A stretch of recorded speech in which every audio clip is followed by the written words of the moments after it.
As you may recall, on 6th March 1957, Ghana gained its independence from British colonial rule. And since then, every year there has been national celebrations to mark that momentous occasion. In the last few years, however, there has been an effort to rotate the celebrations amongst various regional capitals. Now, whereas the intentions behind that may be noble, President Mahama has asked that rotational policy be suspended because of the need to scale down, and this has become necessary due to escalating costs. It has been discovered after some review that the rotation imposed additional costs, and therefore at a time when our national budget is severely constrained due to economic difficulties, it was not going to be sustainable to keep rotating the national celebrations. Indeed, if I were to put figures on how much it costs to hold these celebrations, you will find that depending on where the celebrations are sent, there is significant cost implications. For instance, the last celebrations that were held in Ho cost the country a staggering 15 million Ghana cedis. And every time that it has been sent to a different regional capital, apart from Accra, we've had to bear such costs. In the spirit of cutting down on government expenditure, on non-essential expenditure, President Mahama has instructed that this rotational policy be suspended. In addition to this, the main celebrations, which ordinarily would have taken place in Accra at the Independence Square, has also become the subject of some rollback. President Mahama believes that, yes, there is much to celebrate over Ghana's independence. It is perhaps the most significant happening in our entire history as a country. And he acknowledges the need to celebrate this in a manner that befits our status as an independent country. Nonetheless, he is also minded by the parallel state of the economy and the various competing needs, and the fact that there are critical sectors of our national life that do not receive adequate or anything near to adequate funding. He believes that at this moment in time, there is a need to reprioritize government expenditure. And one of the areas where savings can be made is this independence celebration. He believes that it is entirely possible to hold modest but significant events to mark this important occasion without breaking the national pace. For that reason, he has decided that this year's celebration will not take on the spectacular form that we have been used to over the years. Rather than a major event at the Independence Square, where there are contingents of men from the various security agencies and hundreds of school children, I beg your pardon, from across the country who march briskly to applause and cheers. We are going to have a significant ceremony at the presidency, and this will ensure that we minimize the often huge financial implications that come with this celebration. For that reason, I am going to announce a series of activities which will be held at the presidency, or if you like, Jubilee House, as it is now called. There is going to be a military guard of honor that will be reviewed by His Excellency the President. There will also be a cultural performance by two groups of basic school pupils. And then what we consider to be an impactful poetry recital by a senior high school student. Chiefs, religious leaders, basic, secondary and tertiary students, traders, political party representatives, and other sections of society will be in attendance. This event will be complemented or will be heralded by the President's ceremonial address, which then allows him to speak to the nation in a way that draws attention to the significance of the day. Now, this has become necessary once again because of the need to scale back on the escalating costs. So I repeat, rather than a grand ceremony at the Independence Square, there will be a modest ceremony at the presidency. Now, in the coming days, the government's communication office, which hitherto was known as the Information Service Department, will develop a marketing and public relations plan involving the production of digital and audiovisual and print materials to promote the impending anniversary celebrations. In addition to this, there are some significant events that will be held within the context of holding an overall modest ceremony. So the famous 28 February Christianborg Crossroads shooting incident will be commemorated once again. And then the perennial or traditional presidential awards for school children will also take place. Now, it is the belief of government that these activities will be sufficient to uphold the significance of the day and yet enable government cut expenditure in areas that are non-essential. This, once again, has become necessary because of the need to fit all of these things within a constrained budget and refocus expenditure on the most important areas that require government's attention. that would be a summary of what I have for you today. I would pause at this moment and take questions from the media. Let me indicate that there are members of the planning committee. The Deputy Chief of Staff, Mr. Standogbe, is here. He is the chairman of the planning committee. We also have personnel from the Government Communication Office and others who are actively involved in planning these events, and they will help me answer any questions that you may have. Thank you very much.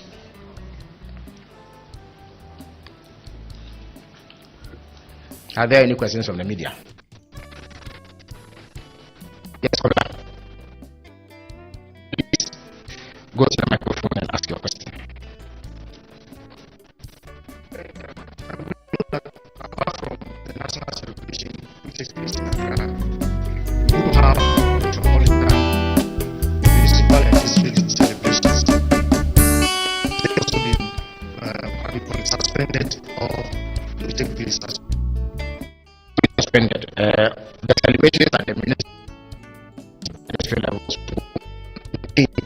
at a scaled down so that escalation costs. And as a member of Parliament myself, I look forward to the celebrations today. I probably will have the distinct honor of leading. You mentioned in the cities on the average that is spent outside of the capital Accra. Be prepared to tell us how much the government intends to spend on the here in Accra. Yes, that's it.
This person is wanted by the OSP to answer charges in respect of several cases, including the following. 1. Contractual arrangements between Strategic Mobilization Ghana Limited and the Ghana Revenue Authority for the stated objective of the enhancement of revenue assurance in the downstream petroleum sector, upstream petroleum production, and minerals and metals resources value chain. 2.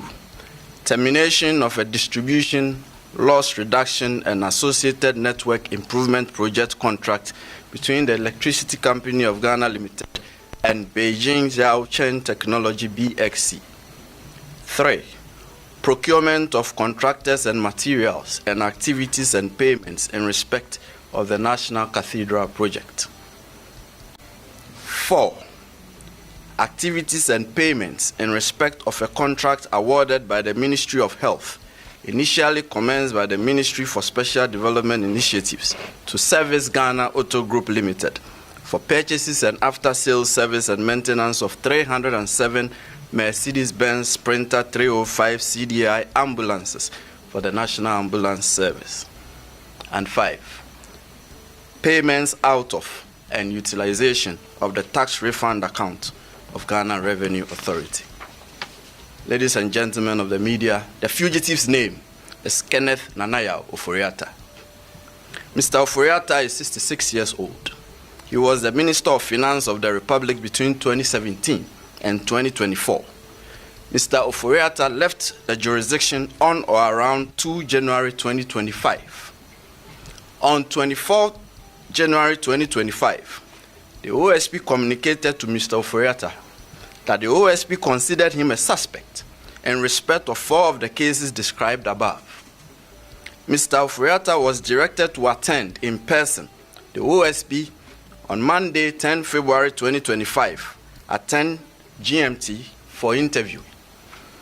By communication dated 31 January 2025, Mr. Ofori-Atta instructed his lawyers to inform the OSP that he was out of the jurisdiction indefinitely on medical grounds, and that the firm will notify the OSP of his arrival in the country in aid of rescheduling his personal attendance at the OSP. Further, the firm offered its willingness to provide the OSP with any information the OSP may require to aid in the investigation until his arrival in the country. Then on 5 February 2025, the OSP responded to Mr. Ofori-Atta, copied to his lawyers, that the OSP did not need or require notification from his lawyers of his arrival in the jurisdiction. The OSP acknowledged Mr. Ofori-Atta's lawyers' gracious offer to provide the OSP with information in aid of the investigation. However, and this is important, the OSP insisted that Mr. Ofori-Atta's personal attendance at the OSP was required. After all, the lawyers are not under investigation. I don't need lawyers to answer questions on your behalf when you are being investigated. The OSP declined Mr. Ofori-Atta's request to be away from the jurisdiction indefinitely on medical grounds on his say-so. Consequently, the OSP directed Mr. Ofori-Atta to indicate by close of business on Monday, 10 February 2025, a reasonable date of his return to the jurisdiction and attendance at the OSP. The OSP warned Mr. Ofori-Atta that if he failed so to do, the OSP would take all necessary legal steps to secure his return to the jurisdiction and attendance at the OSP at our own choosing.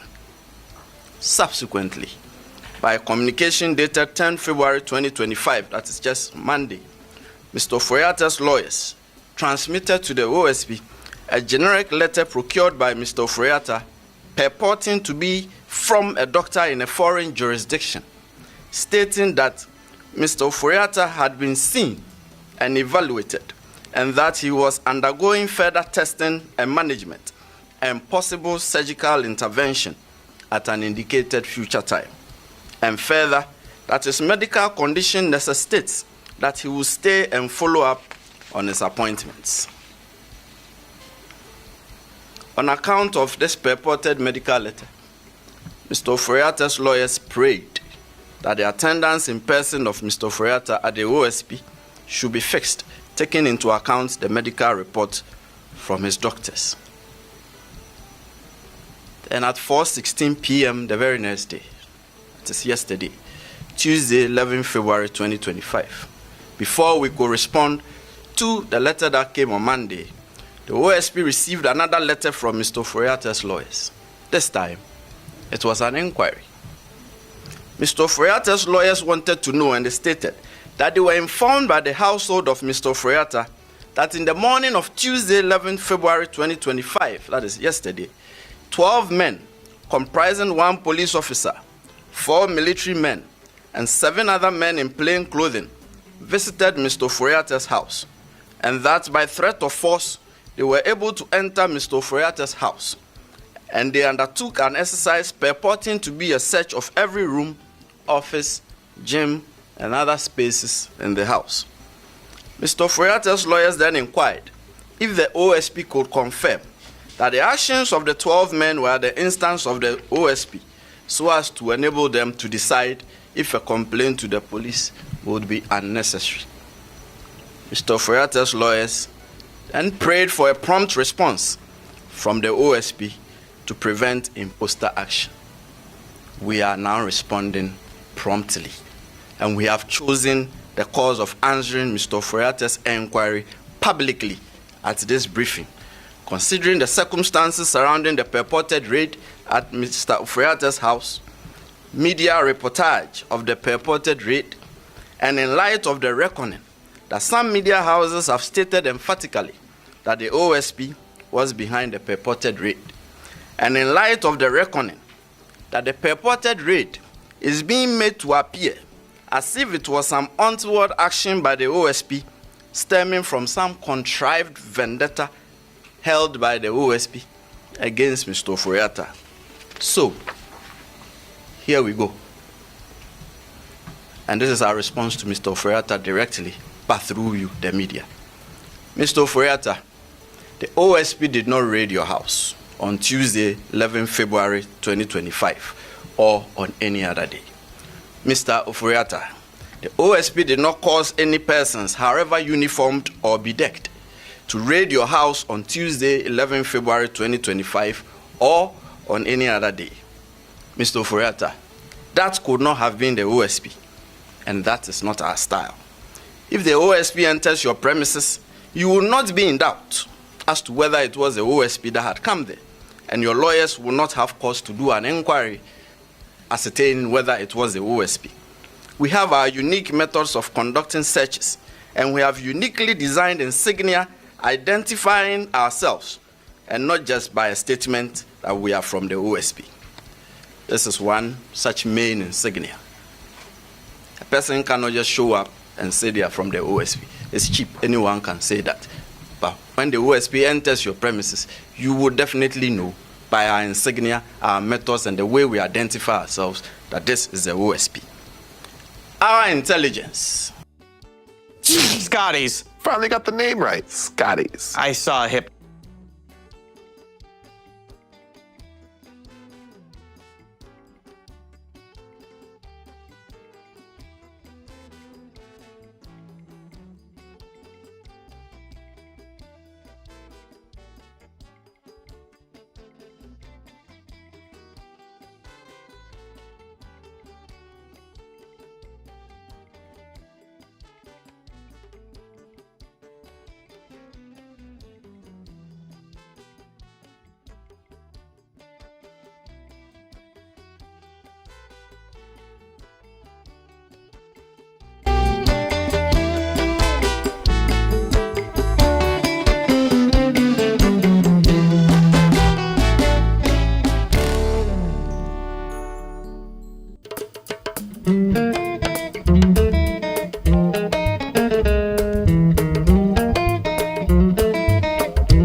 You ask whether we were involved in the oral preparation.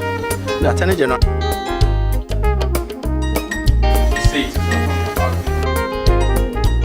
It is a process we go through. This is a democratic.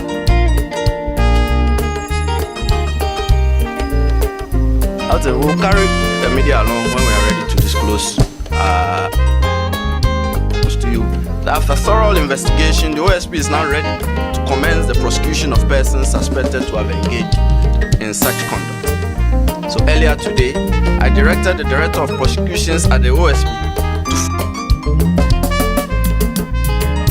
of an alleged embezzlement of 1.3 billion cedis from the Unified Petroleum Pricing Fund (UPPF) at the National Petrol. Letter to the OSP. In the very first letter transmitted by his lawyers on 31 January 2025, that is, he has left the jurisdiction indefinitely. That was what was communicated to us at the first instance, and that is his intention. He has no intention of willingly returning to the jurisdiction. That much is clear to us. Consequently, ladies and gentlemen of the media, the OSP declares Kenneth Ofori-Atta a wanted person. He is a fugitive from justice. The OSP enters your premises, you will definitely know by our insignia, our methods, and the way we identify ourselves that this is the OSP. Our intelligence points us to state that the purported raid on Mr. Ofori-Atta's residence was staged, or at best, an imposter action in an attempt to court disfavor for the OSP and to derail the investigation. You know us very well. The OSP is never deterred by such occurrences, and the investigations will continue as by law prescribed. These occurrences and the OSP's intelligence, which will not be revealed at this time for fear of compromising the investigation, are very instructive as not to put premium on Mr. Ofori-Atta's alleged imminent peril should he travel back to the jurisdiction. In any case, the purported medical letter transmitted through his lawyers to the OSP did not state so or demonstrate so. The OSP is unconvinced that the purported medical letter transmitted by Mr. Ofori-Atta through his lawyers to the OSP represents a medical report to the effect that Mr. Ofori-Atta is incapacitated or is so sickly and invalid to the extent that he is physically unable to return to the jurisdiction without imperiling his life.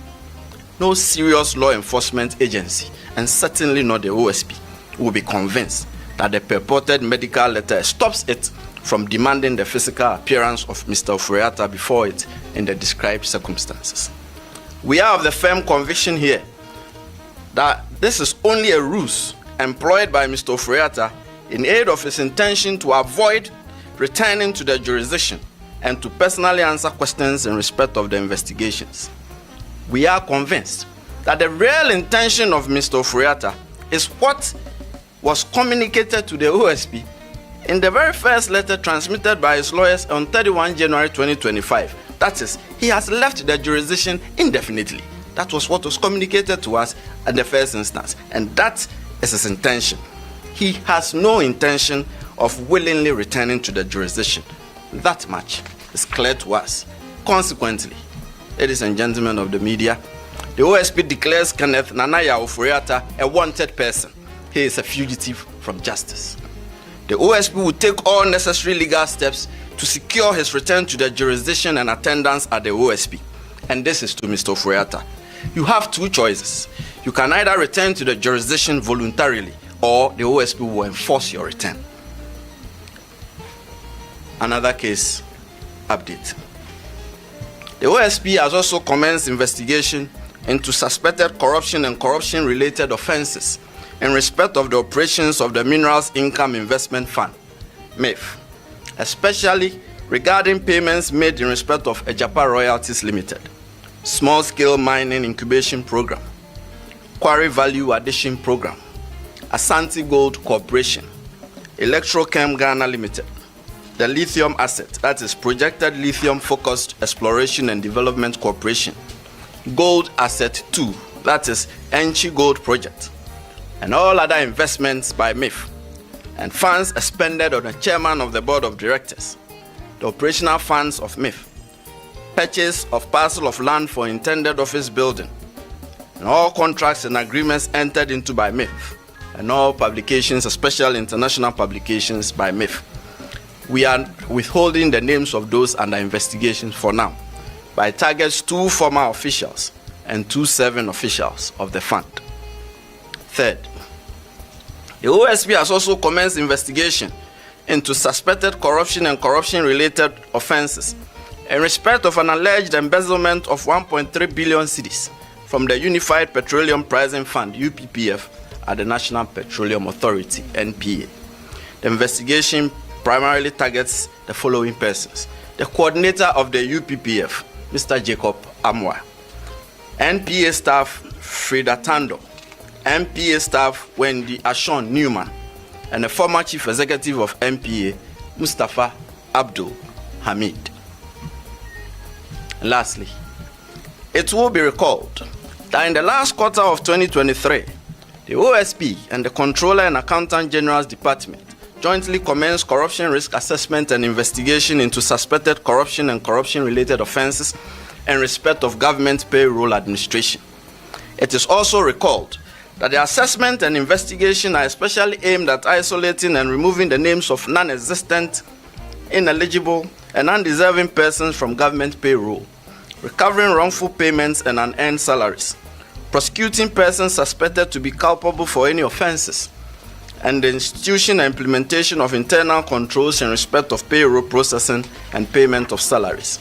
We further recall, as you do remember, that to facilitate the rollout of the investigation and assessment throughout the country, a pilot exercise was carried out in the northern region, covering educational institutions under Ghana Education Service and the Tamale Teaching Hospital, by a joint team comprising investigators, tracers, and assessors from the OSP and selected staff of the Payroll Processing Directorate of the Controller and Accountant General's Department between December 2023 and April 2024.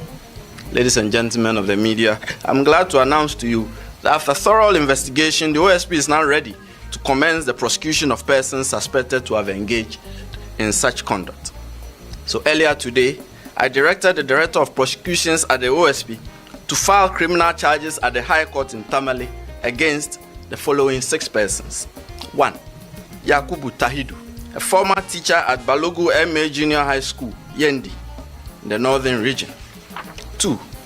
Abdullahi Abubakari Sadiq, an integrated personnel payroll database coordinator of the Ghana Education Service in Yendi, northern region. 3. Sami Suk, a schools improvement support officer for the Yendi North Circuit, northern region. Mohammed Yusuf J, the one-time headmaster of the Balogu MA Junior High School, Yendi, northern region. Stafford Kolete Azude Barris, an assistant chief accounts technician at the Controller and Accountant General's Department, Accra, the Greater Accra region. And Osman Isahaku, a one-time headmaster of Balogu MA Junior High School, Yendi, northern region. The main charges are corruption of a public officer and corruption by a public officer involving the manipulation and siphoning of funds designed as fictitious salaries from the government payroll. The identified persons will soon be arraigned before the High Court in Tamale. Thank you for coming. Any questions? Yes, sir. It's always Elton.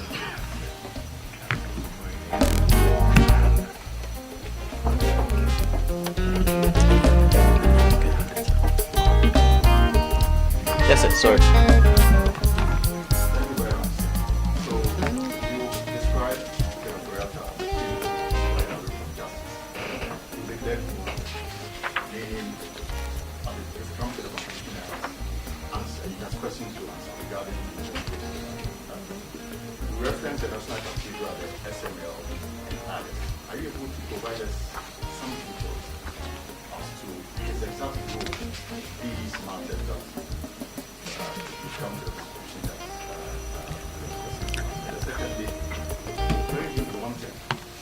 The claim here is that he is on an indefinite medical leave. And I'm wondering, I mean, is there no room to allow him access to sleep other than take issue to clear him? Let me answer. Get rewarded for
government securities normally haven't higher yield.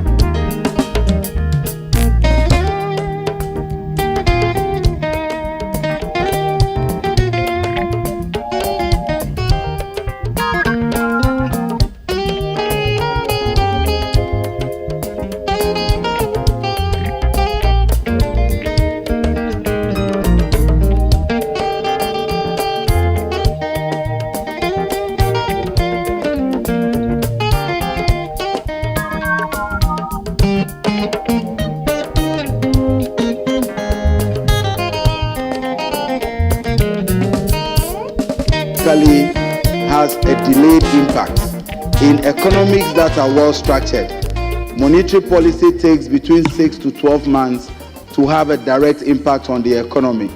But when you look at the structure of our economy, where there is high deficit and high borrowing and fiscal indiscipline by the central government, it is difficult to control inflation. But how can we solve this problem? Mr. Speaker, there are a number of ways that as a developing country, we can approach this issue and ensure that we resolve the challenges with the structure of our economy. And I am happy that the government only a couple of days ago announced that there will be a national economic forum to assess the structure of Ghana's economy and determine how to change this structure to ensure that development comes to us at a lesser cost and for us to achieve lesser inflation rate than it is now. One of the things that we have to focus on, Mr. Speaker, is for us to improve on import substitution. As we speak today, when you look at our economy, where you import about $1.5 billion worth of rice annually, when we have the capacity to produce enough rice to feed this country.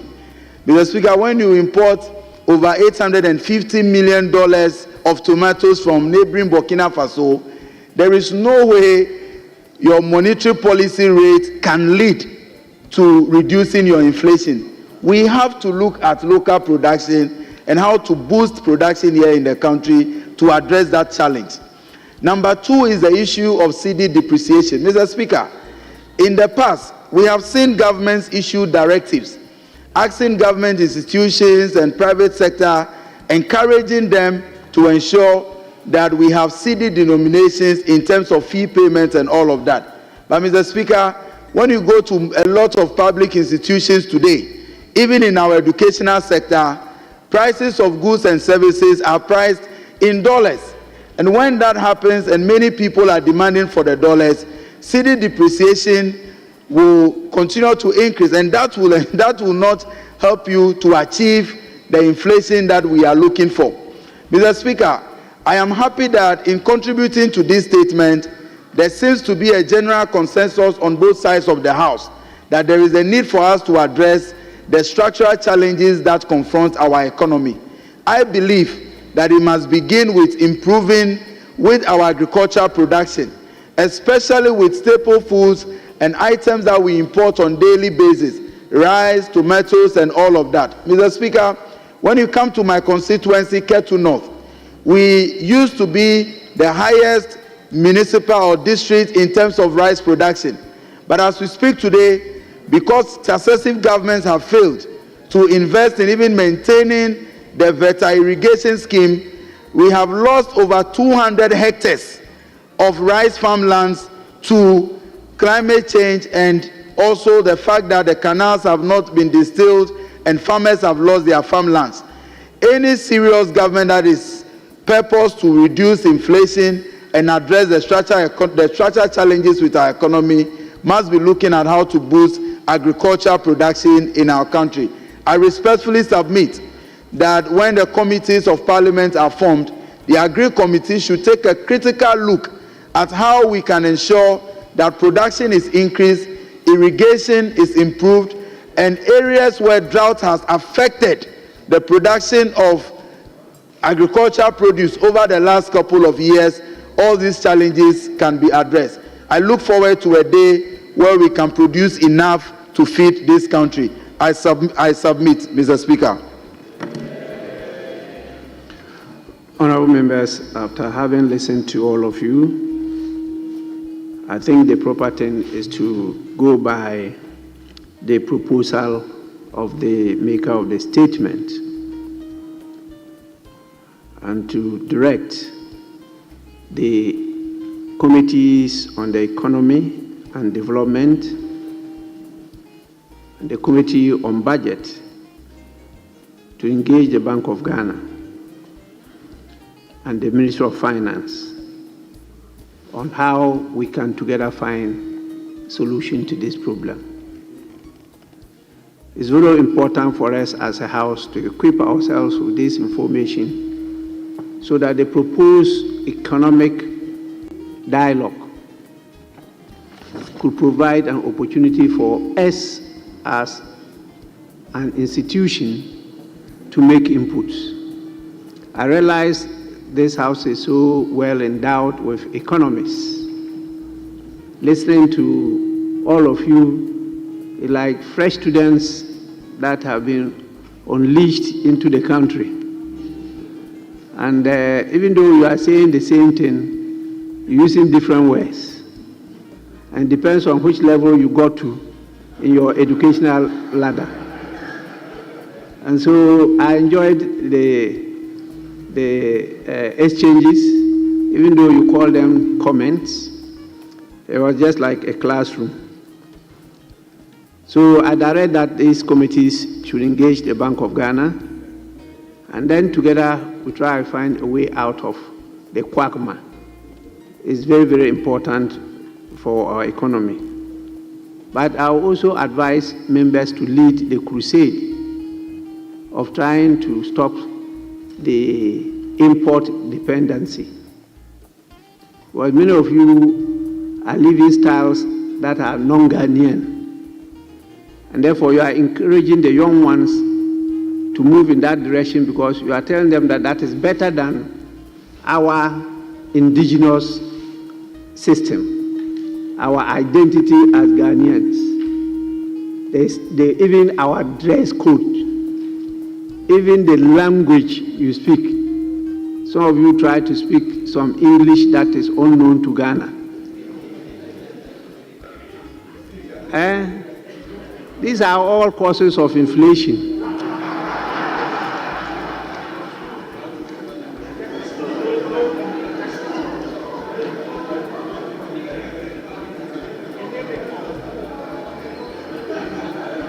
Because you are encouraging Ghanaians to rather look out of Ghana and depend on what is being produced by other countries. And so very soon we will be employing Ghanaians who will be translating these your big words into the local dialect to educate our people so that they know that our language is even richer than that one of the tribe called Engels. You don't know that England is from the two words of Engels land. And Engels was a tribe from Germany that fought its way to the Londoners and conquered them. They and the barbarians. These are history you have to learn. So England is Engels land. This is free tuition. You are not paying me. So let's try to be ourselves. It's very, very important. Let's try to be ourselves. I love one of our elders who used to preach about eating what you grow and growing what you eat. Yes, you didn't vote for him. You know, if we had domesticated our economy, some of these challenges would have been things of the past. But since you know how to eat perfumed rice than the local rice, then you will have to pay for it. How can rice be perfumed? And that is what you love more than the local paddy, which is more nutritious. You go and eat perfumed rice. Your kids are now eating noodles, or what do they call it?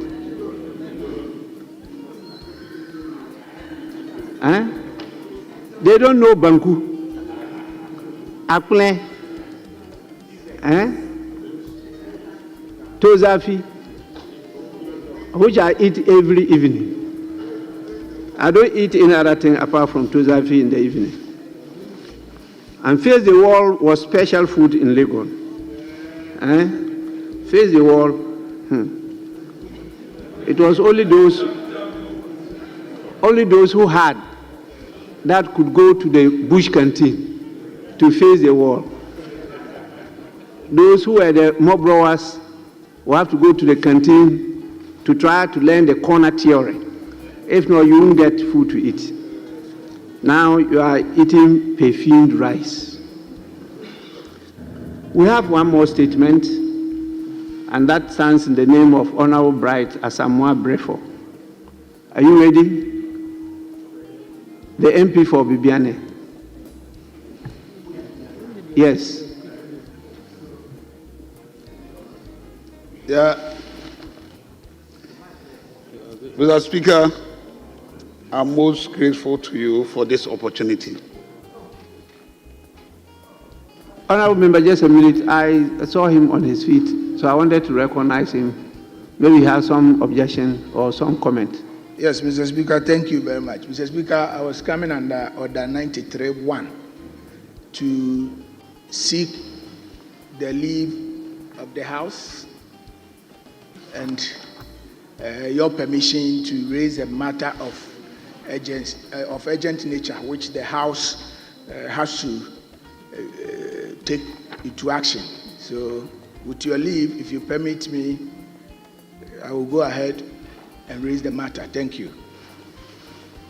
Well, let's take this statement. If you say it's of urgent nature, maybe after this statement you can make it, or it will be too late. Yes, so let's listen to the Honorable Member for Bibiane.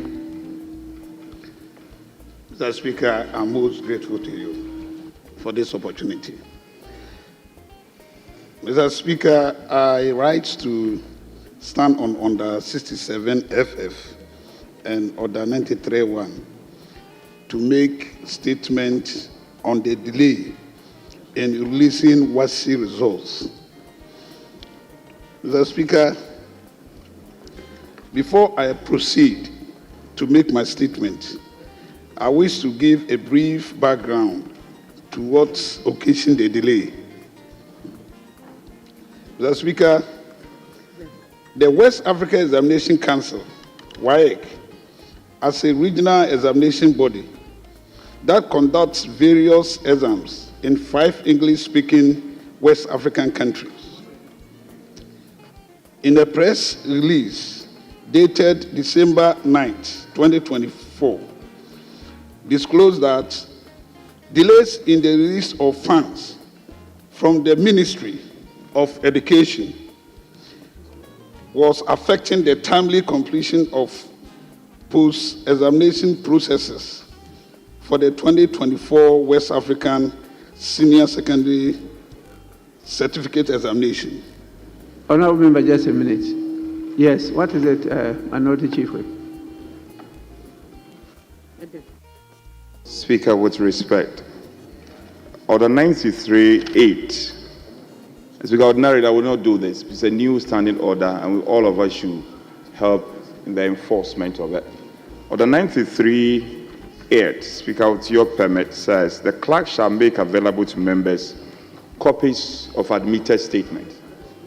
Clearly, we don't have copies of our colleague. We have interest in it, and I want to humbly suggest, with respect, that going forward, when Speaker admits these statements, it's made available to the table office and copies are made available to members. I thank you, Speaker. Yes, Honorable Member, you may continue.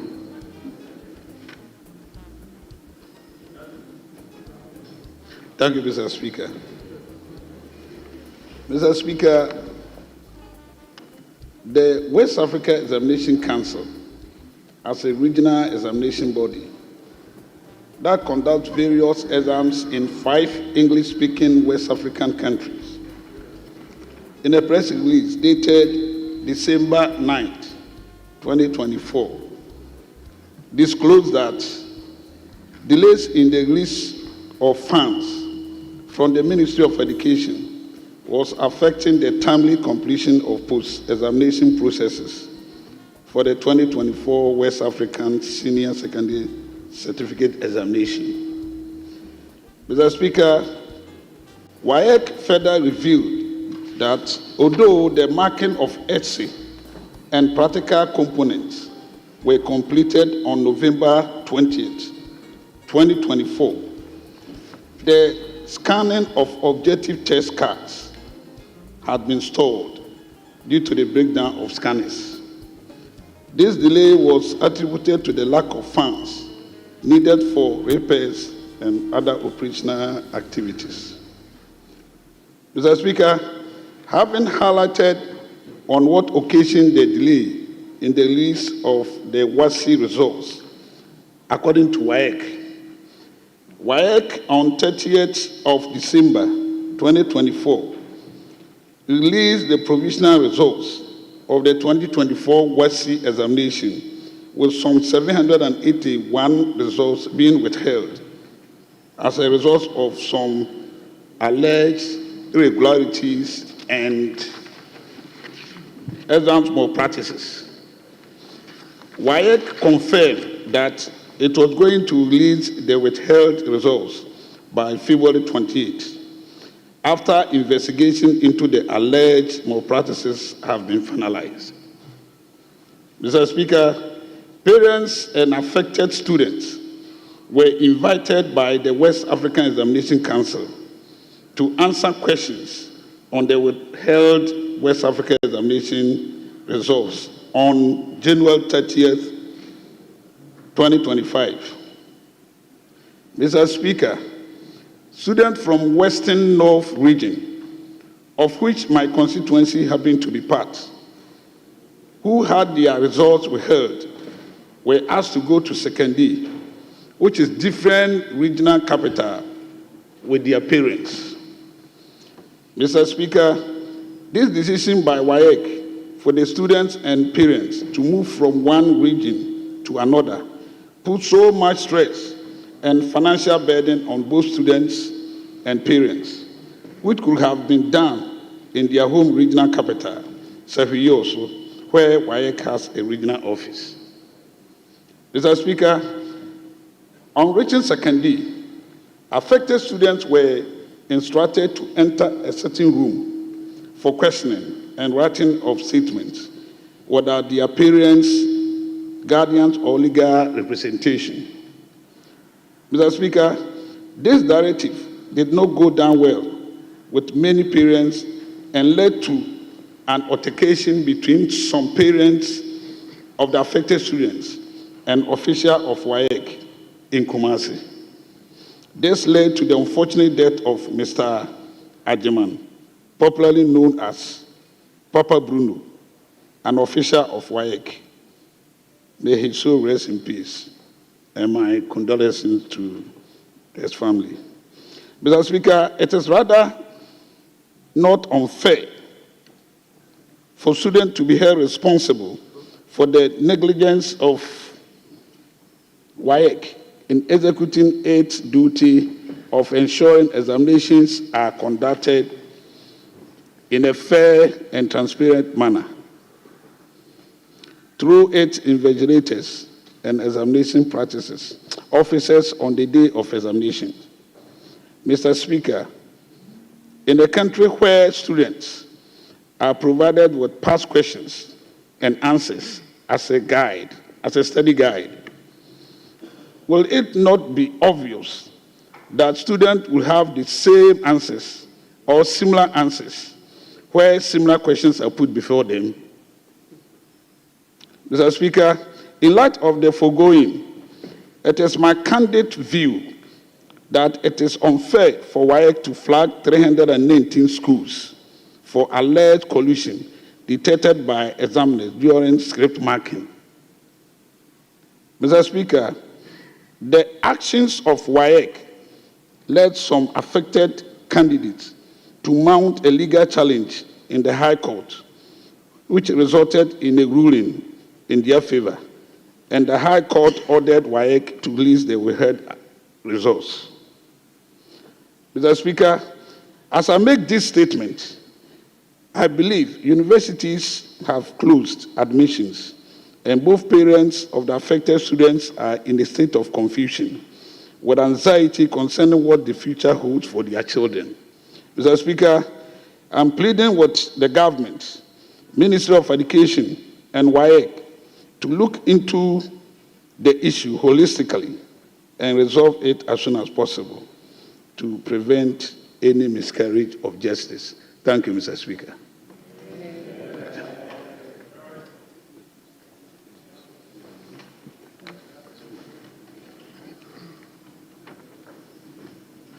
Sorry, are you up? Yes. Mr. Speaker, thank you for the opportunity to contribute to the maker of the statement.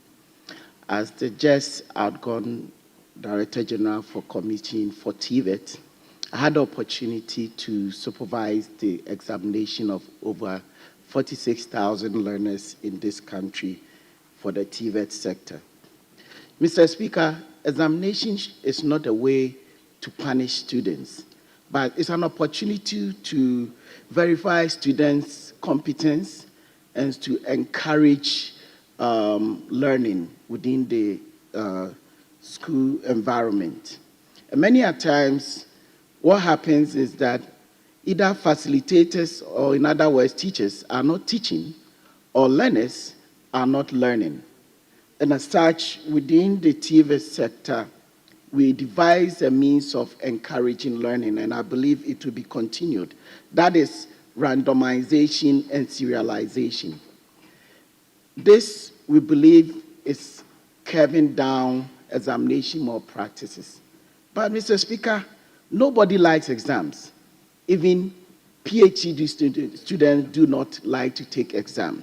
So examination malpractices is not going to be out of the system, but we find a way to reduce it so that we can improve on competence, as learners are ones that end up becoming practitioners. Mr. Speaker, it's quite unfortunate that there are a lot of issues coming out of the statement. One that has to do with delay in releasing exam, and one that has to do with methodology or approach of conducting exam. And the last one that has to do with the examination malpractices, whilst some student needs to be interviewed or to be heard. Mr. Speaker, every single year you realize that examination bodies do not release final results, but they will always release what we call provisional results, because you anticipate that definitely there could be some malpractices which you want to improve on. As such, every student is allowed to come and explain themselves, either to deny or otherwise. So in terms of having to bring students to answer some charges that have been leveled against them, it's something that is done across the world. But I believe maybe if WAEC has the logistics, at least it can be done on either a regional level or at a district level. At the regional district level might be a little bit difficult looking at our infrastructure, but at least at a regional level will be something that will be encouraged. Then also, so that we can curb the issue of the man that had to pass, because some learners have to travel a long way to one center to be interrogated. Then two, Mr. Speaker, the world is changing. We are moving into the 5th industrial revolution. And in our quest to either randomize or serialize exams to be able to bring down exam malpractices, I believe that we may have to introduce digitization into our exams. Because if you look at other countries that have more students than we do in Ghana, have introduced systems that be able to assess their learners to make sure that they learn but not to cheat. So something that we will encourage WAEC to do is to move from the normal analog system and to digitize our exam. In that case, Mr. Speaker, learners will be tailored to specific exam that will be individualized, so we can reduce examination malpractices. Then, of course, Mr. Speaker, one other difficulty that you tend to have is the release of funds. And examination is not one-day activity. It's a process that starts and it goes on with you're setting up your exam questions, making sure these exam questions are validated, organizing your exam. Even after the exam, we have what we call, we get the chief examiners to look at the results before they are even released. So it's a whole long process, but it requires a lot of infrastructure and a lot of capacity and a lot of resources. So I believe that if we have WAEC and, of course, the Commission for TVET to organize exam for our second cycle students in this country, this August House can make available through the Ministry of Education enough resources so that they can organize these exams very well in such a way that no student or no learner will be disadvantaged. And we can also put in measures that can encourage learning and facilitation so that our learners, before they go to exam room, will be confident enough to be assessed in such a way that they will not find themselves colluding with other learners. Thank you, Mr. Speaker, for the opportunity. Yes, Honorable.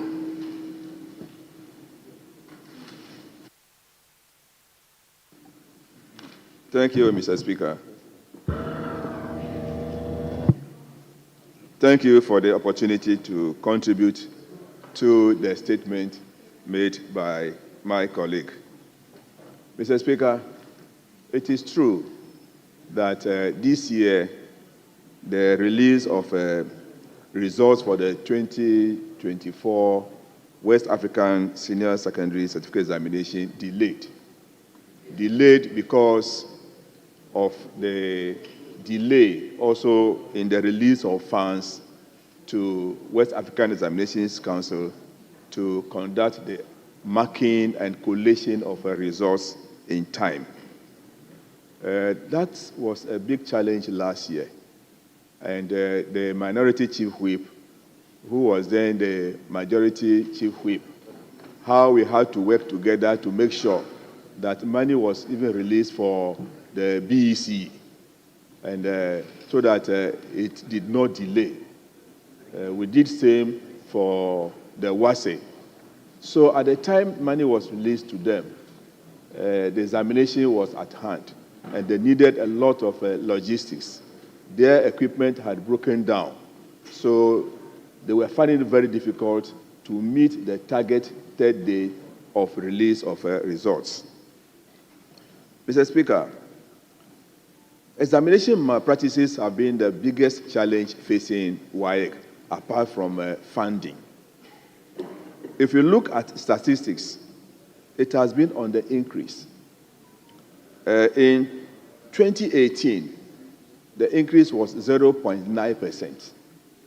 At 2023, it was 10.1%. So over the years, we are witnessing rampant increase in examination malpractices. And Mr. Speaker, there are a number of factors to this. One of them is the leak of schools after the release of WASE results. Schools are graded and they are given an order of merit. So every school struggles to be in the first 10 or so on the league table. And because of that, school authorities also condoned examination malpractices. If you visited schools during the WAEC examinations, you will realize that school authorities looked on while students cheated in the examination. There are centers in this country where WAEC officials are even prevented from supervising or visiting examination centers. And those schools had to be blacklisted by WAEC, because there was no way they could go and then supervise or see what was happening. So the issue is more about moral issues, because if we allowed students to cheat in examinations, those of us who are to bring up these young ones are encouraging them to do so, WAEC will be in a very bad situation to carry out any measures that they want to carry out. Another challenge they have is also about the Ministry of Education and the Ghana Education Service carrying out measures that will deter both students and teachers from collaborating in examination malpractices. At times, they are only admonished, or they are just cautioned or suspended for some time, and then they go back to work, and it is business as usual. So I think it is important that we ask the Ministry of Education to make sure that stringent measures are put in place to prevent students and teachers conducting themselves in examination malpractices. The sanctions are not deterrent enough, so it is still giving encouragement and room to candidates to cheat in examination. And WAEC has no power to prosecute those who are found or arrested during examination malpractices. They have to hand over the case to the police, and it takes a long time for prosecution to take place. And they are fined meager sums of money, which they readily pay and go away scot-free. So these are some of the challenges. And it is important that we take WAEC's predicament seriously and see what best we can do for them. Because of lack of funding, they are not able to go into digitalization of their printing processes. During the last examination, they had a challenge with their equipment, so everything broke down. And if they had not been given money at a point in time, they wouldn't have been able to even release the results. So they need to be supported so that they can digitalize the system and also make sure that whatever they need to do must receive the support of everybody. So, Mr. Speaker, the issue is that we sympathize with those students who were affected, and I am sure with my contact with WAEC, they will be able to release the remaining results within the shortest possible time. But what we also need to do is, as parents and leaders of the society, to talk to our students that they must stick to their books. They should not expect leakages at the time of examination, or what they call APO during the examination. It is very, very important. But, Mr. Speaker, there's one thing we also need to do, is we have to take a second look at assessing our students. Do we need to just go by the old method, where at the end of 3 years or 4 years, they sit down and write examination for 3-4 hours, then they are awarded certificates? I think we need to take a second look at that also.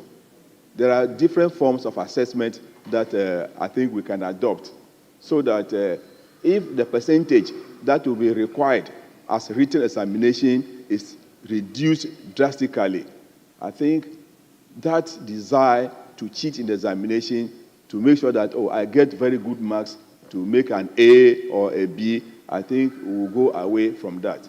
So, Mr. Speaker, we sympathize with the students, but I can assure you that WAEC is doing everything possible to get the remaining results released as quickly as possible. This is because of lack of logistics and resources. Because my information also is that busing the candidates to the regional centers was even a very big challenge for WAEC because of lack of money.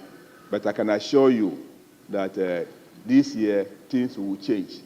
As we are speaking now, government is indebted to WAEC to the tune of 64 million Ghana cedis. Because of that, they have not been able to pay some of the examiners, examination checkers, and all those things. They are still owing them. They are owing mechanics who work on their equipment. But we are sure that going forward, things will be better than it had been. Thank you, Mr. Speaker. Honorable members, could we end this one here and then move on to other matters?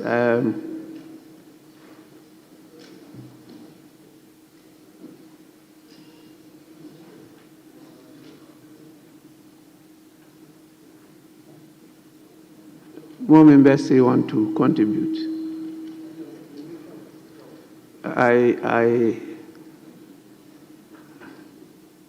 What is the pleasure of the House? 1-1. Leaders, 1-1. Yes, Speaker, one apiece. Well, decide which one, and then you also decide which one of you.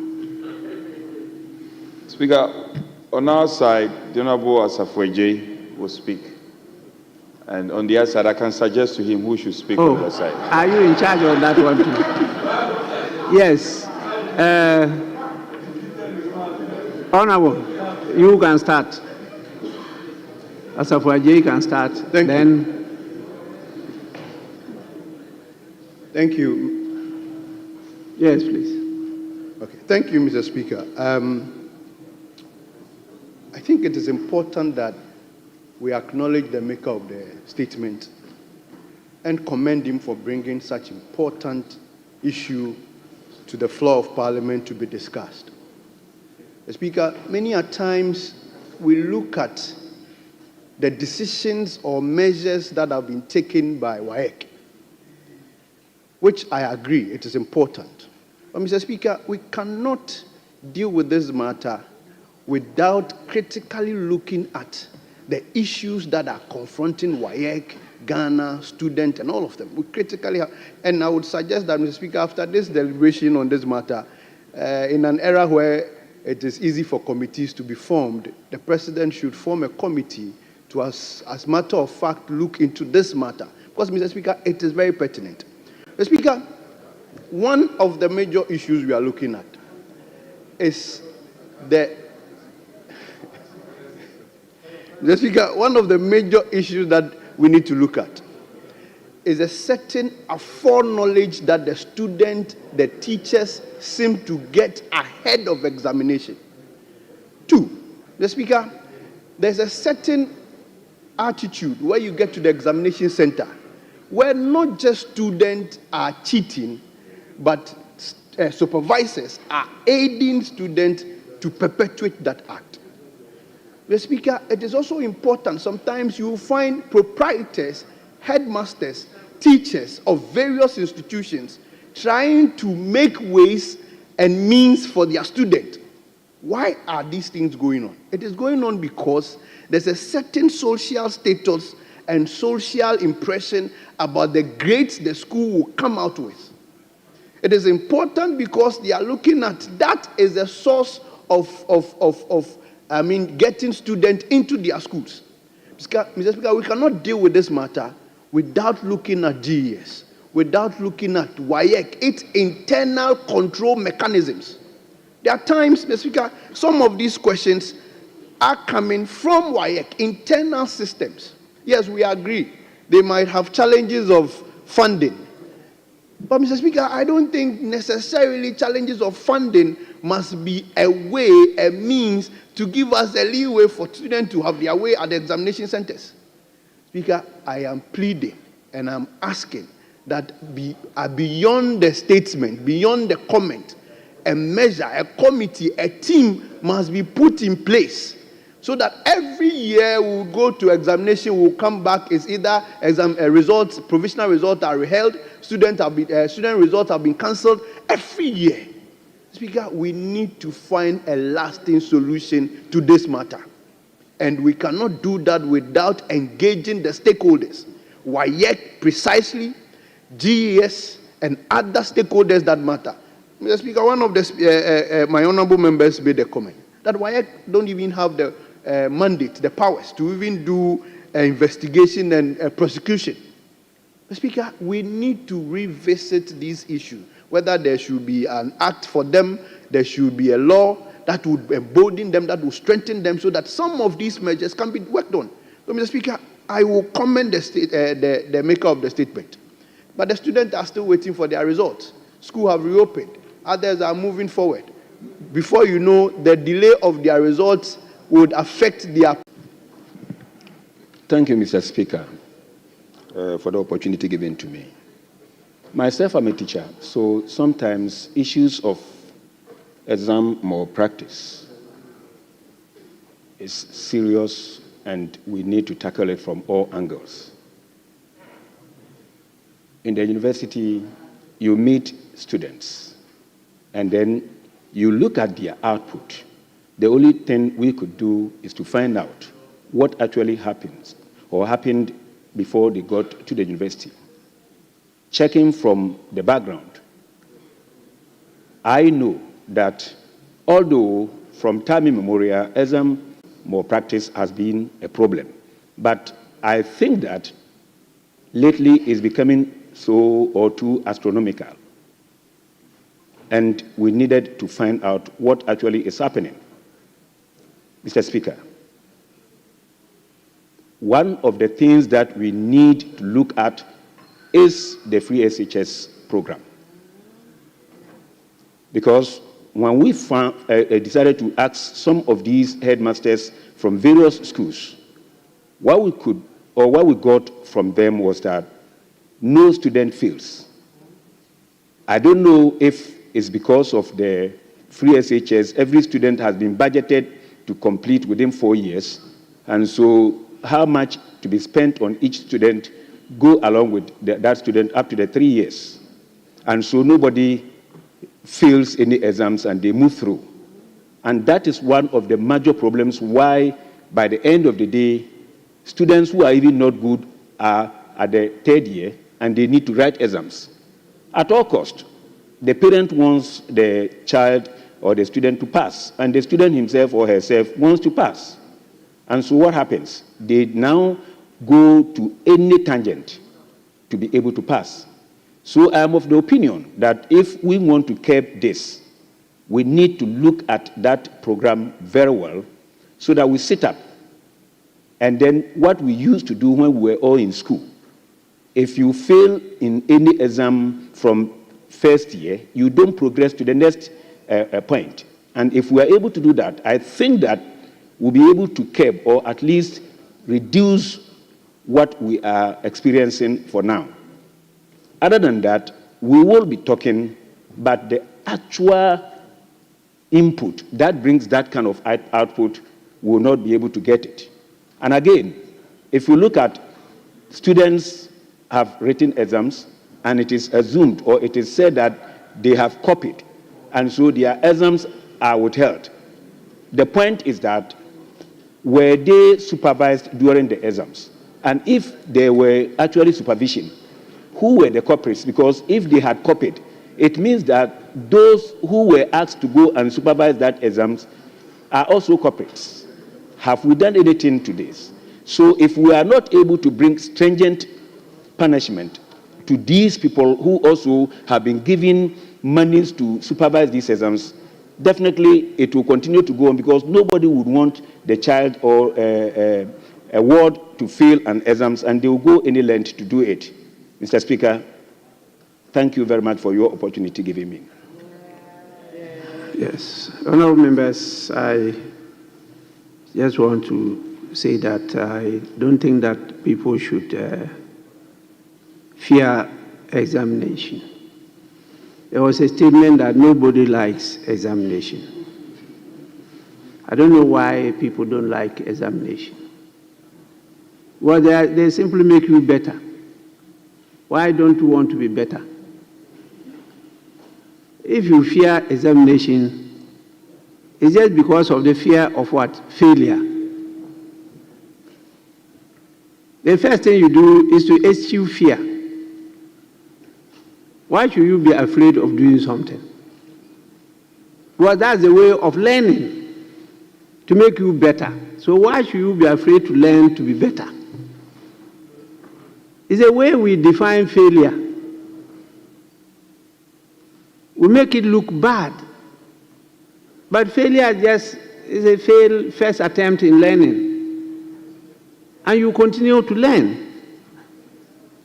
It means that we have to look at our issue of teaching and learning. What we are seeing applying is the old school. It's out of order. It's a cake.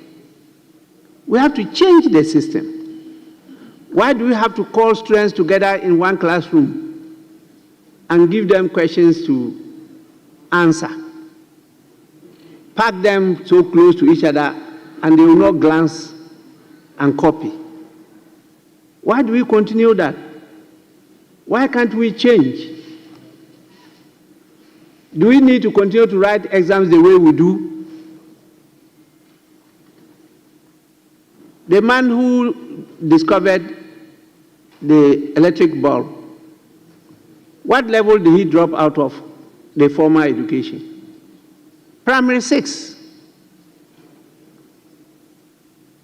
But he studied from the mother in the house. And at the end of the day, he had over 2,000 patents. That's part of education. We just need to change. Why do we have to grade schools? Public schools. There should be standardization. They should be the same. Why do you enrich others and impoverish others and grade them A to F and give them the same paper? Go and write.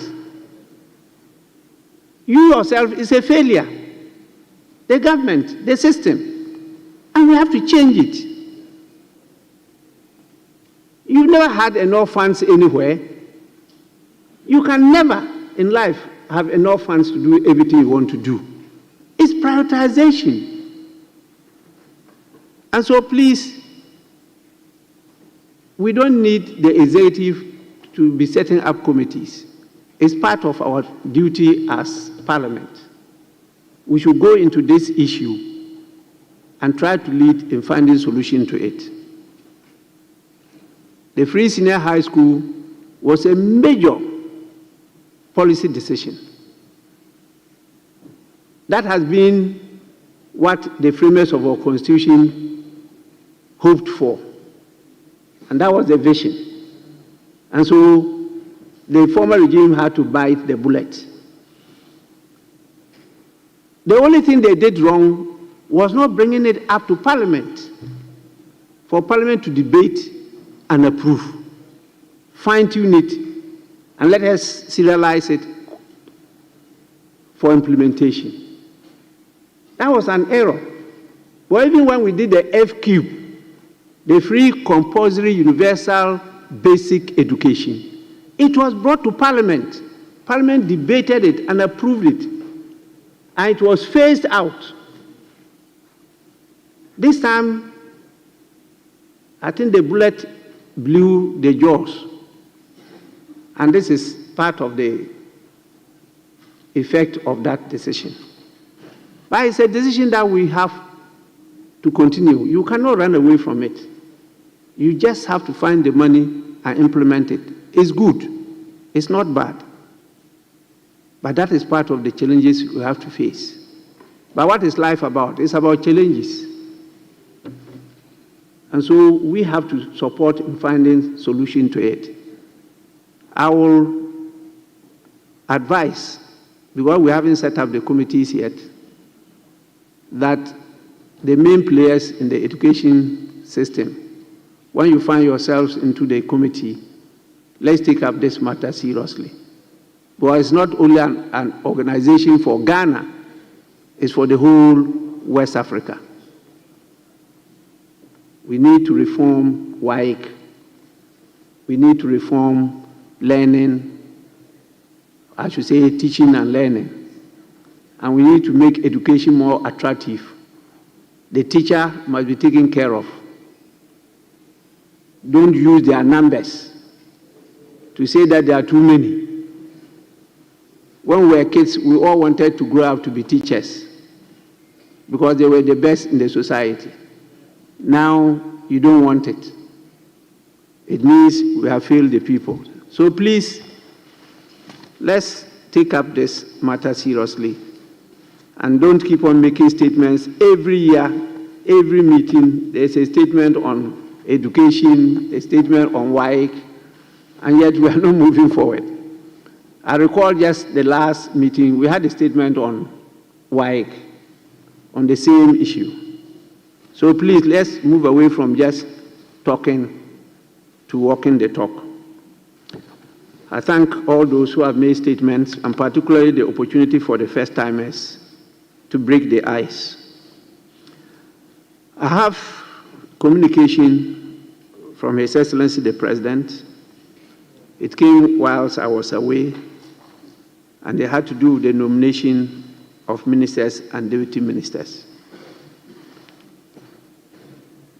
This communication is dated 9 February 2025 and is to the House through the Right Honorable Speaker. It reads, nomination of a minister and deputy ministers for parliamentary approval.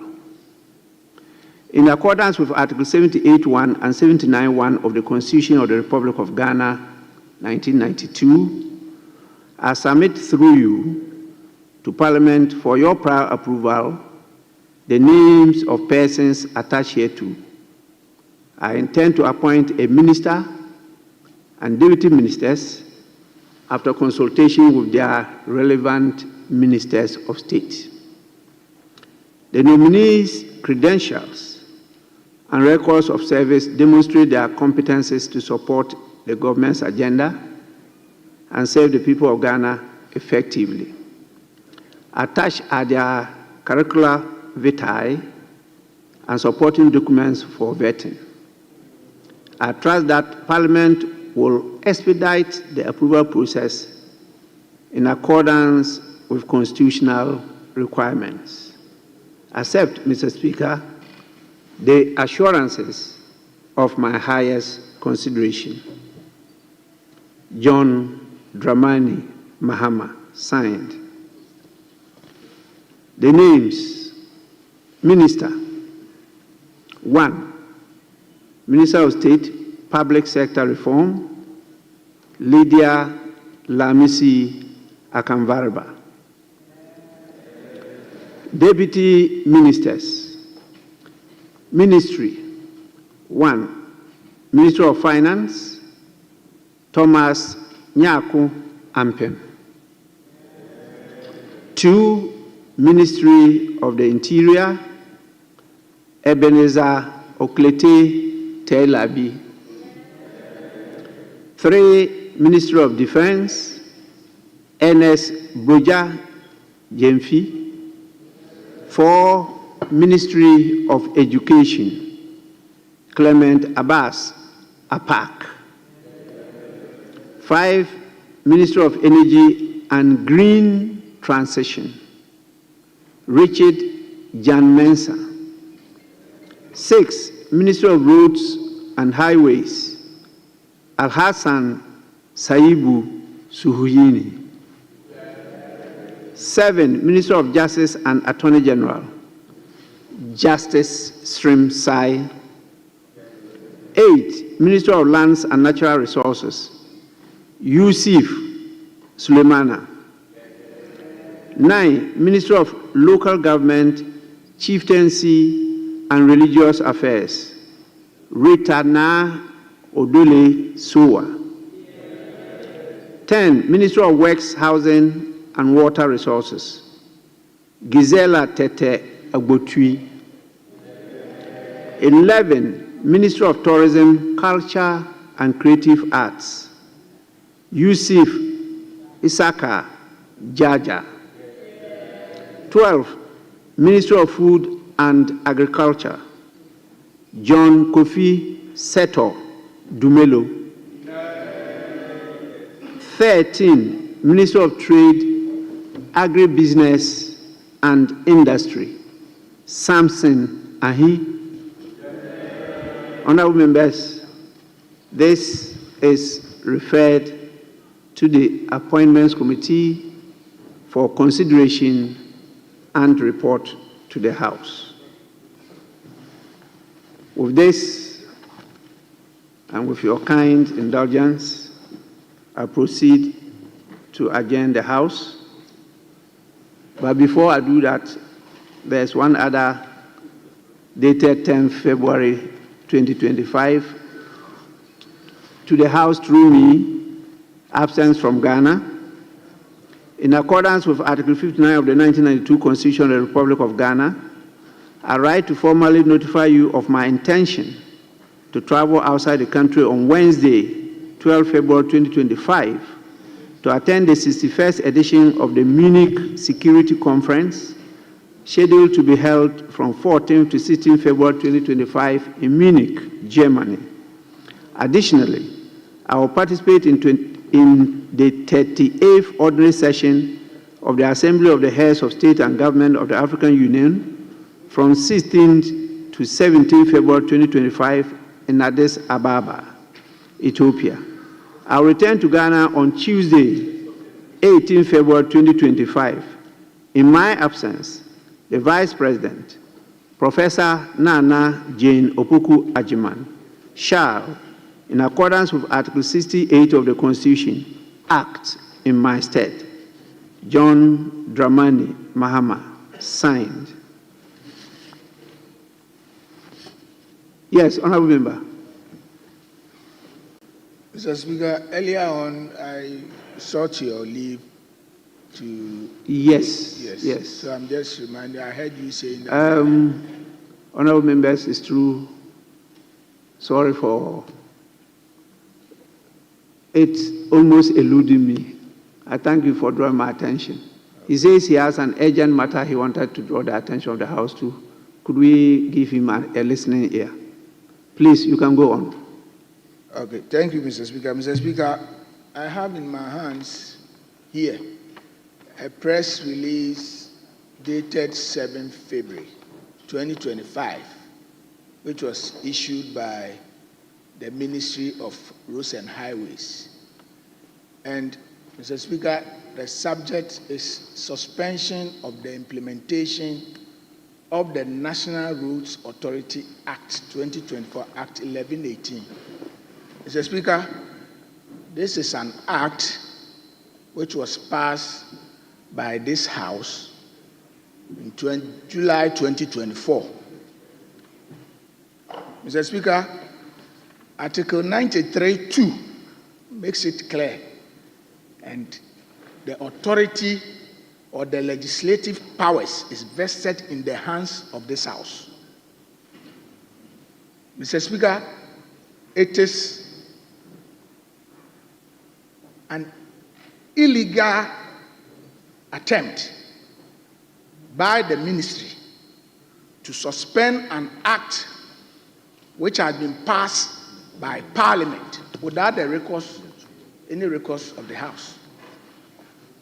If the ministry has any issue with the act,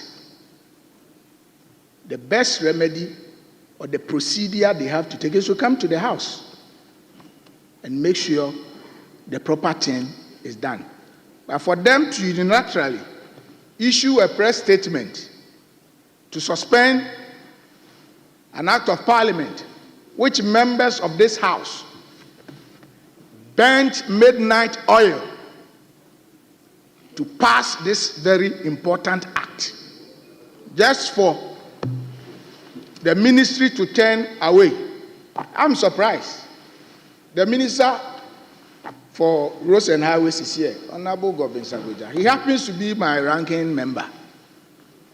Now he's the minister, he's sitting there. I'm surprised that under his supervision, he will allow such an illegality to happen. Mr. Speaker, this, if not checked, will undermine the authority and the legislative powers of this House. I'm only drawing the attention of the House so that our colleague, who is also a member, Mr. Speaker, to do the right thing. so that we do not set a bad precedent where in the future any minister can just wake up and say that we have suspended this law. So that is why, Mr. Speaker, I'm bringing this matter to your attention and the attention of the House, so that the proper thing is done. Thank you.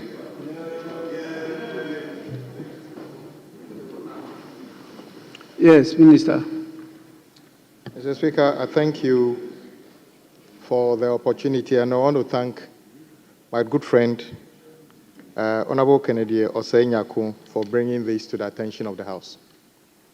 Mr. Speaker, indeed, if I look around the room, I have worked on that bill more than anybody in this room to pass it, including himself. Mr. Speaker, this is the fact. The bill has been passed and assented to. Its implementation has generated significant unrest between the entities under the ministry, feeder roads, urban roads, and highways. I had the opportunity to meet at Deba with all the agencies. The conclusion is that we suspend the implementation and carry out further consultation with them with respect. Mr. Speaker, for instance, they raise issue about who becomes the head of NRA. Currently, as we speak, Mr. Speaker, the Director of Urban Roads is now the acting Chief Director. He still holds on to the position because he hasn't handed over to anybody as the substantive director. At the same time, they are complaining that it should be clear as to whether only one entity can have the leadership of NRA, i.e. whether urban roads or feeder roads. So we are saying that we suspend the implementation for now and then carry out this. And it's a popular decision there. Mr. Speaker, I am surprised my good friend is speaking this way. Mr. Speaker, the fact that laws are passed by this House, its implementation is the responsibility of the entity that sponsored it. As we speak, road toll is still a law on our books, but its implementation has been suspended. It's just 2 weeks that you have been in there, a month that you have done this. I'm not saying we are replicating what you have done. Mr. Speaker, there's no ill motive with this. It's basically to make it work better for the people who the law has been made for. So I appreciate him raising the issue, but maybe he would have realized that in few weeks' time, I was going to engage the Committee of Road and Transport in Parliament, if it's properly so formed, and to brief them as to what is going on. So nobody is saying that the act is no longer in effect. We are saying that its implementation currently has been suspended to deal with the difficulties the entities have. So that is what it is. It's not, nobody is usurping the powers of Parliament for passing laws. No, that is not what is happening. But the implementation has hit a snag, and we need to, because it's about people, we need to make sure it is done in such a way that there will be peace between the agencies under the ministry. That is all it is about, Mr. Speaker. Thank you for the opportunity.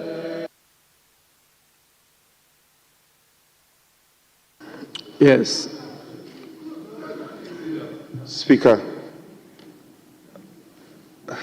I know my colleague well, the road minister, and we have worked closely, and I know how passionate he is when it comes to Parliament. And I heard him, I took time to listen to him attentively. Speaker, first of all, it is fundamental that it's not for nothing that laws are made by this House, an arm of government. And the laws are made to be respected and to be enforced. And this is not far-fetched, it's so fundamental. This is a case of doing the right thing with a wrong approach. And I also consider in times past, similar mistakes have been perpetuated. It doesn't mean we should repeat same. The question is, what precedents would we be setting if we allow this to pass? Speaker, it's important we appreciate the separation of powers. As an arm of government, the legislature have its powers, the executive have their power, and the judiciary. No, colleagues, listen to me. What kind of legal jurisprudence would we be establishing if we say that this House passes law and then the executive would decide whether to implement or not to implement? Kwame, you know better. In the case of coming to a genuine challenge, and you are a member of this House, that is why the framers of the Constitution said that 2/3 appointment will come from this House. So that as a member of this House, you should have come to this House, and regardless that the committees are not formed, our Speaker is somebody who is always amenable to these matters and also to help us navigate our way. So on this occasion, respectfully, I think that you erred. In the face of the law, you erred. Let's find a beautiful way to navigate and also not to set a very bad precedent, so that in future anybody gets up, any member of the executive gets up and say that I have suspended a law based on his whims and caprices. Speaker, I think our colleague should admit that it was an excessive decision. He should have resorted to this House, and the leadership, and out of your wisdom, we would have guided him on the way forward.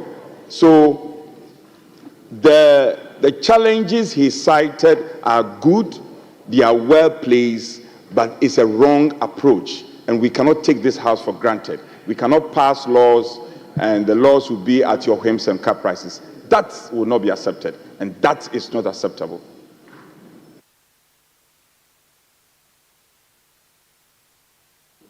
Thank you very much, Right Honorable Speaker. Mr. Speaker, it is not for nothing that in our Constitution we have separation of powers. And indeed, where someone has a complaint about how a particular power has been exercised, there are appropriate fora where these matters are raised. Mr. Speaker, what is the complaint about? The complaint is about the use of executive power, particularly with respect to practical challenges that you and I in this House may not be privy to.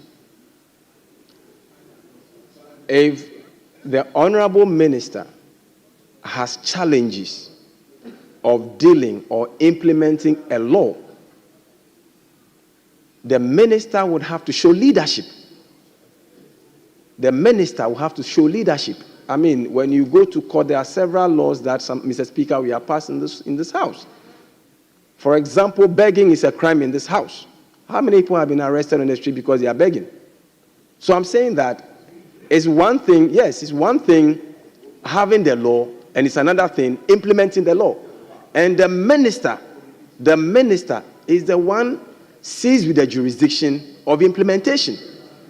If the minister in the exercise of that jurisdiction is having a challenge, any individual affected by the decision of the minister can resort to court to find out whether the minister properly exercises jurisdiction or properly exercises discretion. That is why we have Article 296, where in the exercise of discretion, and if people have problem with how discretion has been used, also again, you go to Article 24 of the Constitution, where you can actually go to court if you feel you are affected. Then the minister will have the opportunity to go and explain himself. But if you come to court and you raise it as a matter of public interest, Mr. Speaker, I believe that the minister has given an appropriate explanation. I'm sure that at appropriate time, where it is necessary that the law must be amended, the appropriate proposals will be made and it will be brought back to this House. But the minister is he is at the forefront of implementation, and when he has challenges, he has a right to show leadership. Thank you very much, Mr. Speaker, for the opportunity.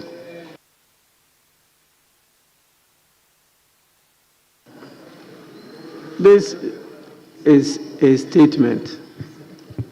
Are we to subject it to a debate? It's comments.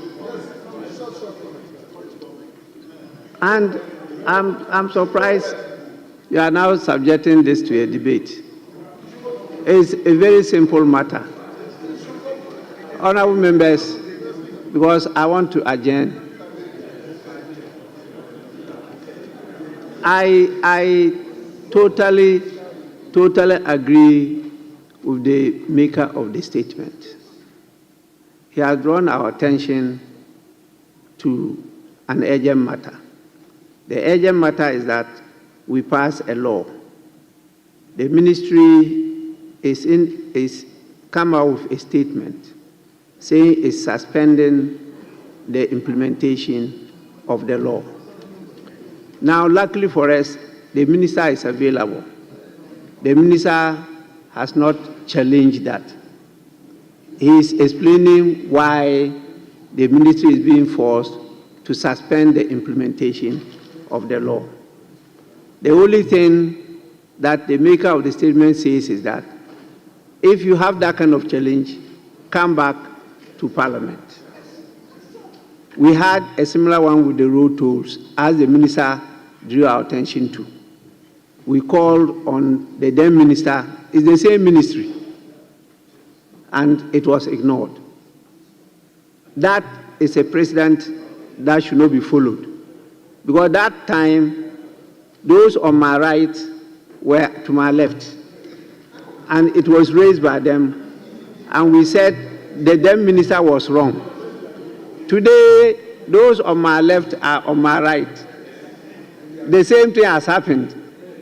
It's only that the road toll one was being implemented, and they suspended the implementation of the road toll. It caused a lot of problems. You know about the petitions that came from the workers there and all those things. They started talking about even financial loss to the state and all those things. This one is a new law that is being implemented. You have met challenges. I don't even understand why the publication. Because if you got the challenges, and the challenges have to deal with the law, the only place that can amend the law or revise the law or upgrade it is Parliament. It's Parliament, not any other place. And so it's an issue that I will refer to the minister to go and handle. And let us know if there is any problem with the law, it has to come back to Parliament, and it's only Parliament that is clothed with the authority to revise, amend, or nullify the law and pass a different law. That is the proper thing. We don't need to debate this. So I will thank the maker of the statement, and then please urge the ministry, with the minister present, to go back and do the proper thing. I'm aware of the challenge. I even recall mentioning to the minister the allegations that I heard about this matter. But I didn't know they had met and even taken the step of bringing it up to the public notice that we have proceeded to suspend the implementation of the law. As stated by the Minority Chief Whip, the proper thing should have been to approach authorities for us to discuss the way forward in handling this matter. Please, let's all focus on the national interest. Let's focus on strengthening our democracy. Let's focus on strengthening the institution of Parliament to be able to hold whoever is in power accountable to the people. Very important. It's with this, I will proceed to adjourn the House. Please. With respect, before you adjourn the House, just to bring to the notice of my respected leader that if it pleases the House, Speaker, originally that has been your directive, that we sit at 2, so that we adjourn to 2 o'clock, and then the early hours of tomorrow, from 10 to, say, 1 o'clock, the Committee of Selection can meet to bring finality to the composition of the committee, which is always becoming an issue. So, Speaker, I'm employing my colleagues, if you accede to the application, so that we adjourn to tomorrow at 2. Tomorrow at 2.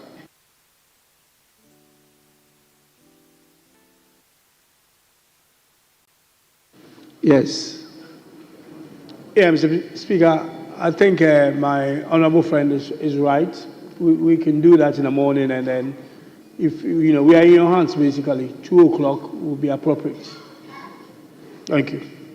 What about 12? Instead of 2, 12.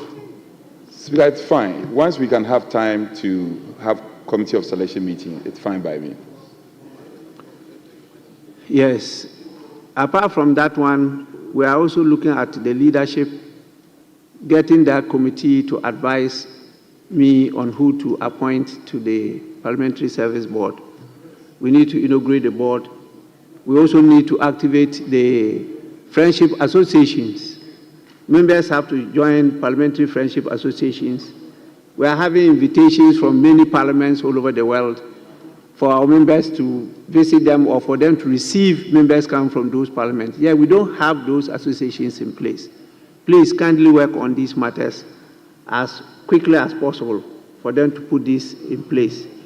We have a lot of new members who want to experience this other area of our legislation. So work on them. Time is of essence. We are also expecting, before the end of the month, the SONA, State of Nations Address. And by the early weeks of March, then we have the budget. We need to have these committees in place. We need to do some orientation, particularly as we have so many new members. These are all in the hands of you leaders. I'm waiting as the chair of the Committee on Selection to do all this, integrate the structures, and then we can move on as a house. I will advise that to really get the participation of members and also public, we need public participation in whatever we do. My proposal has always been that we should start sitting from 2. Members have opposed it. But this proposal was made even from the first Parliament of the Fourth Republic. That has been the proposal because of good reason. But at that time, it came from the wrong person. And so the members opposed it because the person who proposed it was a very active legal practitioner. And they said he wanted that time to always go to court. And so they will not support him to do that. So it was rejected. But as we moved along, experience has shown that yes, members have a lot of things, and particularly now that you have a lot of pressure from your constituents. You have to attend to them almost every morning. You have to run to emergencies. You have to go around looking for jobs. You have to go around looking for visas. You have to do so many things. So in the morning, it's always crowded. Then you have traffic. The fuel that you are giving is not sufficient. You have to look for more money to buy more fuel. And that is a tall order for you to be present here and be doing all those things. Then you have the committee sittings. You can't sit, get tired, and go back and do committee work. So you try to sit in the morning to do committee work. The house is empty. The public is crying. They are attacking you. And yet they are calling you to many activities. And they want you to be at those activities and also be present in Parliament. You know, it's impossible. So why not agree for us to sit in the afternoon and sit even up to 8? Then we can get the public participating at the gallery. And we can see senior citizens then relaxing and watching you on their TVs, because we are doing live broadcast. It will assist me to manage you.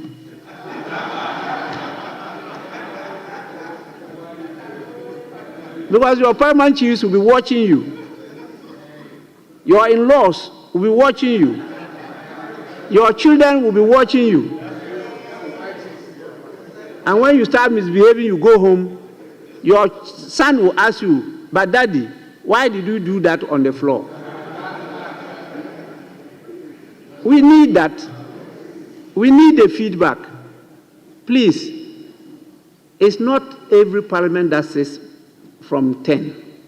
Many parliaments now have moved to the evening so that they can get other people to participate, particularly this lawmaking, where you need the public servants to appear before the committees, to lead the committees with technical inputs for us to pass quality laws. So when you go to implement them, you will not have the same technical people now having challenge with the implementation of the law. By the time that you are meeting,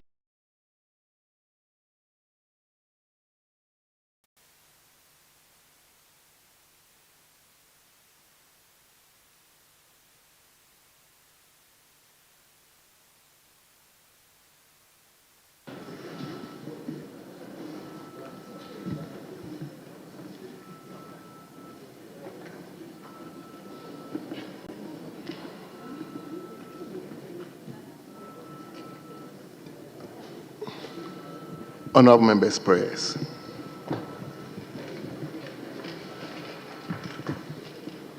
Almighty God, we humbly beseech thee to look with favor upon this Parliament of the Republic of Ghana.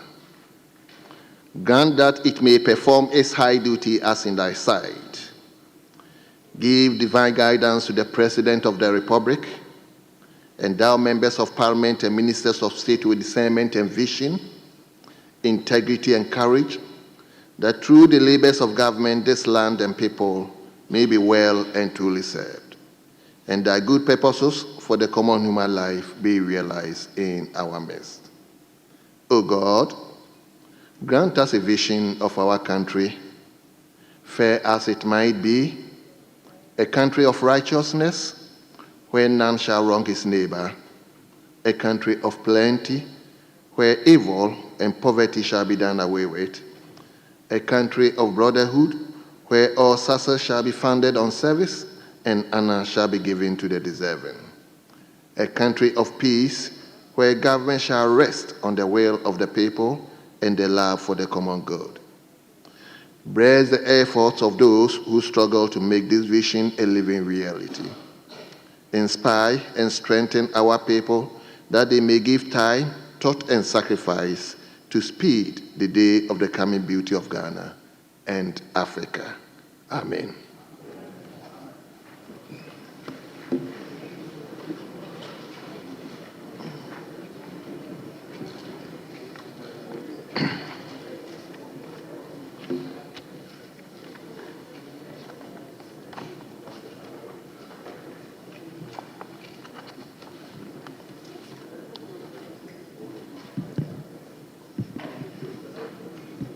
Honorable members,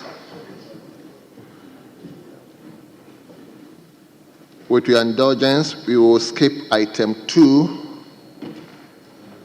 We also don't have any message from the presidency, and no formal communication from the speaker has come to us.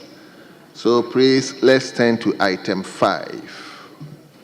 Item 5, correction of votes and proceedings and that of the official report.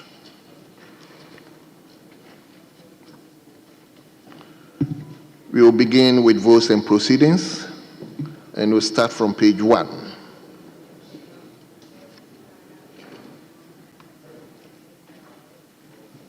Page 2.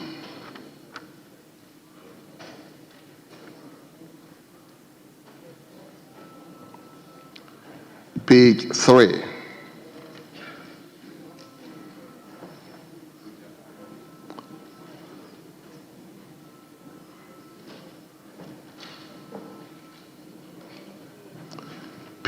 4.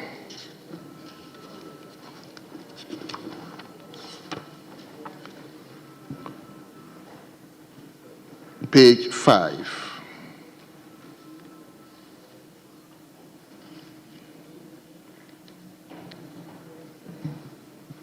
Page 6.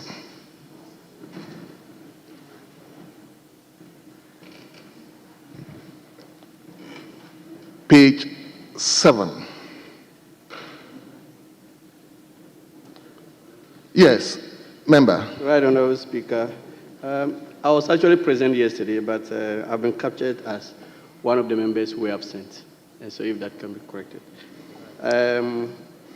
Item number 4, that's page 7. 4.8. Abdul Yes. Fattah Hassan Yendi. Okay, table. Incidentally, I've also been marked absent. Look at item 9. Mine is 8. Yeah. Yes, 9. Okay. I have also been marked absent. So kindly take note of it. So we turn to page 8.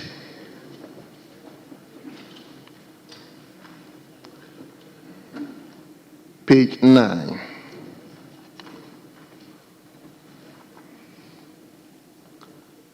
Page number 10. Yes, Honorable Member for Afajato.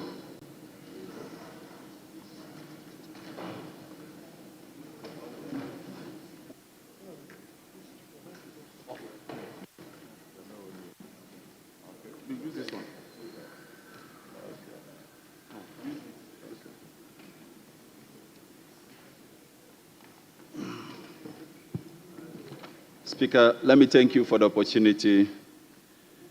And with your leave, may I invite you to page 10, item 9, Roman number 1, line 4, the word minister, the letter I is omitted.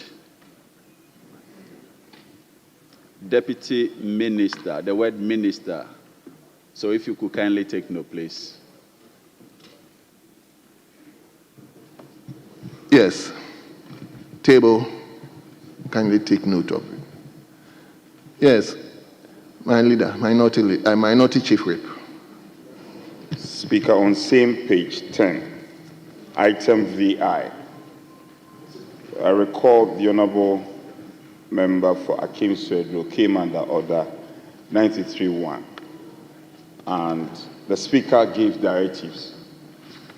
Firstly, the Speaker lamented the issuance of a statement by the Ministry of Roads and Highways on same subject matter and urged, coincidentally the Minister was here and he's here this morning too, and urged the Ministry to correct that and also advised or directed the Ministry to do the needful. Speaker, I don't find the directive of the Speaker here. I think it was an important directive of the Speaker himself, which will reflect in the records. Yes, Mr. Speaker, I know the official report will capture verbatim, yes. The Hansard will capture all. But this is a summary of the high point. And since there was a member coming under Order 93, a statement, and the directive of the Speaker, I consider it as an important matter, which will find expression in even the summary, that is the vote. The directive of the Speaker should find expression here. Well, I think the Minister himself is here, but conferring from my advisors, I'm told it wasn't an express directive. It was more or less an advice that the Minister should address some of these things, but it's not an express directive that the Minister. That is the advice my clerk is giving me. So the express advice, the advice will actually will be captured by the official report. And I believe, Minority Whip, I believe it's part of the reason why the minister is here. I think he will address it. I am not litigating on this matter. Everybody knows in this house I'm a man of peace. I'm only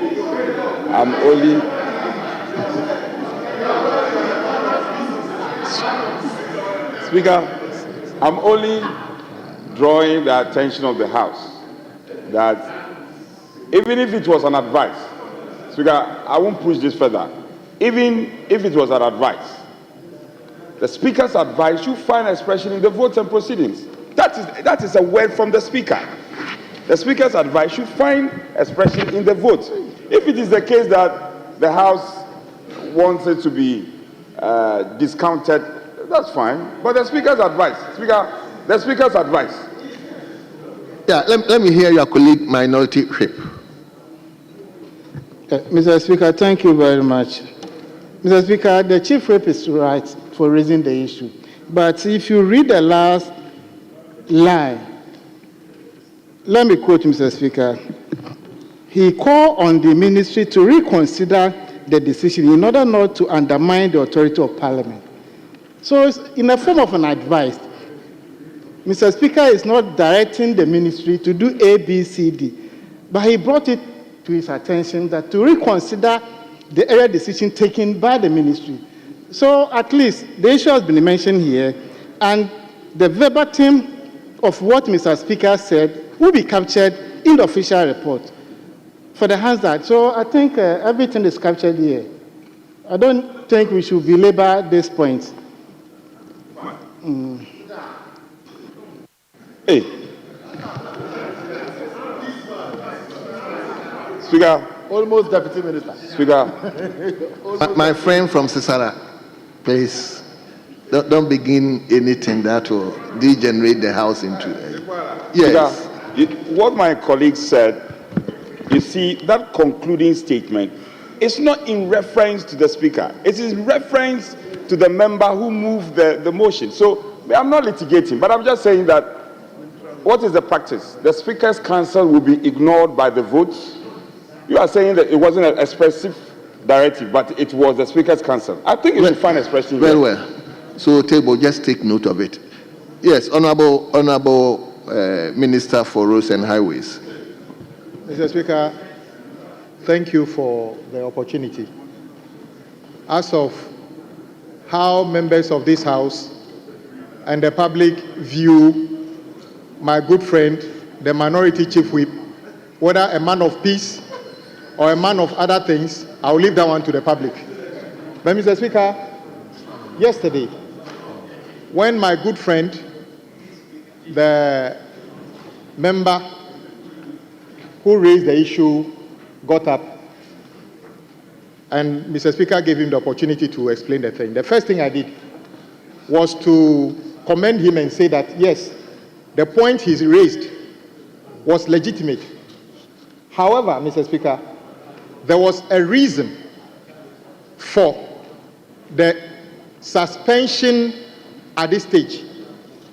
Because he just brought it saying that he was bringing something to the attention of the House, I left it there.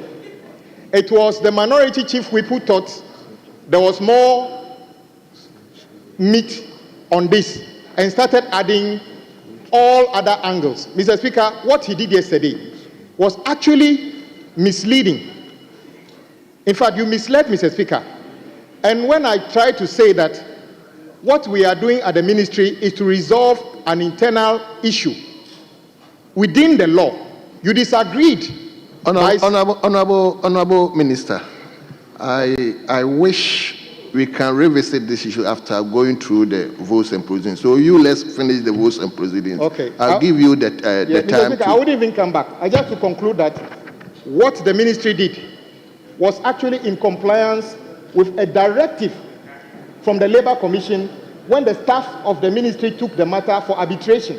So the ministry is not in breach of any law. Rather, we are complying with a directive which says, henceforth, cease with the implementation for now and resolve the issue.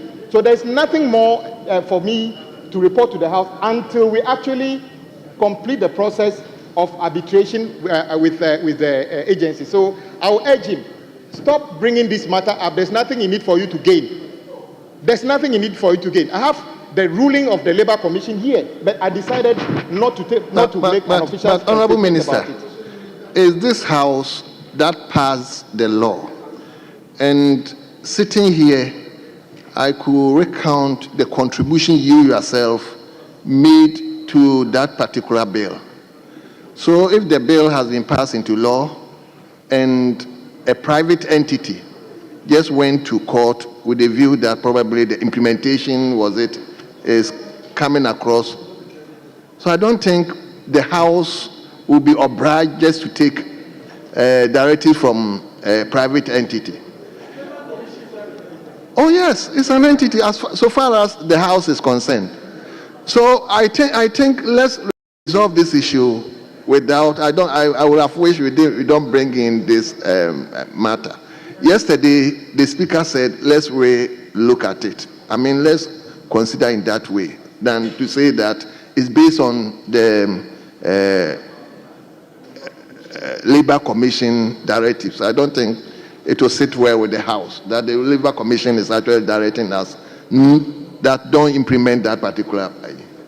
Just for clarification, when a portion of a law which borders on employment of Ghanaian workers raises concerns, and this group of workers did the right thing by going to Labour Commission, not a private entity, and this House created Labour Commission and gave them a mandate to resolve issues like this, and Labour Commission says your case is right, rather than ruling, I'm directing the ministry to go with you to resolve the issue.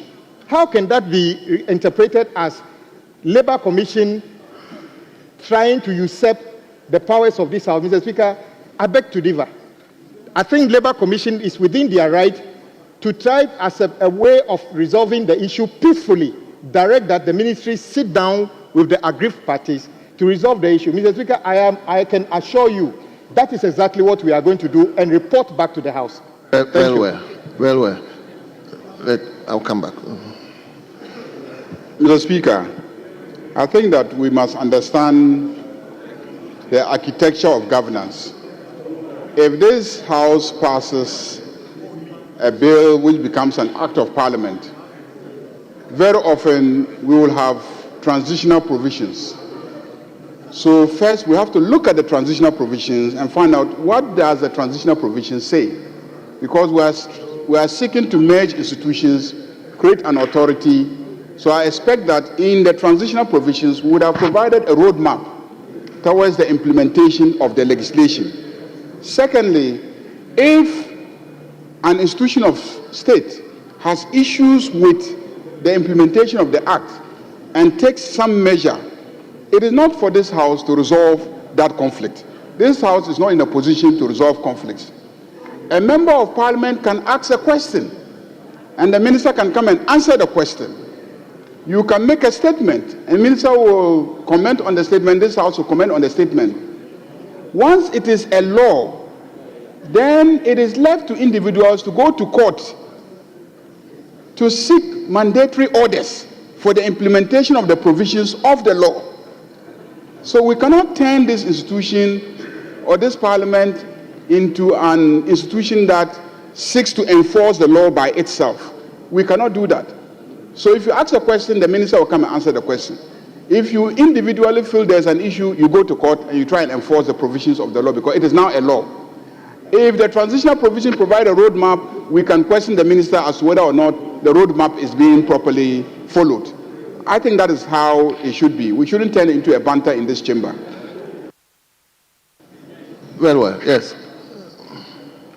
Speaker, I'm just a bit surprised my colleague, my friend's statement on whether there is something in there to exploit. It's far from that. It's far from that. Yesterday, he himself was here when the Speaker cancelled him. I have no interest in this subject matter. Kwame, I have the greatest respect to you. I have no interest in it. What is there that I'm going to gain from? Nothing. We just thought that your statement was unfortunate, and the Speaker has cancelled. We are correcting votes. I am not raising statement. I am not coming under Order 93.1. No, it's vote. And I'm saying that to the extent that the council came from the chair, the Speaker, it should find expression in the vote. If I say this, where have I gone wrong? For you to say that there is nothing in there for me to exploit, what am I exploiting? I think that was an unfortunate statement coming from you. I won't do that to you. I would never do anything to you. And you are getting a bit personal about this matter. Kwame, it's not about you. It's about the separation of powers. We cannot pass a law and you will decide when to implement it or not to implement. And the Speaker has said that if you have difficulty, come back to the House. It's as simple as that. Well. Yes. Well. Well, you are being too sensitive to this matter. I will never harm you. Well. Honorable members, let's turn to page 11. Yes. Yeah, thank you, Mr. Speaker. Mr. Speaker, sorry to take us back. Page 7. I remember yesterday, 4:15, yesterday, Honorable Dakun, Honorable Kobe Ochre Dakun, respectfully was in the House. He's marked absent. No, yesterday he was here. Is he your friend? Oh, yes. My Lord, we are neighbors. We are neighbors. He's from Takrade, I'm from Kwesiminti. We are neighbors, so I should know. Okay. Table, that is right. Yesterday he was here, so kindly take note of it. Yes, Honourable Member for Kwadaso. Honourable Speaker, on page 11, number 3, Ernest Broja Jemfi.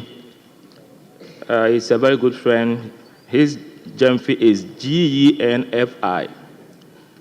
Ernest Broja Jemfi, not Jemfi. Genfi. Then if you come to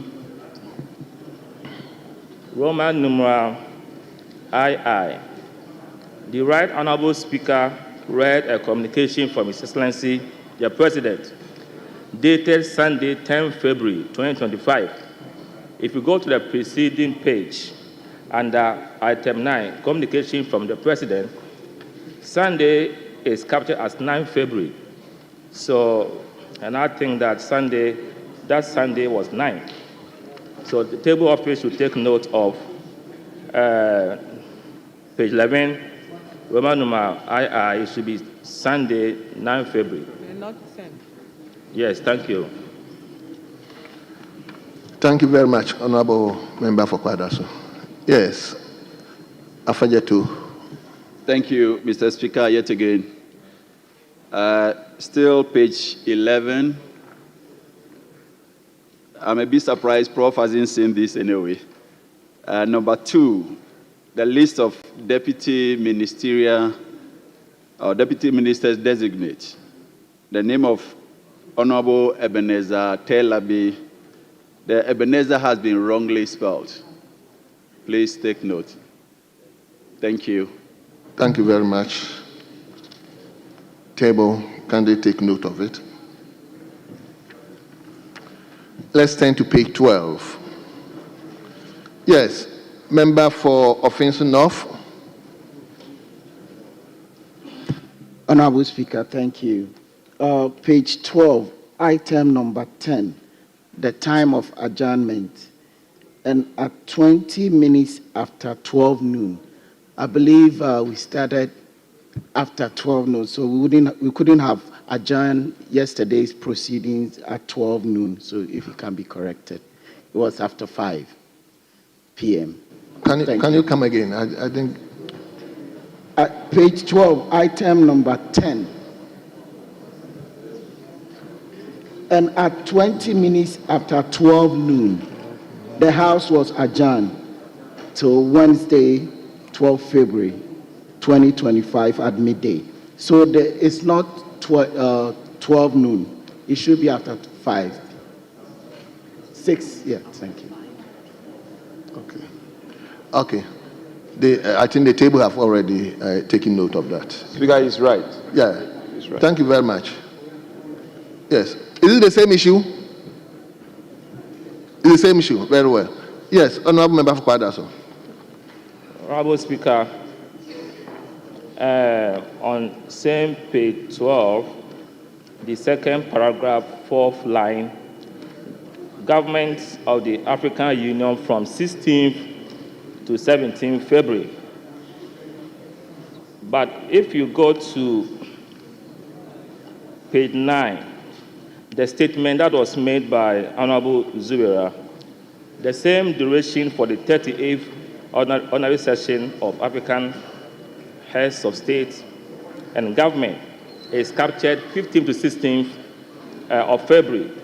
Now you come to page 12, the 16th to 17th. If you go to the official website of the AU, it's supposed to be 15th to 16th.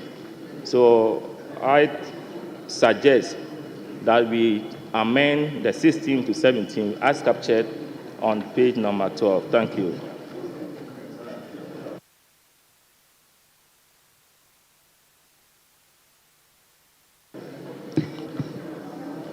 So, Honorable Member, are you talking about the President? If you permit me, the communication further indicated that His Excellency the President will also participate in the 38th ordinary session of the Assembly of Heads of State and Government of the African Union from 16th to 17th. But I'm saying that the duration is 15th to 16th. So I'm surprised that he is going to be there till 17th, the same program.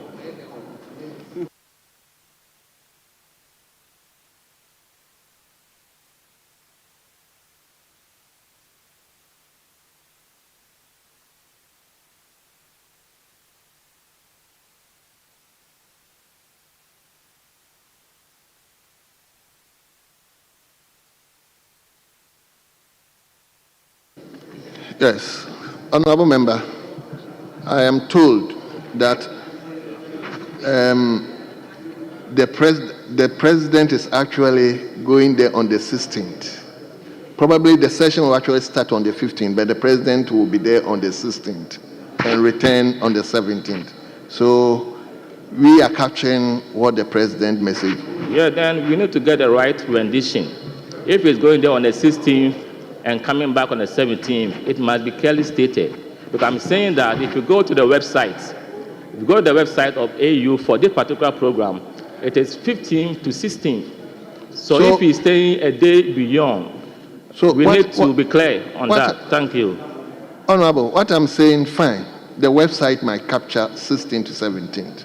But the President, in his own wisdom, is going there on the 16th. So we can't begrudge him. Probably the 15th is the welcoming session, those kind of things. So he might not take part. So actually, probably will take part from the actual business. Yes. Is it the same issue? Very well.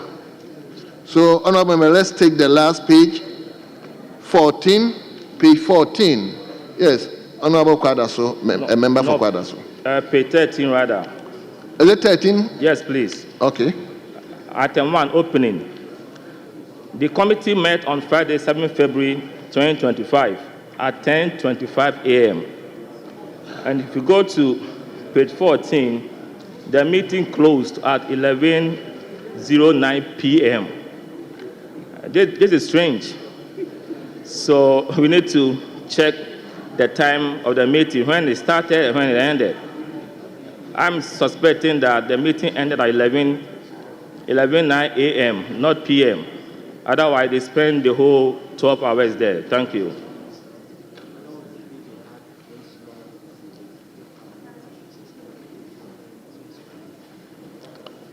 Honorable Member, I'm told it's correct because of the scaffolds that took place on that very day. So from the table, they captured it right. Mr. Speaker, please indulge me. This was a meeting to consider modalities for considering the nominees of the President for minister and deputy ministers. So how can it be? How can it go beyond that? This is completely impossible. Please, the committee met on Friday, 7 February 2025 at 10:25 a.m. and held discussion on modalities for the consideration of His Excellency the President nominees for ministerial and deputy ministerial appointment. And there was conflict there. Honorable member, I'm advised by the table that it is correct. So let's take it like that. I'm glad. Thank you. Very well. Honorable members, in the absence of any further corrections, the votes and proceedings of 11 February 2025 is hereby adopted as the true records of proceedings.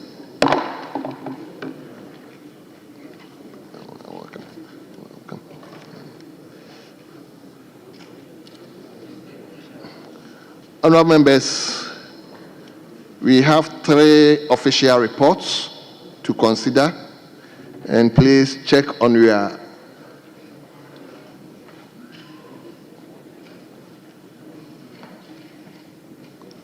so you can take the official report from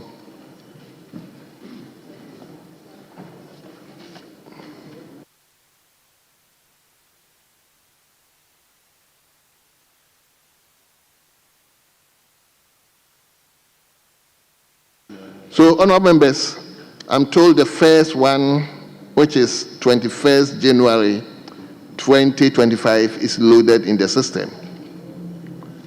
So, we take the first one, which is Tuesday, 21st January 2025. It's loaded in the system.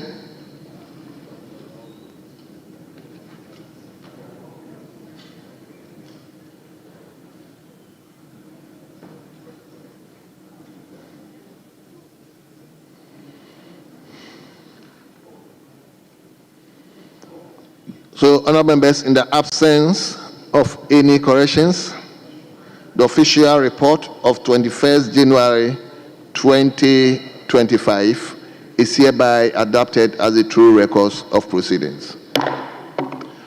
Please, let's take the Tuesday, 28 January 2025 report. That one is also loaded in the system. Tuesday, 28 January 2025 official report is loaded in the system.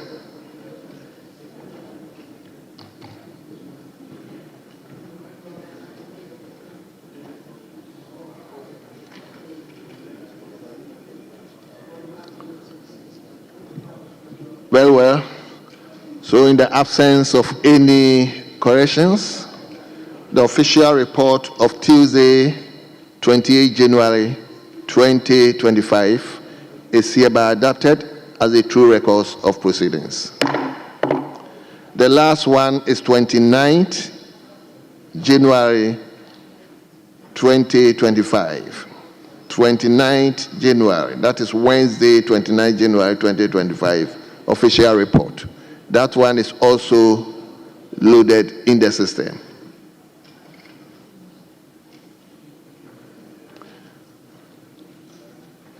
Takwa, do you want to?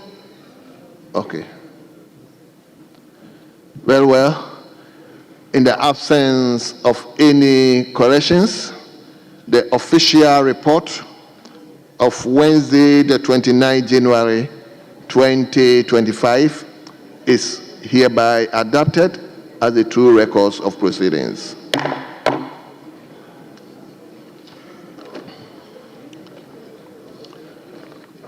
Yes, Deputy Minority Chief Whip, give me a second. Honorable members, we have in our midst at the Speaker's Gallery our colleagues, a research staff from the Parliament of Uganda. They are here to undertake studies in our parliament here. They were here from Monday and they will leave on Friday. So they are here to also witness how our proceedings are undertaken. So without much ado, I will mention their names, and they are being led by Mr. Kasim Iwanika. Mr. Kasim Iwanika is a research officer. Please, are you cheering them up? The second person is Mr. Julius Mulungoti. He's also a research officer. And the last person is Ms. Nora Namayanja. Did I pronounce it well? Yes. Very well. So the fourth person is Mr. Innocent Nyamuyunga. Is that right? The fifth person is Mr. Julius Odon. And the last person is Mr. Daniel Imasit.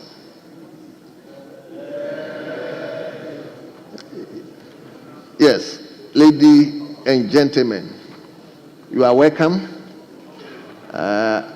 I understand you are already feeling Ghanaian hospitality. Feel at home and take the good name of Ghana back to Uganda. We've been there a couple of years back. We were there to also study how Uganda Parliament is. So you are welcome once again. Okay. Yes, now let me come to you, Deputy Minority Whip. Thank you, Mr. Speaker. Mr. Speaker, I rise under Order 93-1, fortified by Order 67, with your leave, Mr. Speaker, to bring a matter of urgent public importance. Mr. Speaker, Ghana, we have been noted for the democracy that we have been enjoying. And, Mr. Speaker, yesterday, the former minister responsible for finance, Mr. Kenneth Ofori-Atta house was raided, and he, by a national security operative, allegedly. Mr. Speaker, Mr. Kenneth Ofori-Atta had officially written to the chief of staff that he will not be in the country, and he was given that permission, and then he left. It is not acceptable. 2 weeks ago, the former defense minister, Nitiwil, was stopped, and then his car was chased to Parliament to be seized. Mr. Speaker, this is not the democracy that we are all enjoying.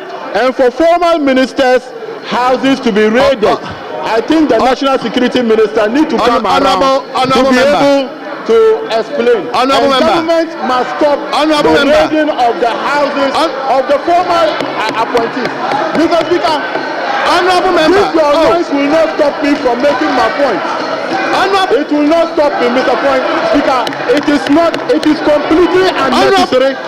It's completely unnecessary, and national security must brief this house, and government must brief us as to why they are aware that Mr. Ofori-Atta is not in the country. We have officially written to them, and they still raid his house. It is not acceptable, and this is the clear behavior of our colleagues, that they don't want to listen, they don't want to protect our democracy. So, Mr. Speaker, I'm bringing this to your notice and the notice of the House. That what is going on is completely unnecessary. I thank you, Mr. Speaker. Yes, Majority Leader, let's hear you. Mr. Speaker, first and foremost, you have to give an order directing that everything that he has said should be expunged from the records of the House. First and foremost, because, Mr. Speaker, the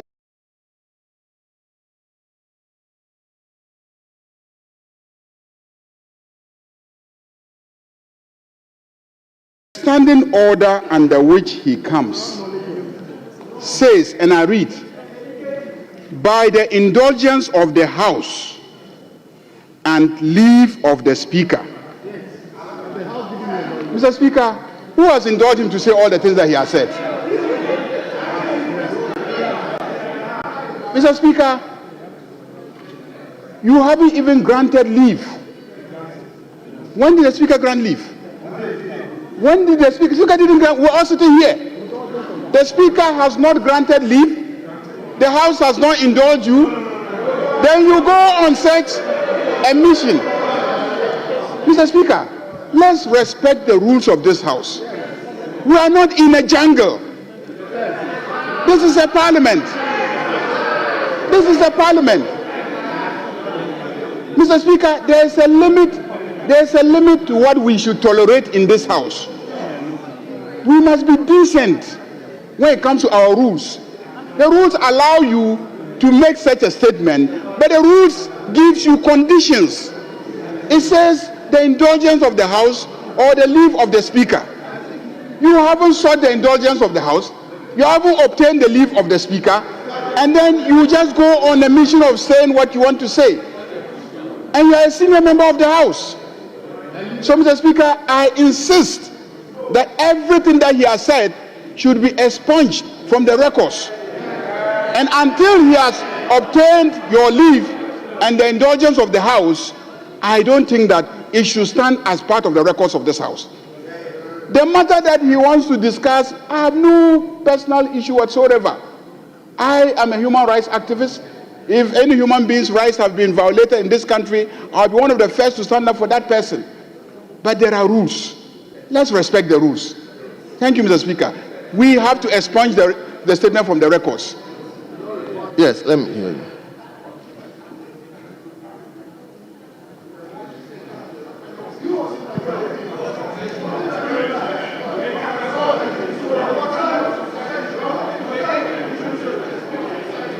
Mr. Speaker. Yes, Minority Leader, let me listen to you. We must be tolerant to hear ourselves. Mr. Speaker,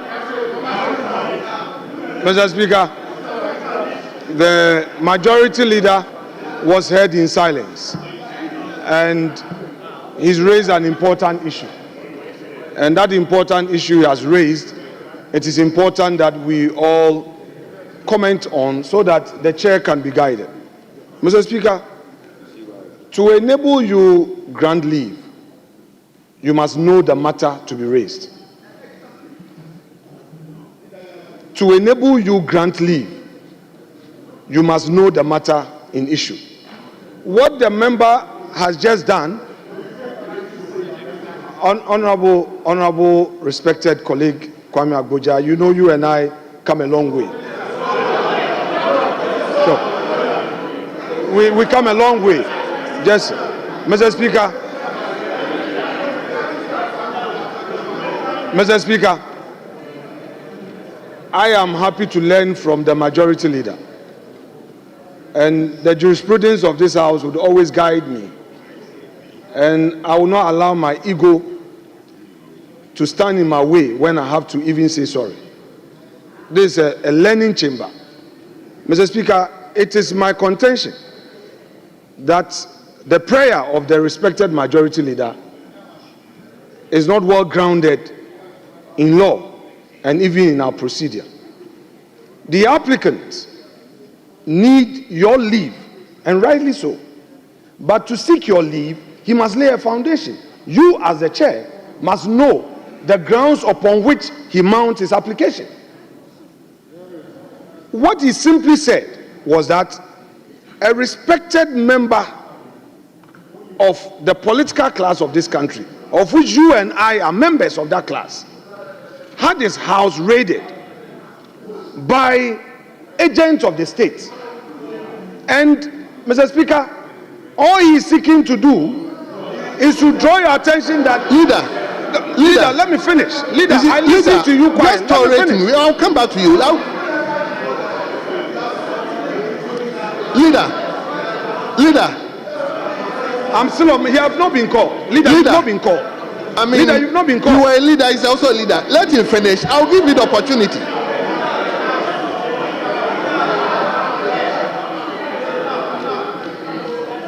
Leader, you've not been called. Let me finish. Leader, I listened to you. You made a fantastic Let him listen to him. I'll give you the opportunity again to speak. Please.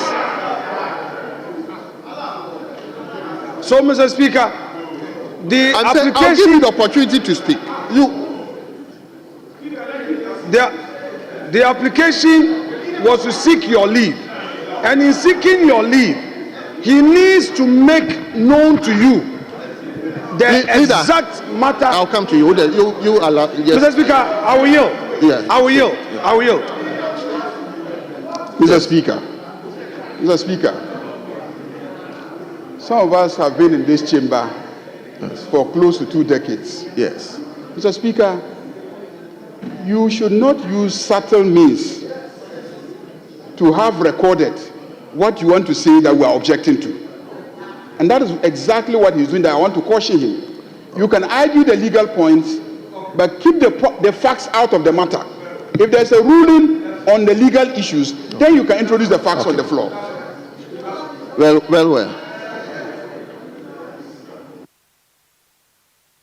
Yes, Minority Leader.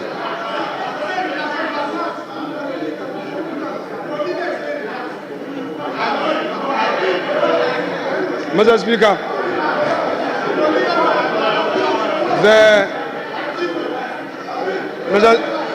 Mr. Speaker, it appears that this side of the House is now made up of the notorious reckless hecklers. Mr. Speaker, now we've seen the notorious reckless hecklers who have not gotten Mr. President's attention. But it's okay. The House has noticed you. And this is where we get all the empty seats. There are legal issues. This is important for learning. So pay attention. Your leader has raised an important legal issue. So pay attention. This is the time for you to learn. This is the time for you to learn. Mr. Speaker, the Honorable Majority Leader was right in saying that I need to argue the legal grounds without necessarily going into the facts. No, I mean your backbenchers. Not you. You are a leader. You are not. You are not. You are not part. I'm saying you are not. Oh. Mr. Speaker, you see their behavior. When we do it to them, they will be crying. We can do it if we listen to your leader. If you don't want us to talk, you see. We also have a backbench. Misbehave. Mr. Speaker. Ayarga. Honorable members. Ayarga. Honorable members. You need to talk to your people. Ayarga. You need to talk to your people. You need to talk to your people. Please.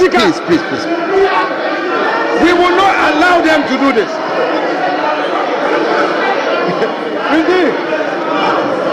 These guys are very intolerant.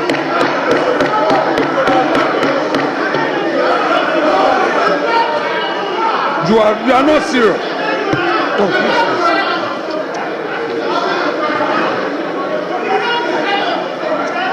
Honorable members, please. Honorable Chapel, please.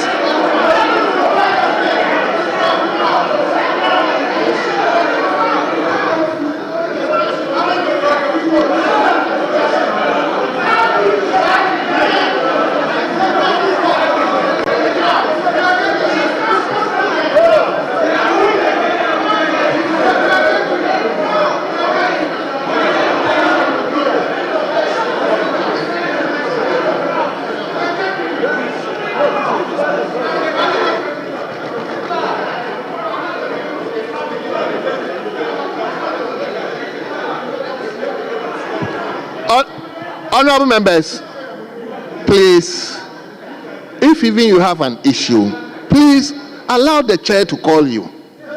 We need to have a very... Why?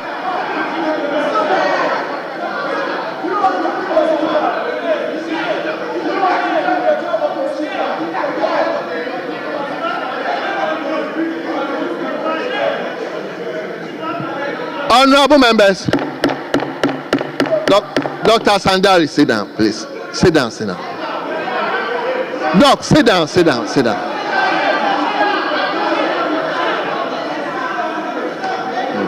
Speaker, I'm not notorious. Everybody knows I'm a gentleman.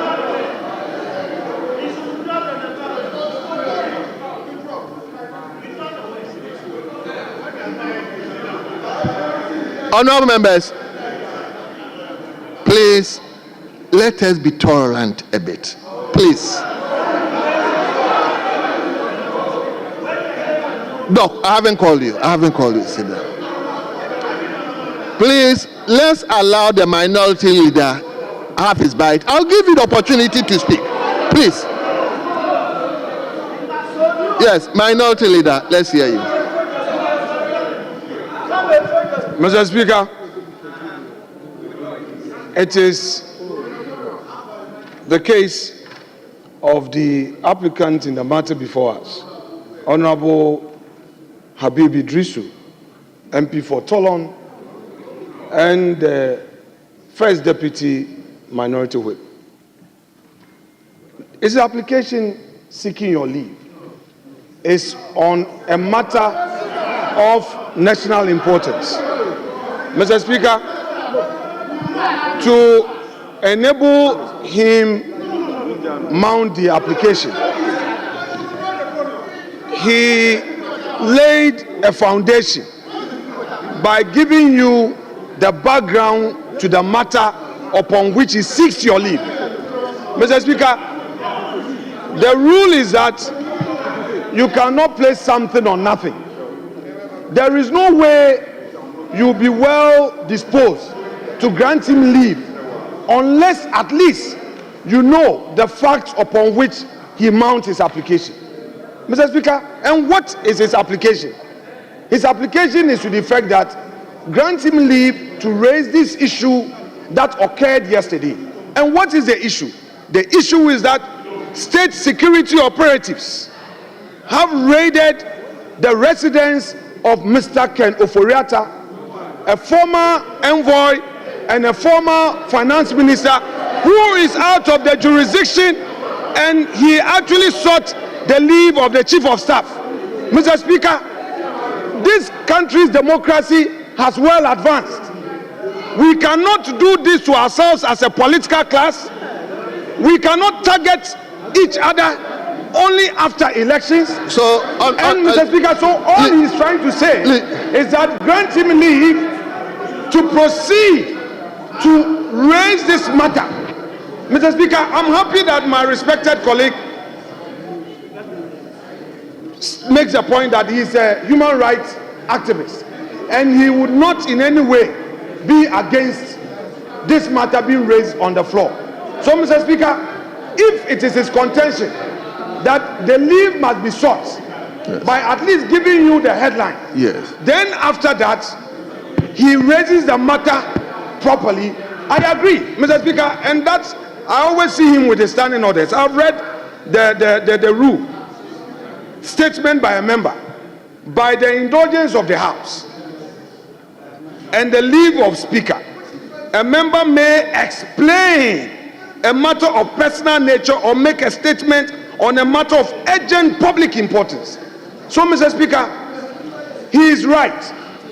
The honorable member did not err. He only laid the foundation.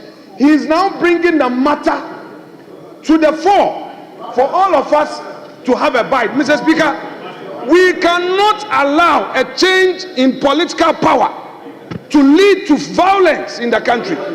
We cannot allow a situation where when there's a change in government, political opponents will be blackmailed.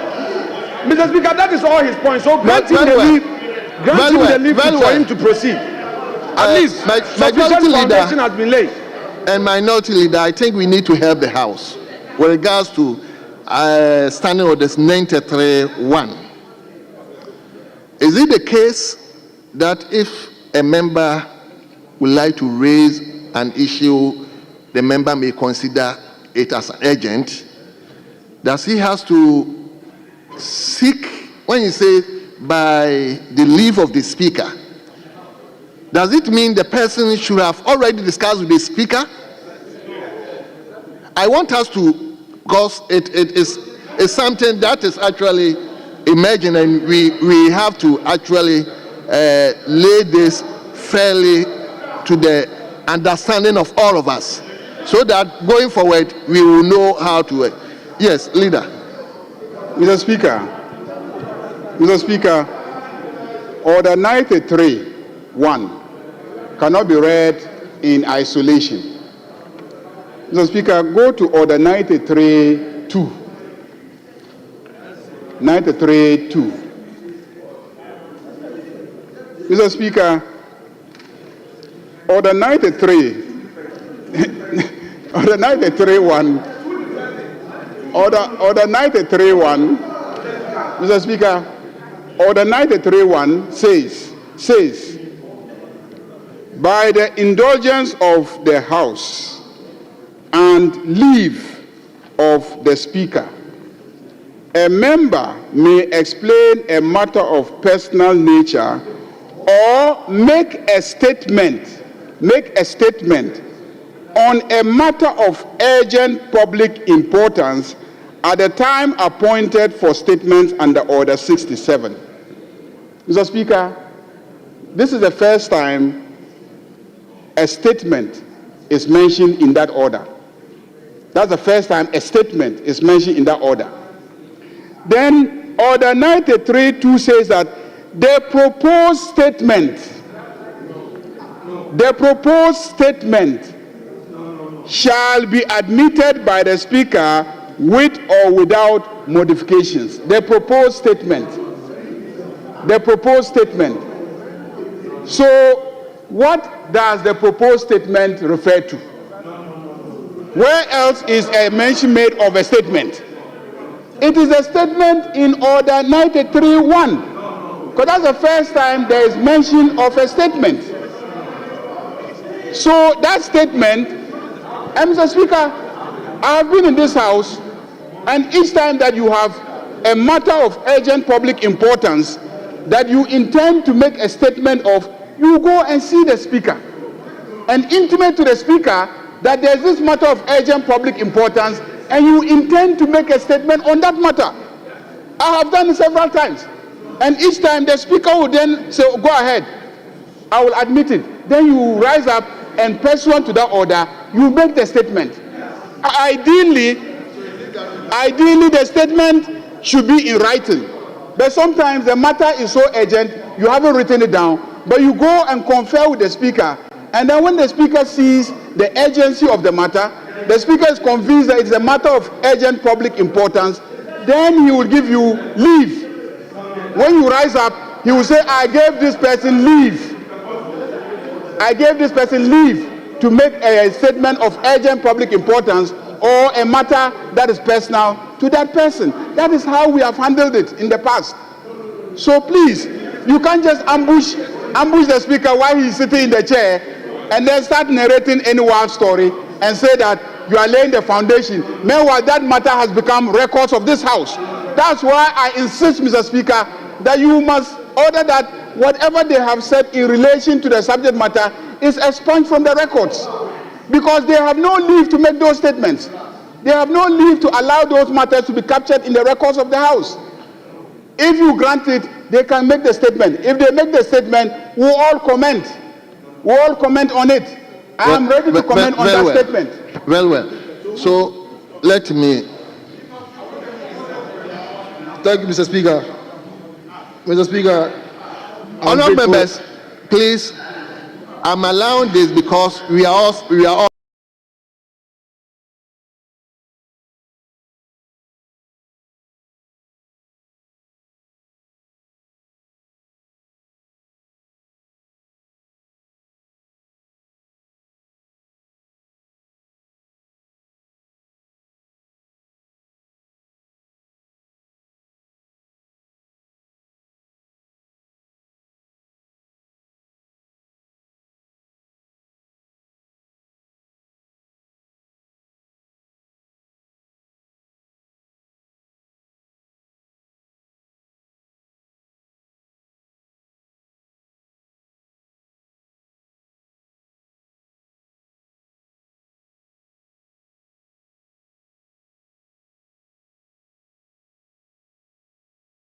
don't necessarily have to come by way of statements. Mr. Speaker, the matter that we are talking about is a matter of urgent public nature. And it's a personal nature that we can relate to. Mr. Speaker, everyone knows in this country what happened yesterday. Mr. Speaker, tax raided the residence of the former Minister of Finance, and it's of a public nature. Today, Honorable Member, the Office of the Special Prosecutor also granted a press conference and addressed the same matter. So, Mr. Speaker,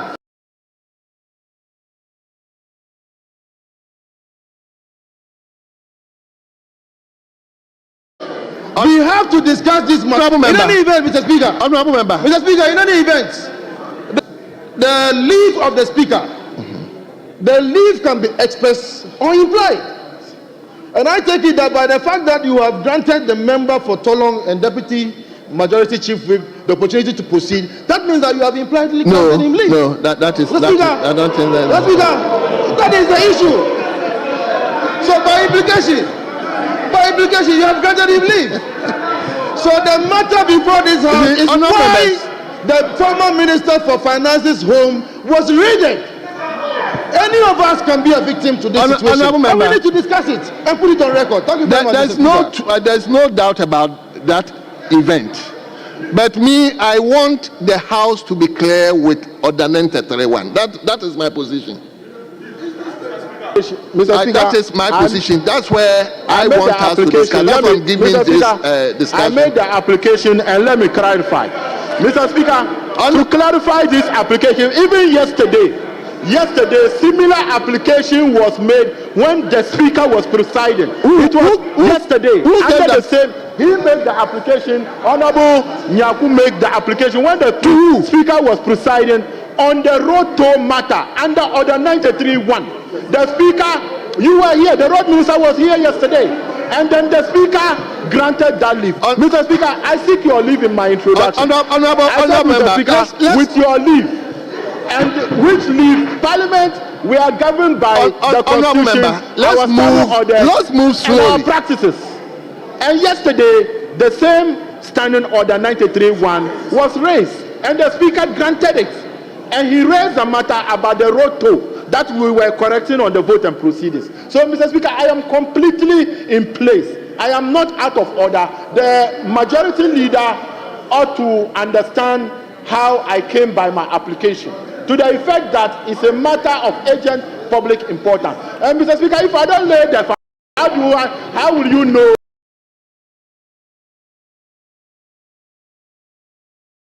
my matter is urgent? No. I need to lay the foundation. You need to lay the foundation. Then I can say, Mr. Speaker granted the same thing, and today we are not granting it. I don't think so, Mr. Speaker. Honourable members, you see, I just want the House to be very, very clear on this matter. Because by the indulgence of the House, when you say by the indulgence of the House, it means at least both sides, the leadership, one, must be in agreement. Two, by the leave of the Speaker, it means at least the Speaker should be in the known. So I think you are aware of it.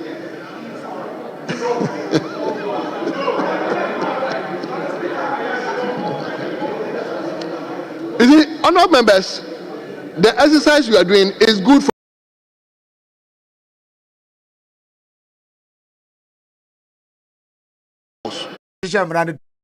nobody should take it. It's good for the House. We have to get our way clear on this. Mr. Speaker, in all sincerity, a WhatsApp message.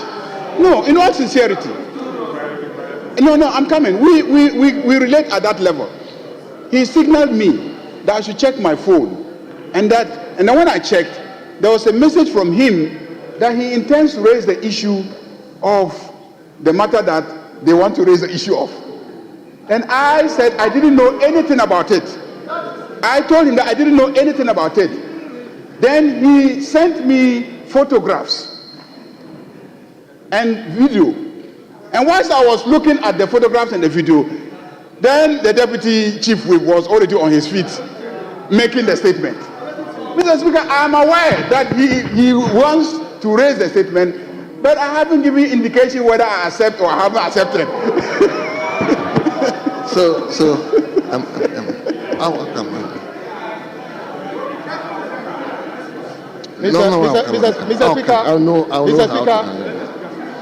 Mr. Speaker, I have been else. I noticed that on countless occasions this morning, our respected colleagues opposite got the mic and started speaking without your authority. I thought leaders are supposed to guide you. The last statement made by the deputy whip on the minority side, you did not give him the opportunity. Imagine if everybody started putting on their mics and speaking. Second, Mr. Speaker, let me remind him, nobody made any statement about road toll here yesterday. Go and check your own record. So your statement about road toll, I don't know where you got it from, because nobody made any statement. Mr. Speaker, whilst the respected leader was speaking, out of nowhere, he got up and mentioned my name. You, Kwame, and whatever. Mr. Speaker, I want to encourage you to caution him. Speaker, if the issue, and Mr. Speaker, you're going to allow me, I think it's a very important statement made by my colleague. I will seek your indulgence at the right time to explain to you how in 2017 the whole of Adaklu-Kodiabe was raided by national security because I come from Adaklu-Kodiabe. The whole town was raided by Honorable Minister, please don't take us back. I can even give you the name of the national security operative, Mr. Apia, caused Adaklu-Kodiabe to be raided 2017, the whole town on lockdown. Because I'm a member of parliament from Adaklu, from Kodiabe, I will at the right time seek your indulgence to bring to you. So if today an individual, Kenneth Ofori-Atta, is raided, consider that versus the whole of Adaklu-Kodiabe raided. Is the law only good when it comes to your side, Mr. Speaker? Raiding whether Kenneth Ofori-Atta or Adaklu-Kodiabe illegally is wrong. But let them know that what is good for the goose is good for the gander. Thank you very much, Mr. Speaker. Honorable members, now my ruling. Yes, okay, you speak then now.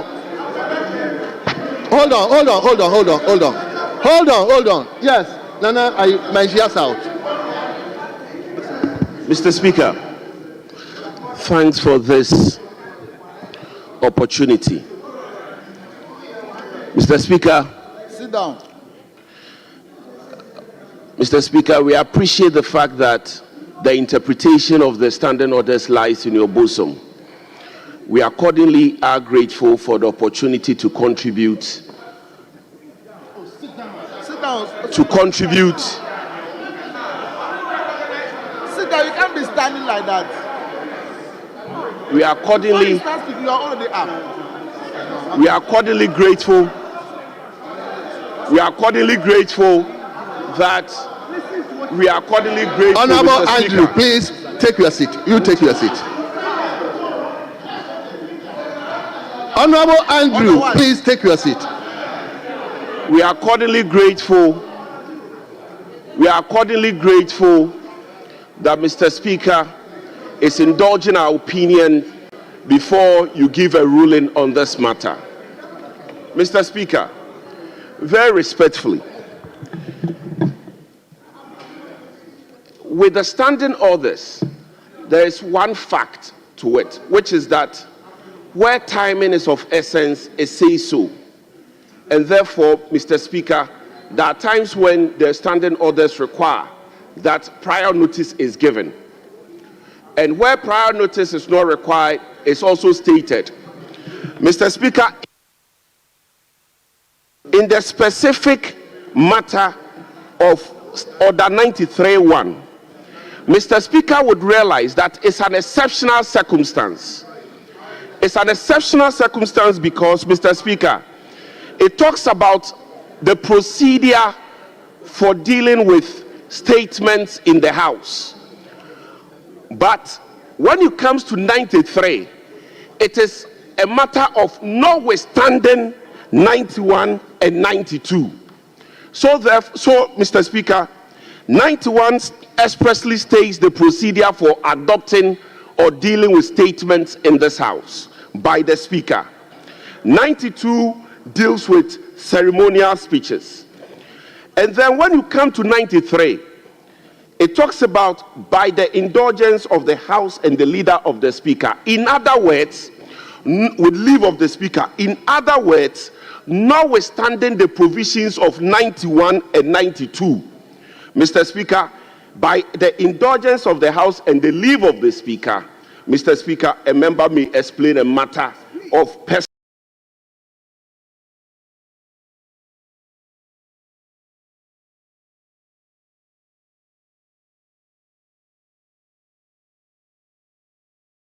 urgent situations. In urgent situations, Mr. Speaker, that of the House, very respectfully, were to hold sway, it will mean that, Mr. Speaker, urgent matters cannot be dealt with unless we can get the attention of the leadership of the House. Mr. Speaker, in the circumstance of this matter, this is a matter which has just come to our attention. That is the matter of the raiding of the house of Mr. Ken Ofori-Atta. Mr. Speaker, what time are we going to get to confer with the leadership of the majority? Mr. Speaker, how do we deal with urgent matters in the circumstance? Mr. Speaker, we are saying that. Mr. Speaker, if this interpretation were to be adopted, it would defeat the purpose of Order 93.1. Mr. Speaker, if the thinking of the framers of the law were that there should be prior agreement between leadership and prior leave of the Speaker, that would mean that, Mr. Speaker, the word prior would have been put there. There's nothing like that, Mr. Speaker. Thank you. I'll take the last one from Honorable James Agaga. Mr. Speaker, thank you for the opportunity.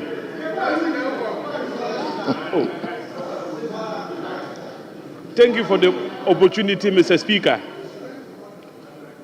Mr. Speaker, I think the matter that has caught our attention is what meaning we ought to place on Order 93.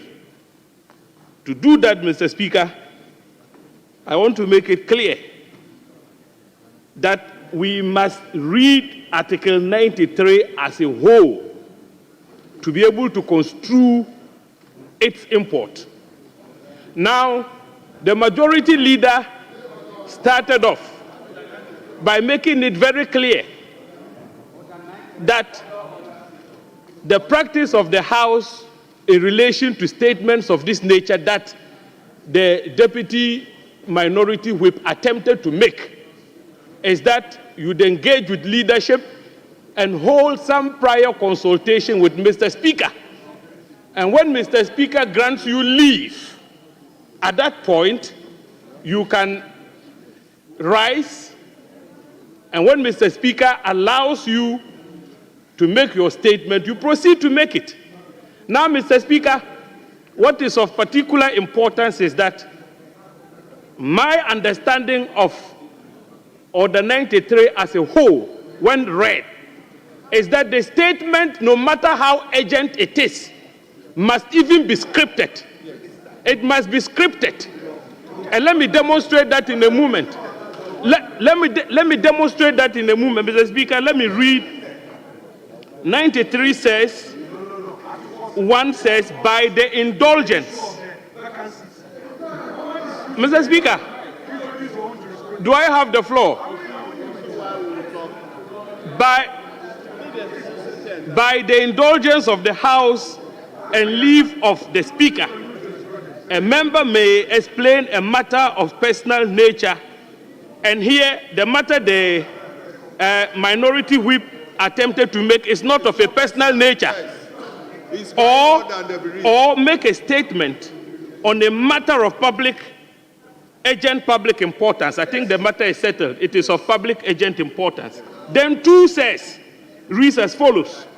The proposed statement shall be admitted by the Speaker. Now 3. The text of the statement as admitted shall be read when a member is called upon to make the statement.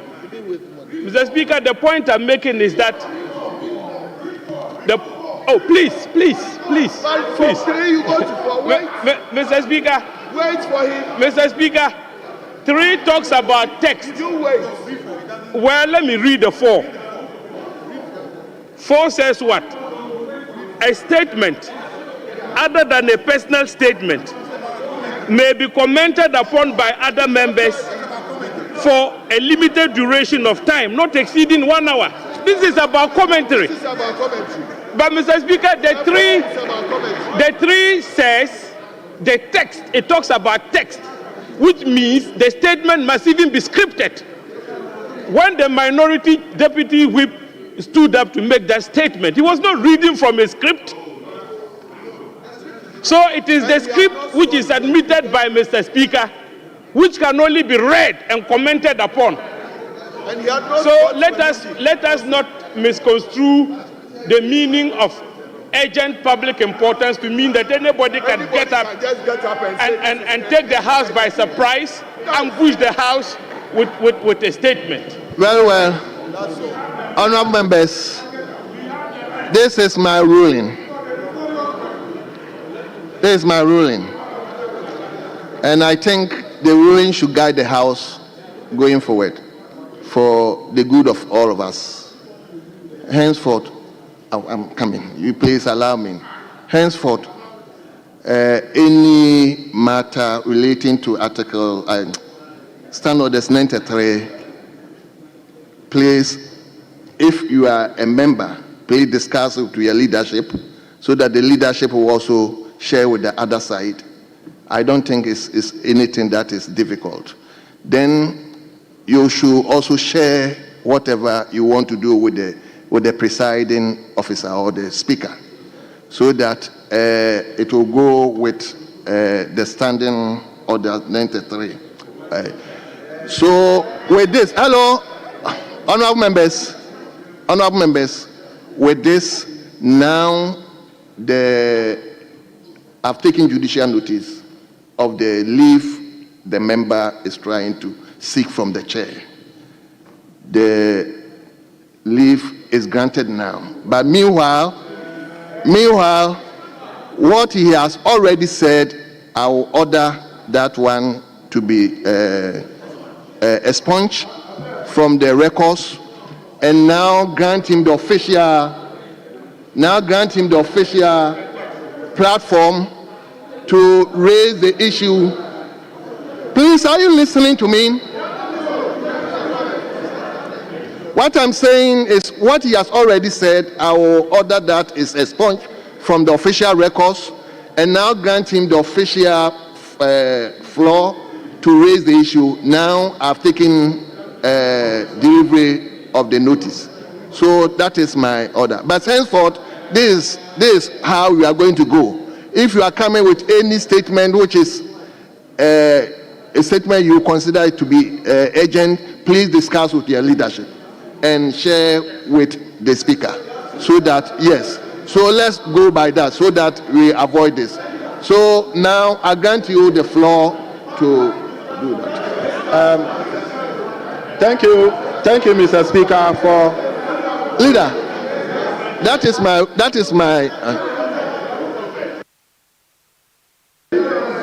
Mr.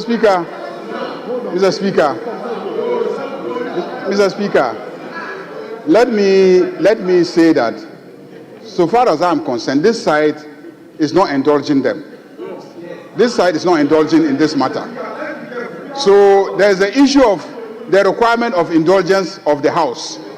And this side of the House is not indulging them to make this statement on the floor. We are not indulging them. We are not indulging them to make this statement. Why not?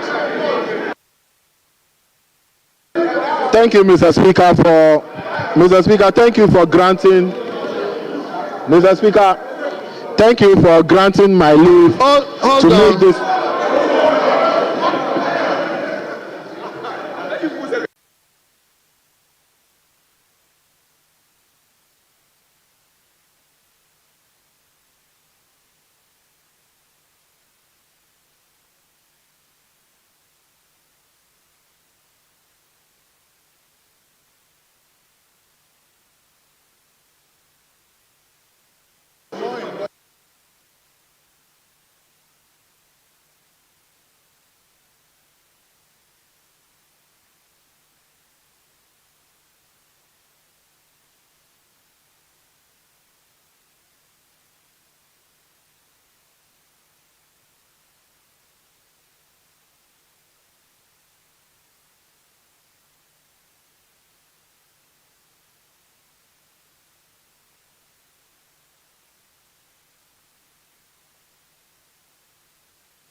Honourable members.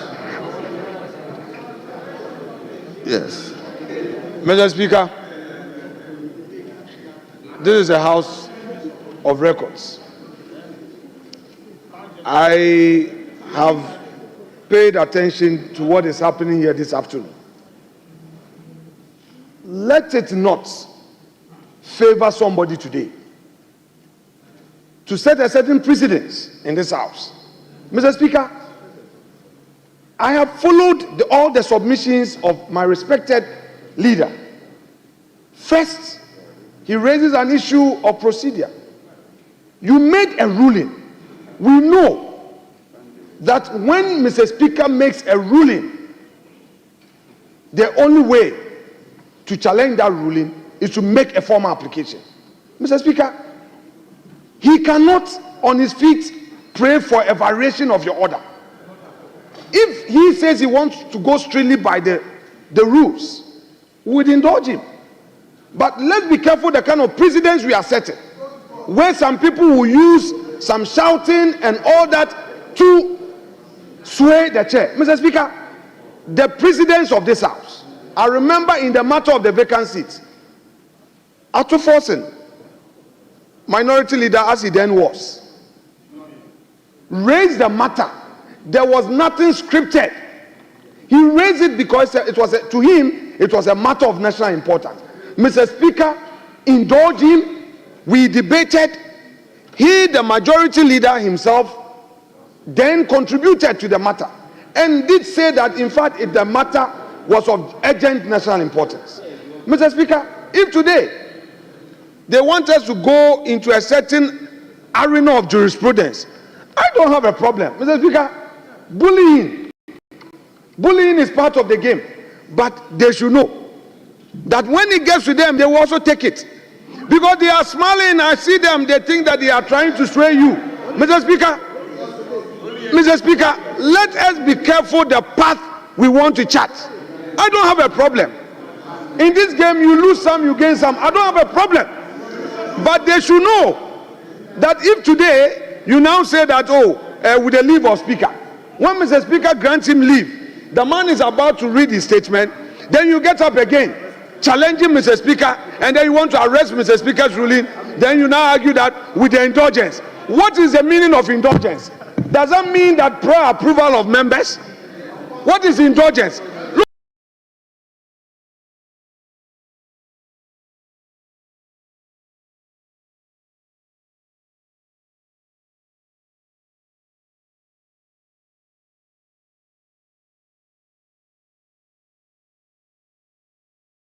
Mr. Speaker, let Honorable Ayelga, my Harvard just mean that if the other side of the house says they won't accept, you can't read. You've said that the earlier submissions be expunged. We are not challenging you. Our friends must be tolerant. This is democracy. You are in majority, fine. But let us do the right thing. Let's do the right thing. Mr. Speaker, you've made your ruling. Your ruling stands. If he wants to challenge it, he should file an application. He should file an application. The majority leader cannot introduce his own form of jurisprudence to confuse this house. That is not the rule. That is not the law. And that is not the practice. Mr. Speaker, you ruled allow Honorable Habib Idrisu to proceed. Leader, let Habib, hold on. I will come to you. Hold on. Let me give the majority leader. Mr. Speaker, I am not challenging your decision. Your decision is to the effect that by Standing Order 93-1, by standing...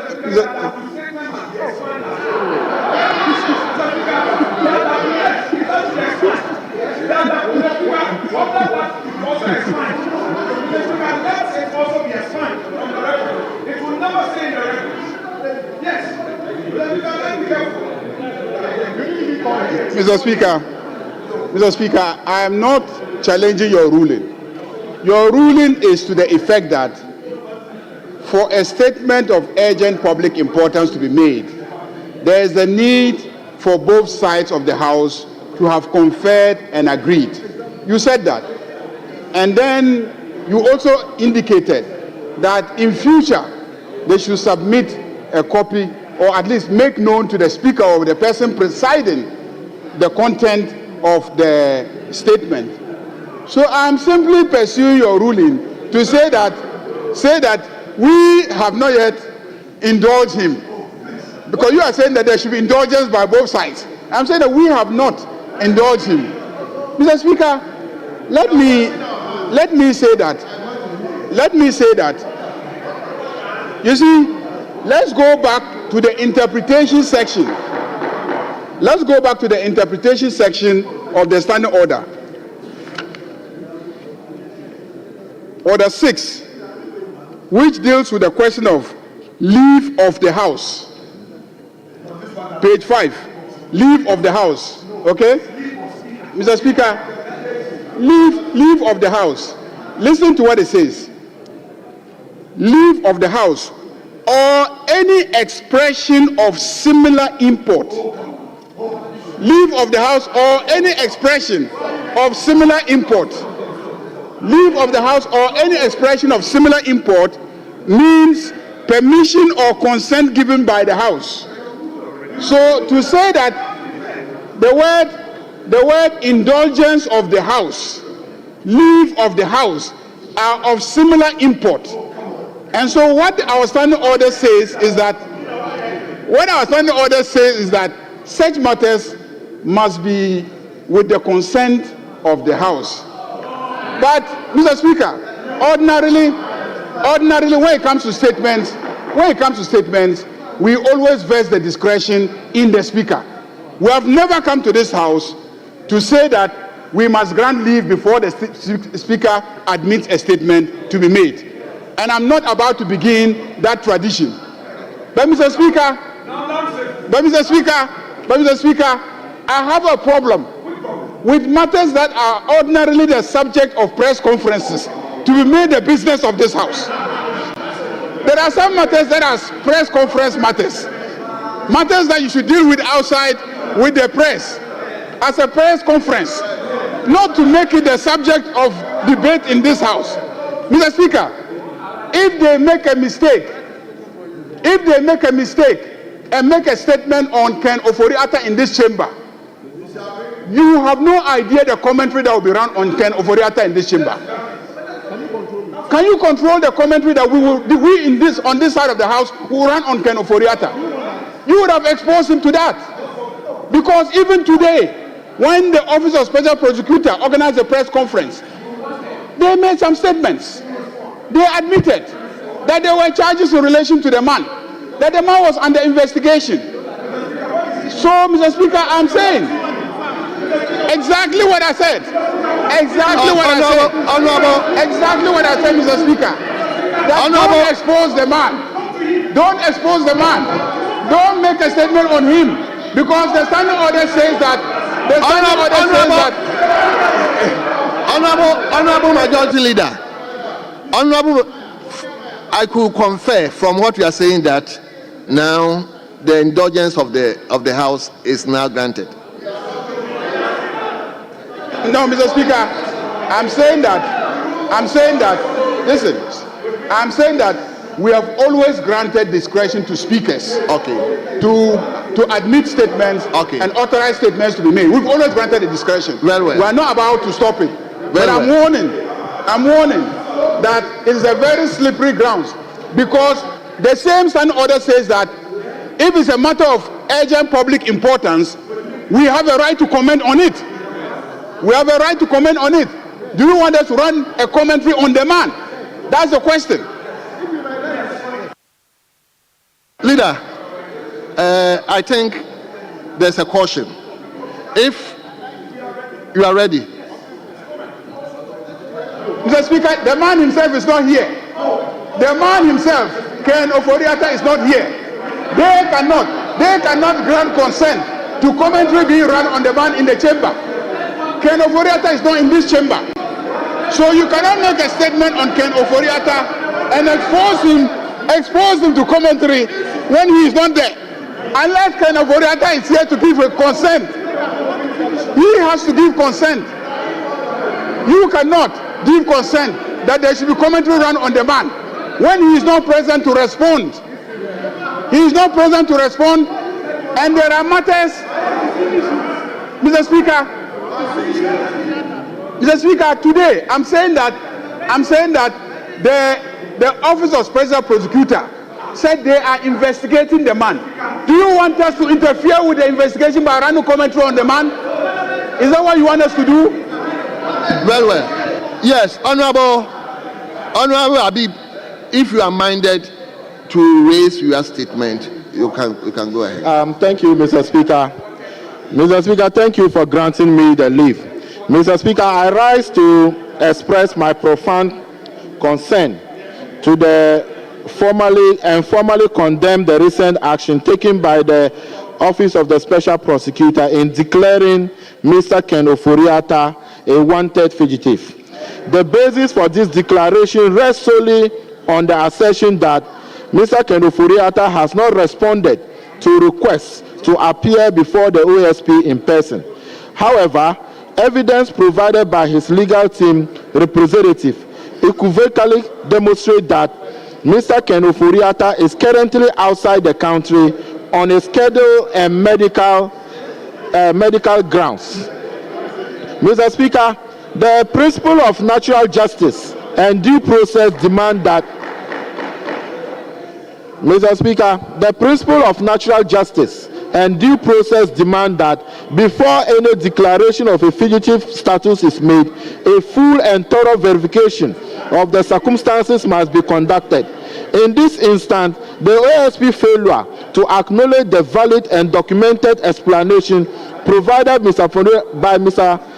Ofori-Atta's legal team is alarming.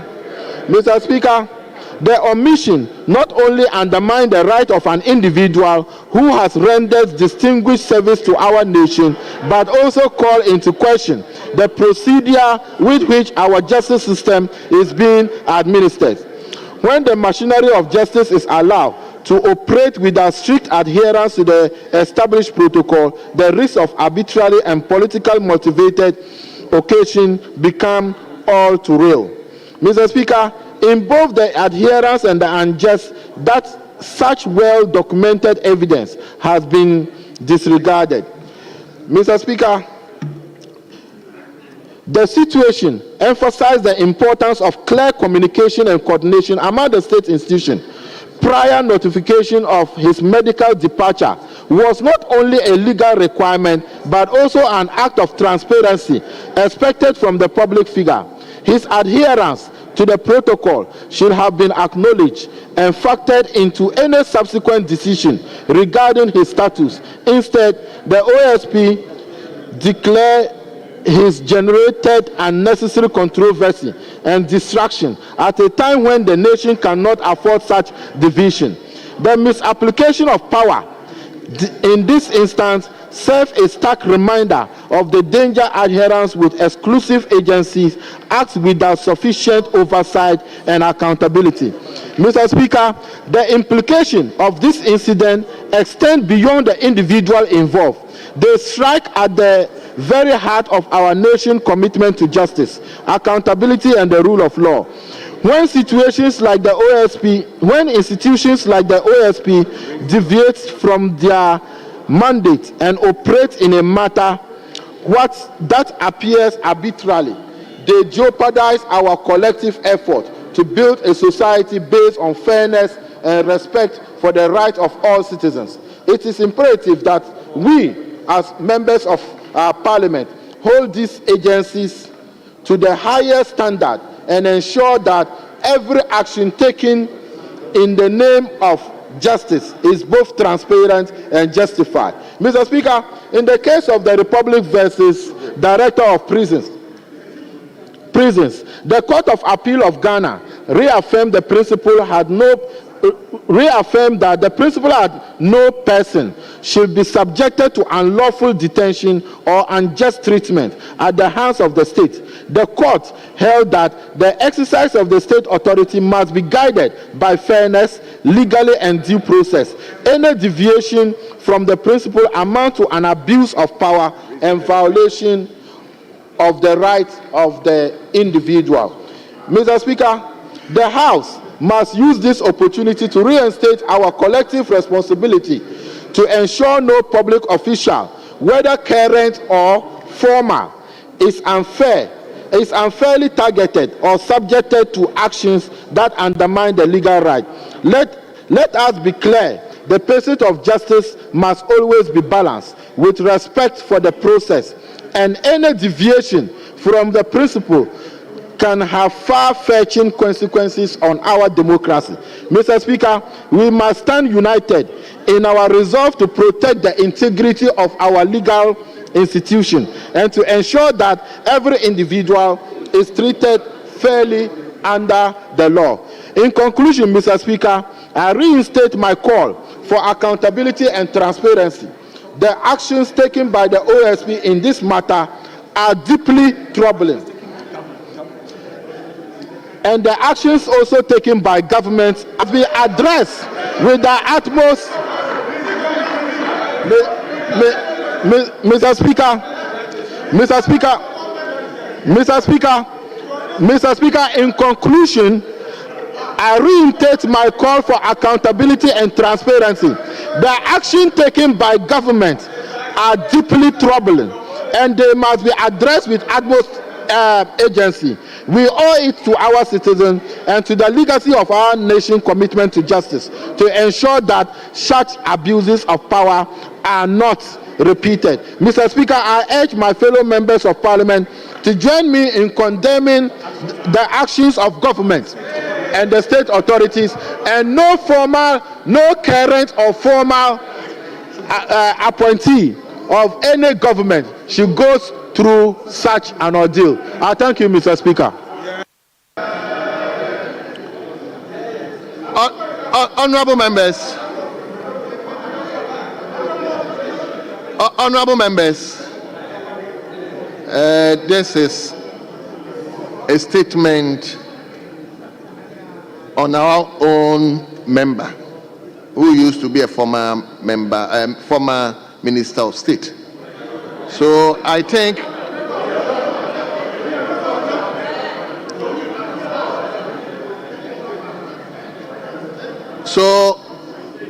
I am going to be guided by 93.5. that nobody is going to be allowed to speak more than 5 minutes, and the comment should not generate debate.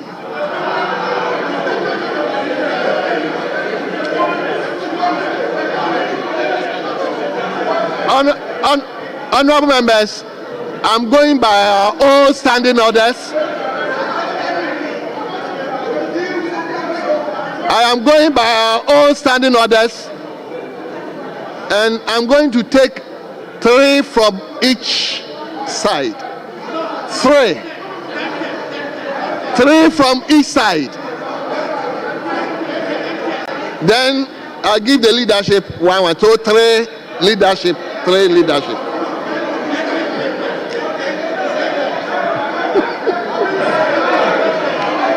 Mr. Speaker. Yes. Mr. Speaker, we have 10 members on this side. We have 10 members on this side ready to comment. We have 10 members on this side ready to comment. 10, yes. No, 10, Mr. Speaker. Mr. Speaker, 10 people. Leader, I can take 10. If they don't have anybody who wants to comment, that is up to them. But we have 10 people who want to comment. I caution you, Mr. Speaker. I caution you. And he said that he was ready for it. So 10 people will comment on this side. Yeah, he said he was ready. You said you were ready?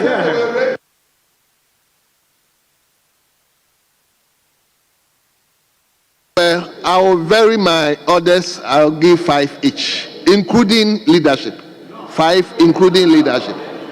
So I'll begin with Honorable John Jinapo. Not more than 5 minutes, please. Mr. Speaker,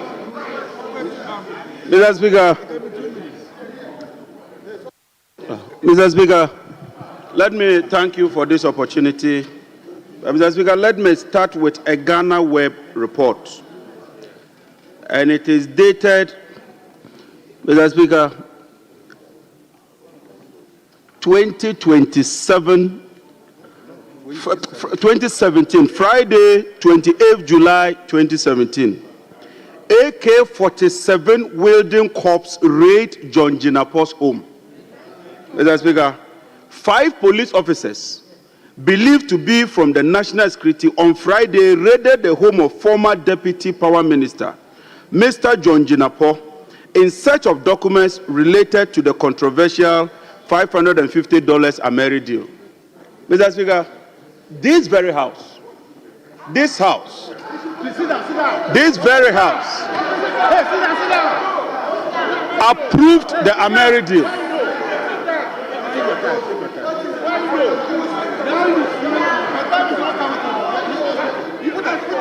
Mr. Speaker,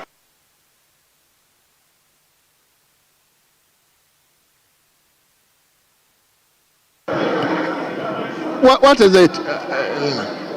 Speaker, I thank you. Earlier on, I had tried to catch your attention. I think it's important we set the parameters right. Let it go into the records that nobody's afraid of this subject matter. And the leader says that he's cautioning. Nobody's afraid. Nobody has anything to hide.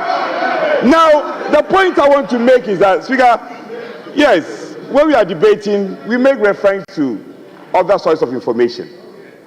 Let it be put on record that any matter that anybody wants to reference, it should be tabled. It should be tabled. Speaker, if our colleague has some source of information, let that information be tabled before you can proceed on same subject matter. You can just get up and say that Ghana Web, table it. Let him table it. No, he should table it. Anybody gets up and say Ghana Web, he should table it. Speaker, I insist. Let him table it. Then you can take his source serious. Honorable John Jinapo. Mr. Speaker, you've already spent 1 minute. So. Mr. Speaker, that's most unfair. That's most unfair. I mean, you can't do this to me, Mr. Speaker. Mr. Speaker, you are a leader. And you should know that when something is public record, especially in this house, we do not tender any evidence. Professor Mike Okwe, then Speaker, made a ruling on the matter in this chamber. You were seated here. Professor Mike Okwe wrote to the CID in respect of this matter. And so what other evidence do you want me to tender when it's captured in the Hansard? Anything captured in the Hansard, you don't tender any evidence. Mr. Speaker, I am saying that on that fateful day, Mr. Speaker, on that fateful day, when my house was raided by AK-47 wielding national security operatives, when they banged on my door, creating fear and panic, sending my 6-year-old child into a state of hysteria, into a state of fear. We had members here. They never commented on it.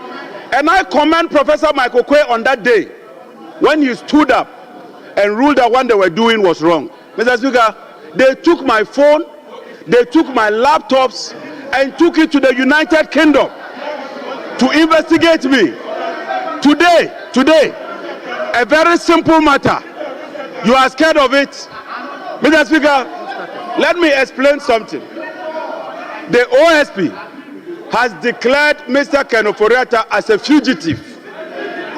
As a fugitive.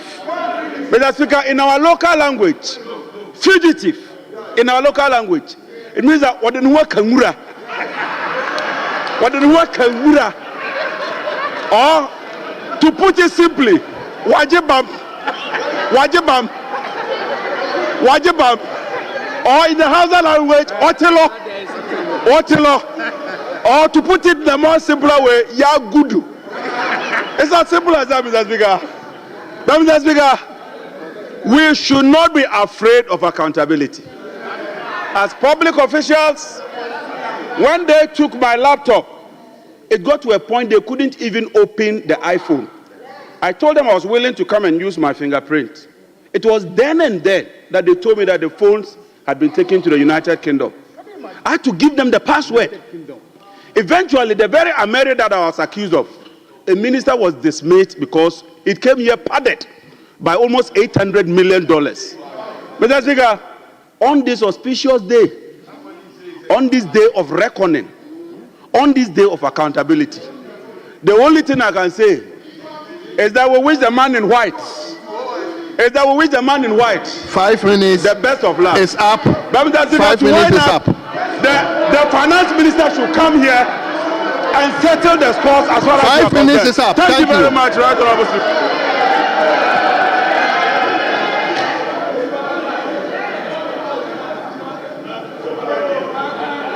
Yes. Honorable member for Bimbila, you have 5 minutes. Mr. Speaker, thank you very much for the opportunity.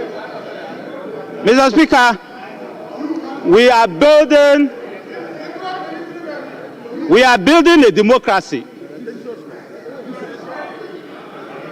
The honorable member who just spoke said gun-wielding policemen raided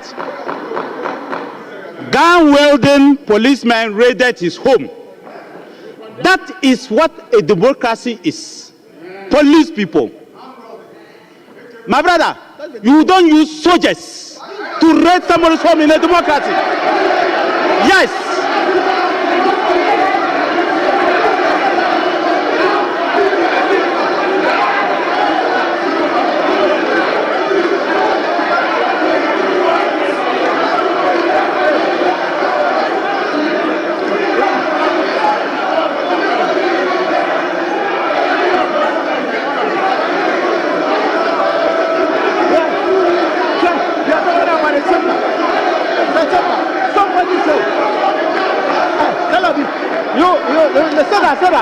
Sit down.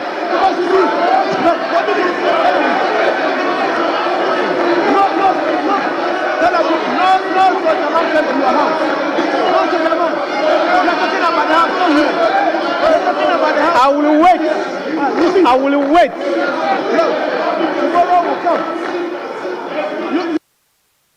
Honorable members.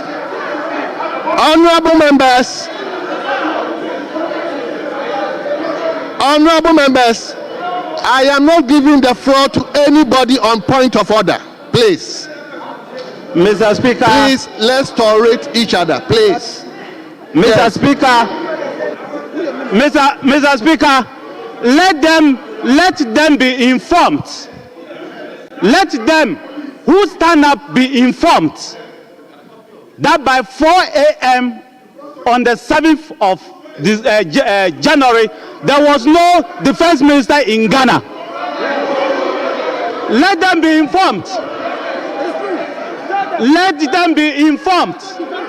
Let them be informed that nobody in Ghana, let them be informed. Tell the gentleman, tell the gentleman here that he's just been nominated Deputy Minister of the Republic of Ghana. You are no more in a position to be shouting. Respect yourself. You are in government today. Mr. Speaker, let them know that by 4 a.m., when soldiers and police entered here to keep order, there was no Minister of Defense in Ghana. Be educated yourselves. Mr. Speaker, I still want to repeat. Let me repeat to my colleague. Let me repeat to my colleague that in a democracy, you do not use soldiers to raid somebody's home, especially when that person has told you, that I am not in the country and I'll report when I get back. Ofori-Atta wrote to the OSP that, look, I am not in the country, I've received the invitation and I will come back and report to you for any investigation. You have no right, Mr. Speaker, you have no right to send soldiers to raid a man's house when he's not there. When he has told you that I will come, I'm out of the country. It is worse than armed robbery. In fact, to the extent that I have seen pictures of Richard Japa, who has just been forgiven of his sins, raiding somebody else's house. What business has that man in the house of a man who is supposed to be traveled outside? This is not the democracy we are building. Thank you. It is wrong for John Mahama, who just won an election, to try to use soldiers to intimidate people. Thank you very much. We will not agree today. Thank you we very will not much. agree tomorrow. We are not cowards. Thank you. Thank you. We will account to anybody who wants us to account. Thank you very much. Now, yes. Mr. Speaker, the former defense minister, in his concluding statement, mentioned one Mr. Jakwa and said that somebody who has just been forgiven of his sins. Mr. Speaker, he has never proven that the guy committed a sin. He has never proven that the man committed a sin. So you cannot say that somebody who has just been forgiven of his sins, nobody forgave him of any sin because nobody proved any sin. So, Mr. Speaker, the man is not here. He should withdraw that part of his statement. He should withdraw that part of his statement. Yes. Mr. Speaker, the case against Richard Japa, the appeal, and the current finance minister was withdrawn by the current president. The appeal was withdrawn by the current president. Allow the court to deal with the matter. Allow the courts to deal with the matter. And let's see whether you have sins or you don't have sins. Allow the courts to deal with the matter. So Mr. Speaker, allow the courts to deal with the matter. And let's see whether there are sins or there are not sins. So have you... But if you want me to withdraw the word forgive, I'll withdraw that word. But I say to you that allow the courts to decide whether a man is guilty or not. Thank you. Thank you very much. Now, Honorable Member for Bolgatanga, is it Central or Central? Yes. Thank you very much, Mr. Speaker. Mr. Speaker, I am very sad that in our country, the biggest perceived enemy of our economy is being defended the way my colleagues are doing. And everybody knows. And everybody knows. No. Everybody knows. Everybody knows.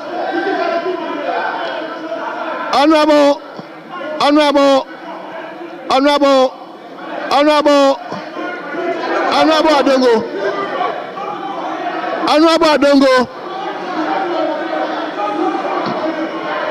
Honorable Adongo. How did you come by that? Mr. That Speaker, is the biggest. Mr. Speaker, if that makes him happy, I withdraw. Please just withdraw. Honorable members. Yes, the truth. Honorable members, please. Honorable members, please, let's be guided by our all standing orders. This comment should not generate any debate. So please, let's make a statement that will invite no other person to come and challenge your statement. Please, let's be straightforward. Mr. Speaker, you allowed very contentious, debatable issues to be raised here. And you are now asking me to respond to debatable argument without debate? Is that what you are saying? You admitted all that debatable documents that he presented here. But I want to say that if you are a Ghanaian and you respect yourself, Ghana has gone into debt restructuring and embarrassed globally. Who did that? Ken Ofori-Atta did that. The Ghanaians who bought our bonds, went through a DDEP. Who did that? Ken Ofori-Atta. And so, if you get up to defend this person who has robbed us of our peace and happiness, and you expect me to debate this in a manner that is not debatable, I beg to differ. But Mr. Speaker, the truth is that the OSP has made it very clear that the state did not send anybody to Ken Ofori-Atta's house, and that was staged by Ken Ofori-Atta's own people. Hold on. Yes, minority leader. Mr. Speaker, with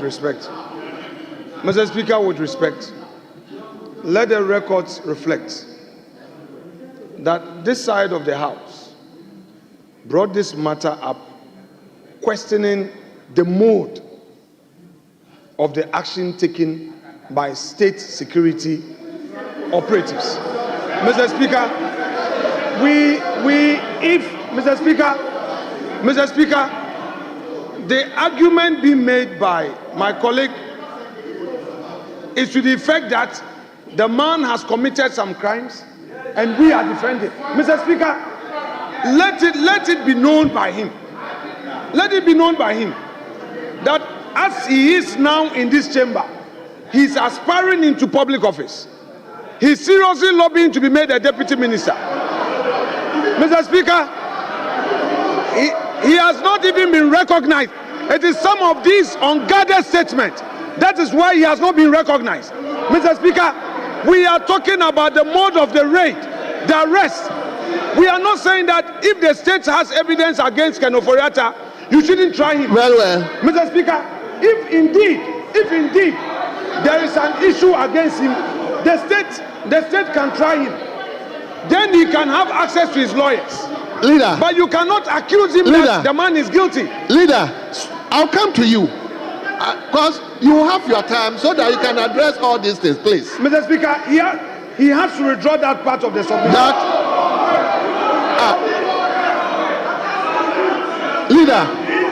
Leader, which part? These are my views. Go on. Yeah, they are my views. The minority leader doesn't tell me what to say in this house. He doesn't dictate to me what I say in this house.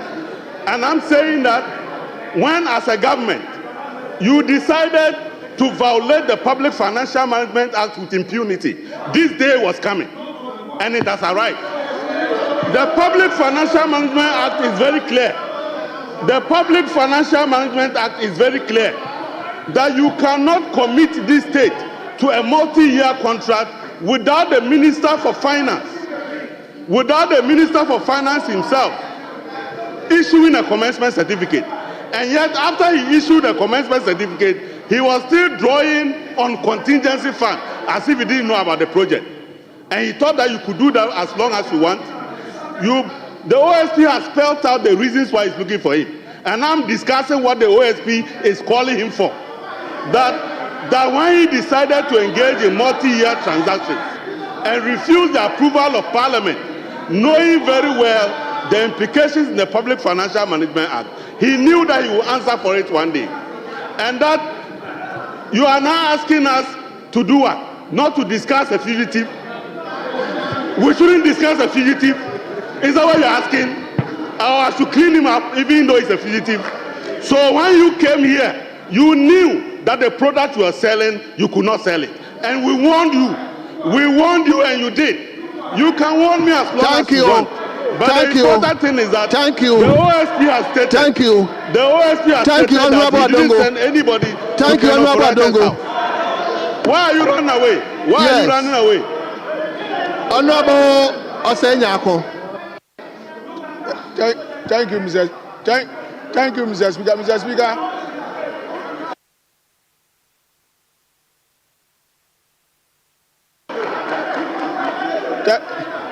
Thank you, Mr. Speaker.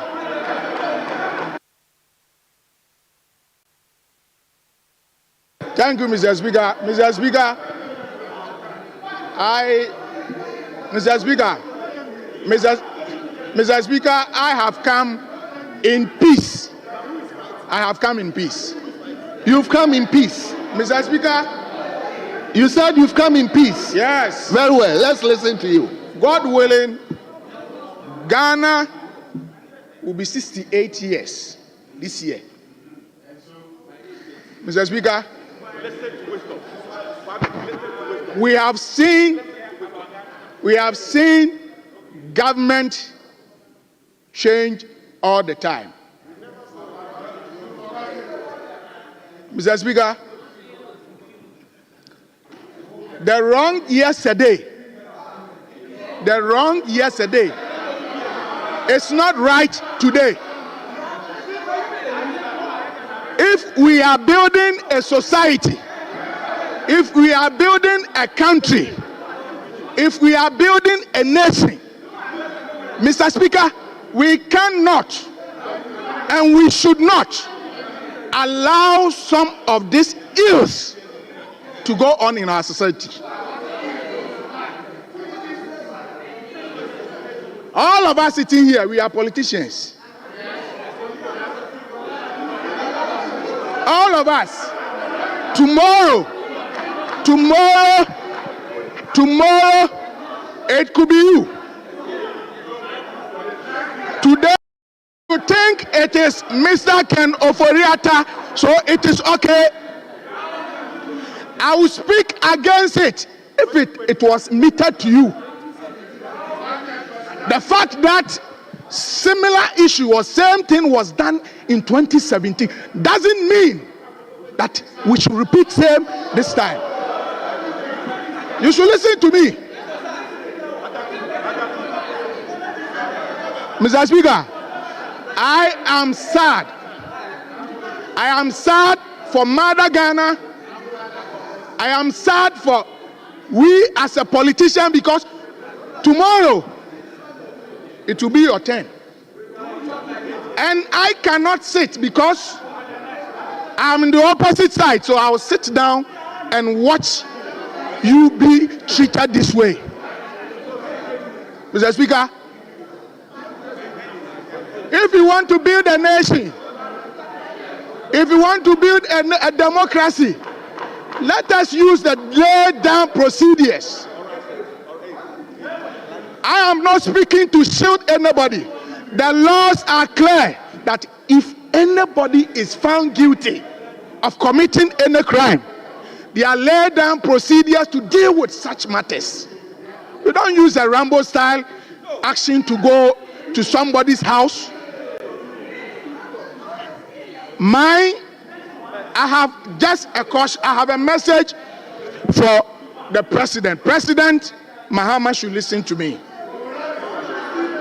Mr. President, Ghanaians voted for you massively so that you come and unite this country. Thank you. They did not vote for you to come and divide this country. Thank you. If he want to leave long after he has leave his office, then I am begging him that he should use the lay-down procedure to address some of these matters. Thank you, honorable member. And stop the buga-buga. Thank you so much. To help this country. Thank you. Thank Mr. you Speaker. so much. Let me come to Mr. Speaker, I'm very grateful for this opportunity. Mr. Speaker, I am one of those who believe that what is wrong yesterday is also wrong today. What I've read is that the OSP has said that the raiding that we are all talking about is something that was staged. I listened to him.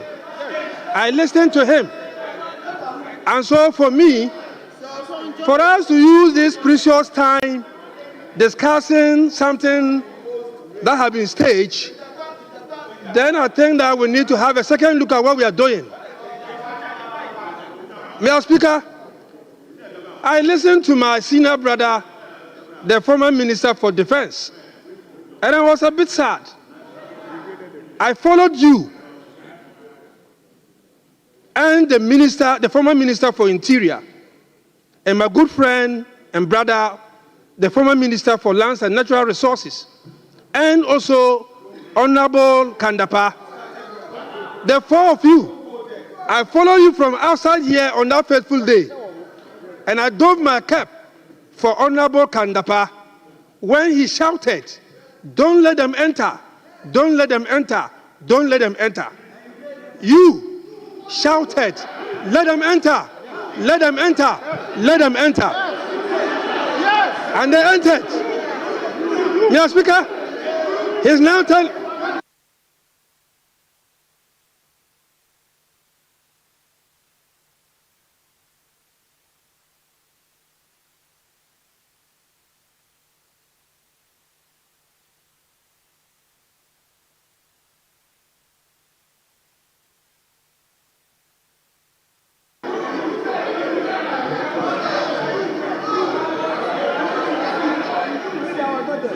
Mr. Speaker, first of all, I want him to know, and he knows me very well, that where I come from, I'm not a coward. I can never be a coward. He knows that where I come from, I can't be a coward. I will never be a coward. Otherwise, I cannot go home. And Mr. Speaker, I want to repeat that I am not a coward. I can never be a coward, otherwise I cannot go home. He knows where I come from. And let me tell you, you have no evidence. Thank you. Not a single shred of evidence. And I want him to withdraw that statement because it's a direct attack on my person, on my family, my tribe, where I come from, and you are putting people in danger for no reason. If you don't have any evidence, withdraw it. It's very unfortunate that you will make a statement against Ambrose. He's not here to defend himself. Make a statement against me, and I can defend myself. It's wrong. You have no evidence. You heard it. You heard it. It's very unfortunate. Do you even know when the soldiers came? Do you know where I was? Honorable members. When the soldiers came in, do you even know where I was that day? Do you know where I was? Honorable members. If you are using soldiers to intimidate Ghanaians, including myself. Honorable. If you are using soldiers to intimidate Ghanaians, including myself, chasing my car, that is not democracy. That is not democracy. You use soldiers to chase me. That is not democracy. That is not democracy. Don't accuse me. You have no evidence. Withdraw it. Well, honorable members, I will see the seat to the first deputy speaker. Meanwhile, you may continue.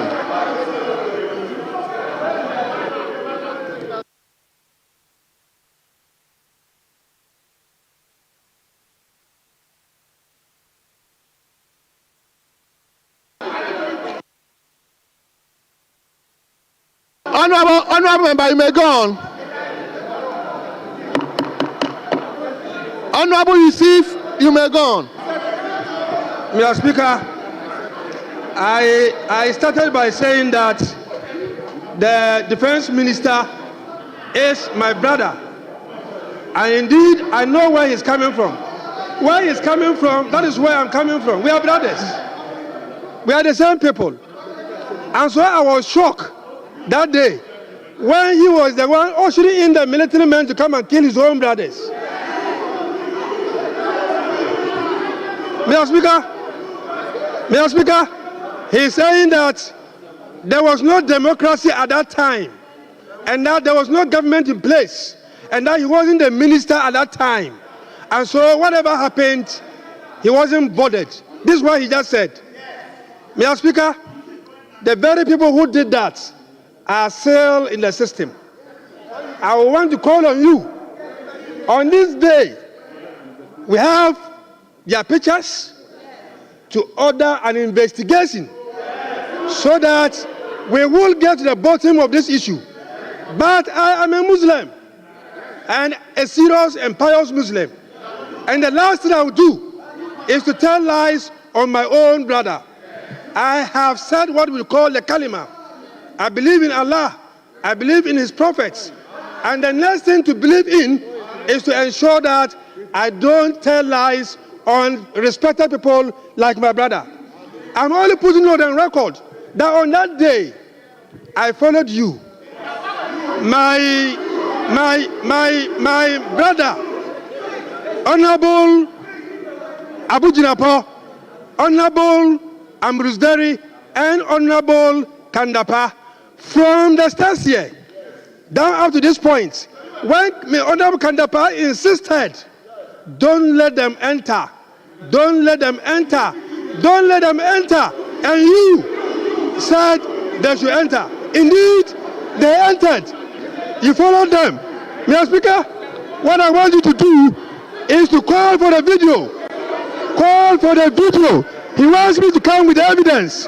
Call for the video. And you will see him ushering in the military men. On this note, Mr. Speaker, I am calling for an independent investigation to ensure that whatever happened that day, we get the truth of it. And once we get the truth of it, he will cease to call on evidence. Thank you.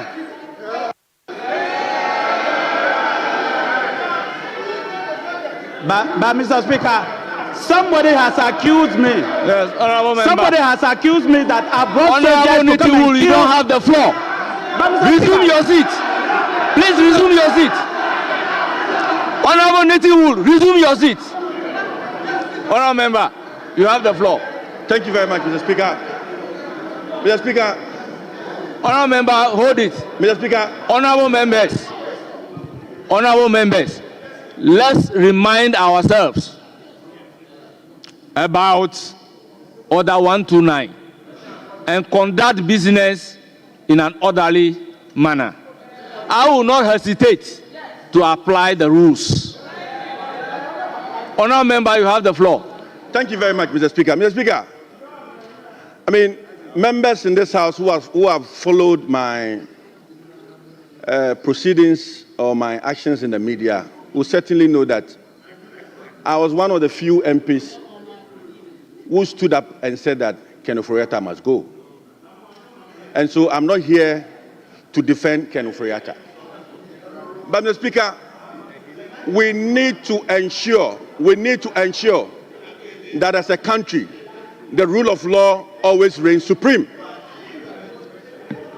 I am a bit surprised that the members in the NDC are today defending actions that yesterday they were crying over.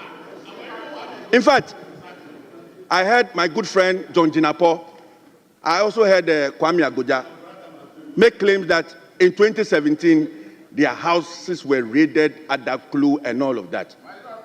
Is that justification why we should allow same to be repeated this time? The Speaker, when Honorable members, when I said order. When His Excellency John Dramani Mahama was campaigning, he said he was going to reset Ghana. Is that the reset we are seeing today? Is this the reset we are seeing today? That lawlessness is taking supreme over everything that we do in this country? That today Richard Jakpa can walk into the houses of Kenneth Ofori-Atta and raid the house and be picking documents when he has no warrant. Mr. Speaker, today the OSP, we all heard him, and the OSP declared Kenneth Ofori-Atta as a fugitive. Mr. Speaker, I'm wondering the legal basis for the OSP to declare Kenneth Ofori-Atta as a fugitive. Mr. Speaker, a fugitive is someone who has escaped from custody or is evading a lawful arrest warrant. What warrant does the OSP has that today the OSP will be saying that Kenneth Ofori-Atta has escaped from this country? We all know that the finance minister, one of the reasons why he had to quit his job was that he was not feeling well. And so if the man travels out of this country for medical reasons, and knowing very well, when there has been enough communication between the OSP and Kenneth Ofori-Atta, and you take this press conference just to embarrass the man, I am sharply the OSP, and declare the man as a fugitive. That is what John Jinapor said. Leader, you said nothing about it. John Jinapor said the man has been declared as a fugitive. And you know the definition of a fugitive. As Kenneth Ofori-Atta. Honourable Member, I recognize the Majority Leader. Mr. Speaker, we need to be cautious. The honourable member who just spoke said the OSP organized a press conference to embarrass the former finance minister. Mr. Speaker, this House should not interfere in the work of the OSP. We should not intimidate the OSP. And secondly, Mr. Speaker,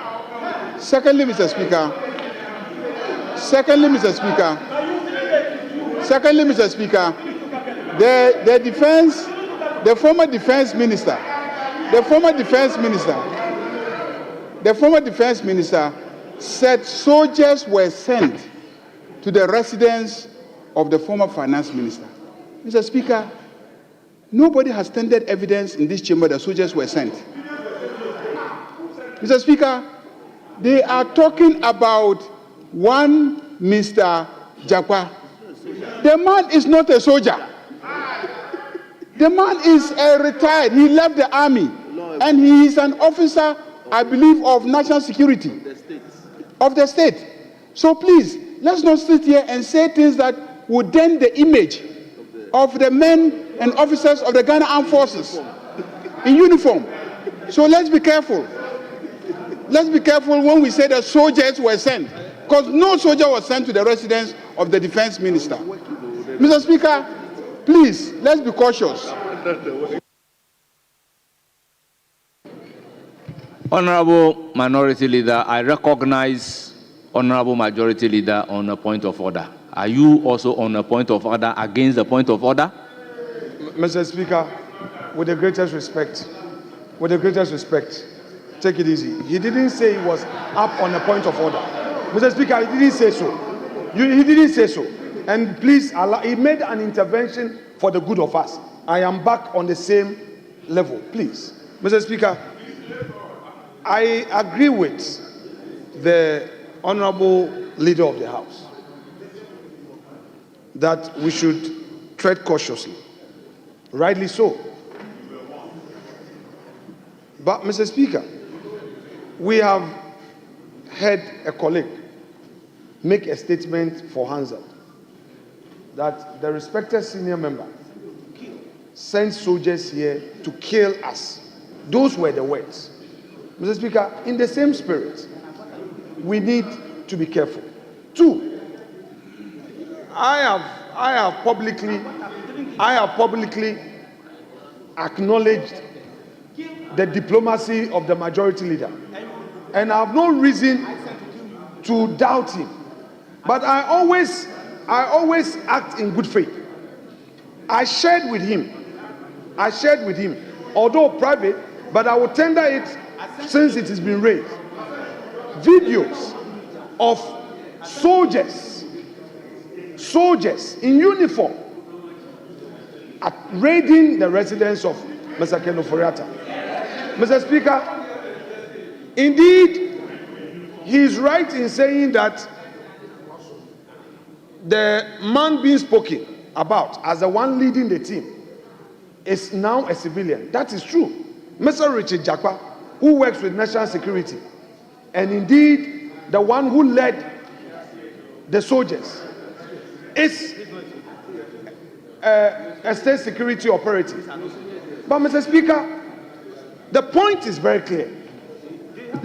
Are you very sure that it's a state security operative? Mr. Speaker, he says so. It's not coming from me. He confirmed. These are the words of the majority leader. It's not mine.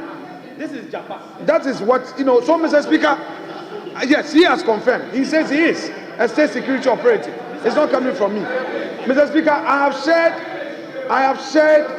have shared the videos with him, and I was fair in my dealings with him by saying that this is a matter that I want to raise. So, Mr. Speaker, let us be guided by what he has just told us and allow our colleague to proceed. I have gotten a signal from my respected colleague who has just been nominated as a deputy minister that he wants to withdraw that aspect of the submit. Oh, he says so. Please.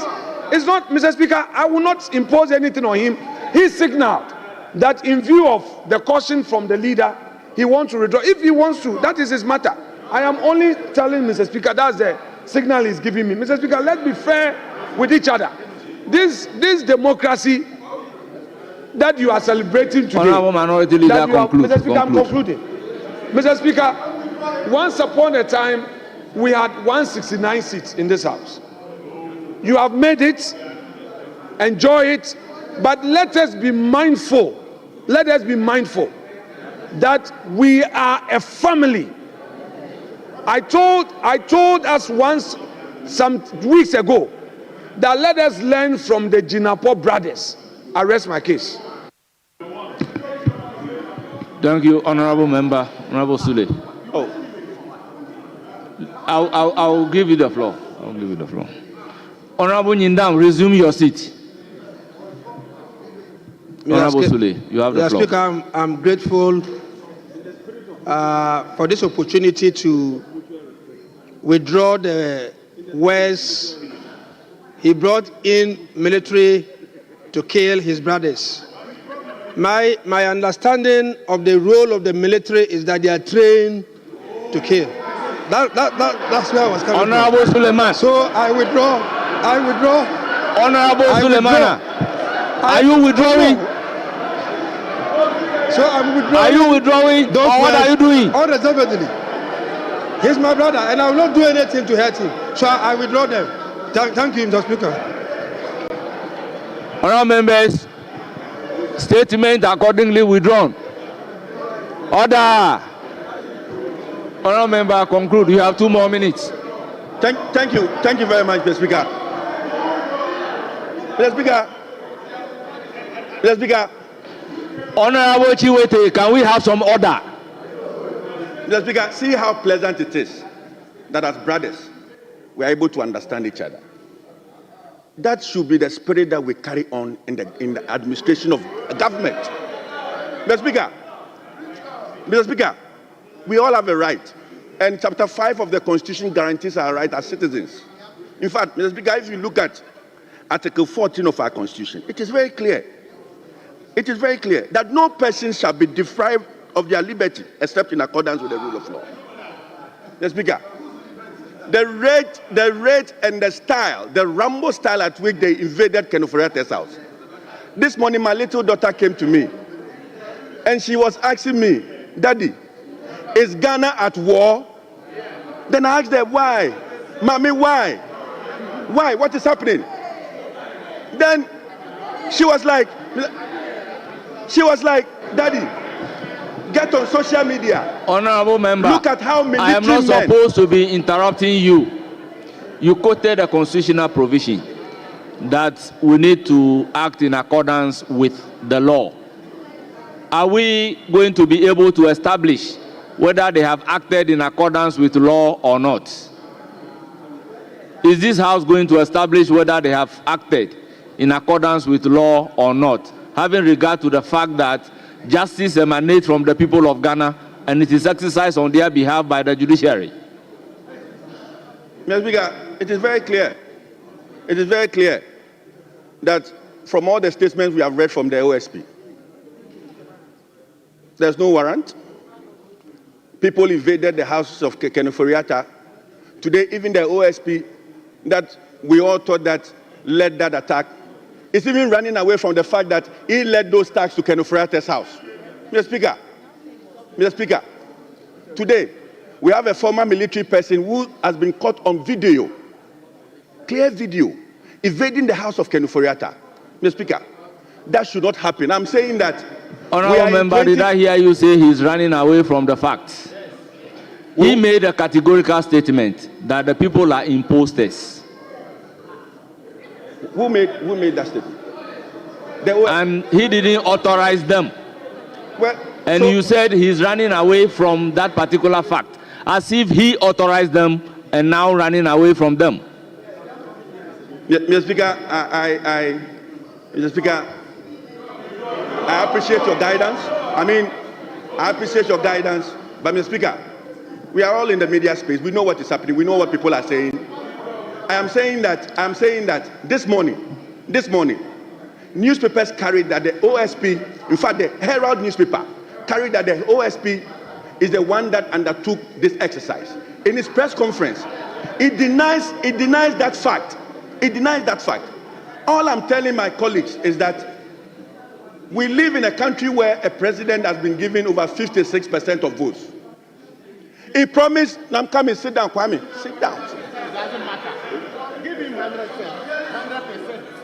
He promised Ghanaians that he's going to reset the entire system. But, Mr. Speaker, today what we see in administration, in the administration of the NDC, it's more like a coup d'etat had happened in Ghana. Honourable member, conclude. Are being raided, and all of that. Mr. Honourable member, conclude. Letters are being issued sacking civil servants in our country. Something we have not seen before. Even directors of companies are being sacked. Mr. Speaker, directors of companies are being sacked. Honourable member, your time is up. Mr. Speaker, I proceed to give the floor to Honourable James Agalga. Mr. Speaker, in conclusion. Honourable member, resume your seat, please. 4 minutes. Mr. Speaker, you please took all resume my time. your seat. You took all my Honourable time. James Agalga, you have the floor.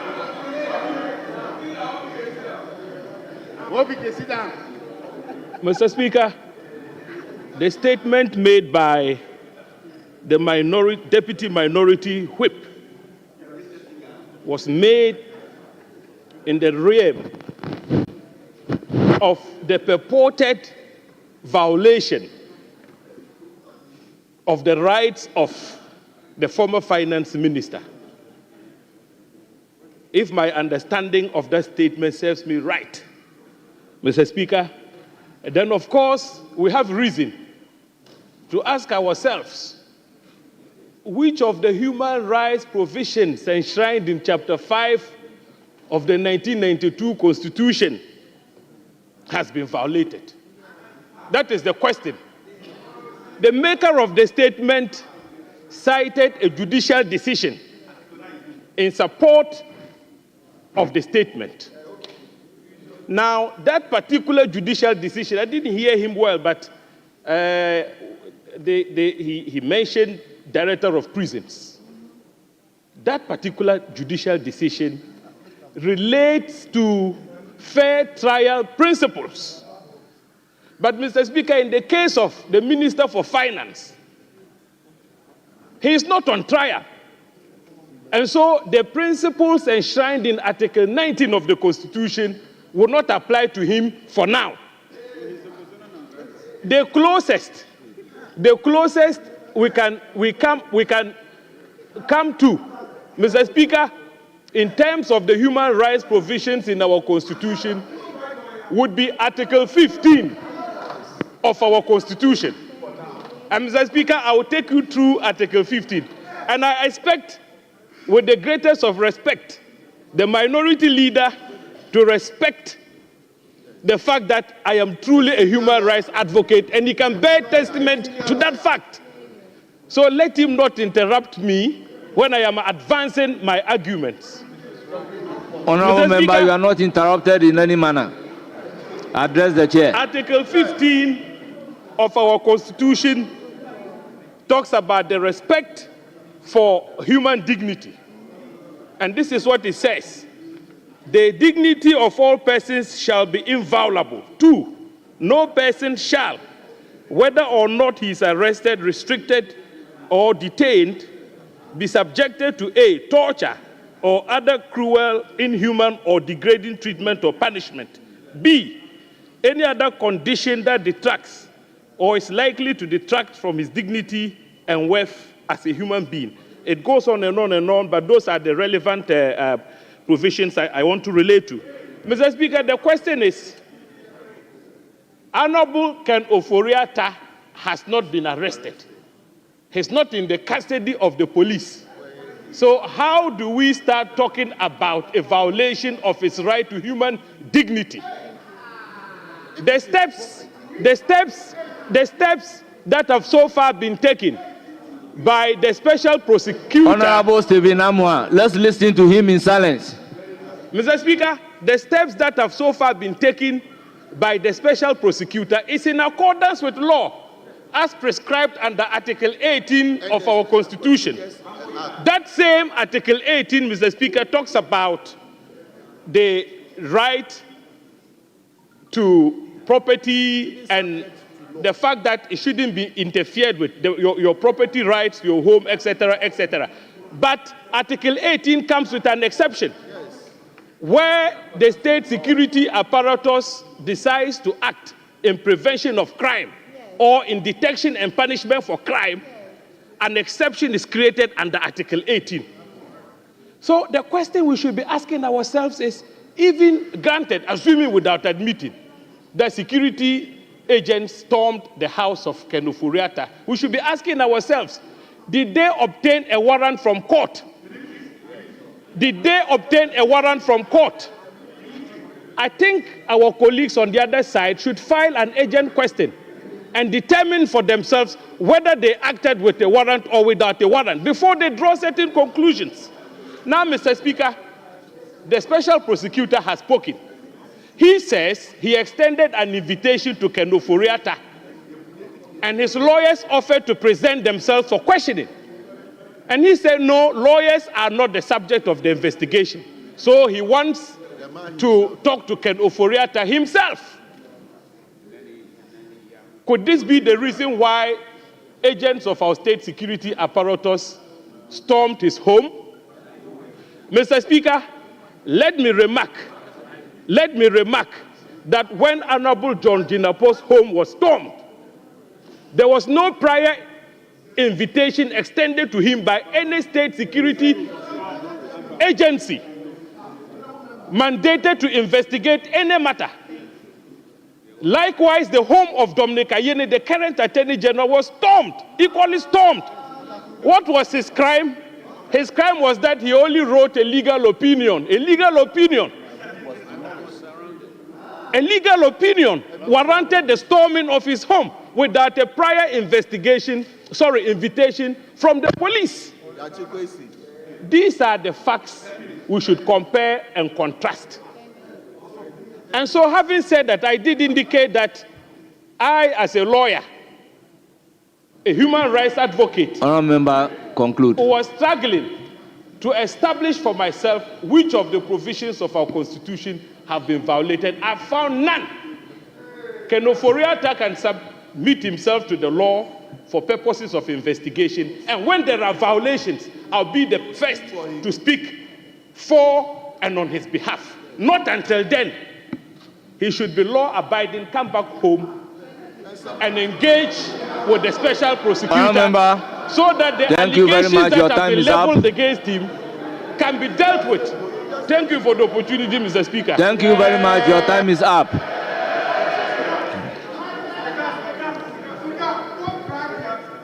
Honorable Stephen Amwa. Honorable Stephen Amwa, before you start, let me remind the entire House that we are operating within the ambit of Standing Order 93.5. You have the floor. Thank you, Mr. Speaker. Mr. Speaker, I want to make it emphatically clear that Ken Ofori-Atta hasn't run away. Mr. Speaker, I would like to advise this August House that I think our actions and omissions over the years have actually defined us, and we have given the public, the external stakeholders, to always see us in different lenses. And it is time we put an end to what we are doing to each other. Mr. Speaker, some of the descriptions they're giving, some even went to the extent of saying that the economy that he left, in fact, I cannot repeat those evil words they use in-house. Mr. Speaker, 2016, the economic Ken Ofori-Atta inherited was growing at 3.4%. Mr. Speaker, the inflationary rate was 15.4. Mr. Speaker, lending rate was about 40%. But for COVID, by 2019, we were growing 7%. Inflation was 7%. Under Ofori-Atta, we have been able to implement one of the most enviable pro-poor policies on the continent of Africa. How could you describe such a man because of global crisis? Your own former finance minister, do you know the description you are giving to your country? Do you know how you are placing Ghana on the globe because of politics? Do you know what you are doing to your country? Very soon, your ministers will be leaving Ghana for other places, for international assignments. And this is what they will read from your own lips. Mr. Speaker, we shouldn't allow this outmoded, colloquial, primitive politics to continue to destroy our country. Mr. Speaker, we are one people with one destiny as a nation. Mr. Speaker, I am only advising the House. Honorable Stephen Amwa, did I hear you say primitive politics? No, I'm talking about Ghana. Will you consider withdrawing the word primitive politics? Okay. Mr. Speaker, with your indulgence, I have done so. But Mr. Speaker, I think I have to make myself clearer here. I am not even speaking against one side. I am talking about actions and inactions, omissions and behaviors that are dwindling the very reputation of this House. We've been doing this to ourselves for far too long. Now, every Tom, Dick, and Harry out there, even if you are driving Land Cruiser, they think you're a politician. Whether NDC MPP, they don't respect us. And this is why I'm bringing it to our attention. That do we allow yesterday's propaganda or actions or omissions to continue to keep on destroying the very image and reputation of this August House? Is that what we want to do? This is the question I'm asking.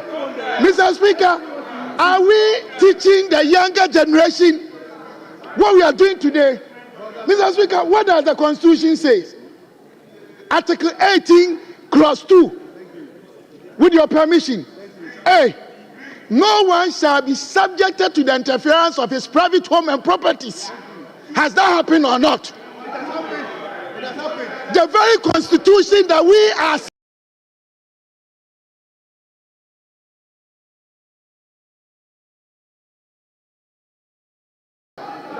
The very laws that we ourselves made, we are undermining the same laws because of politics.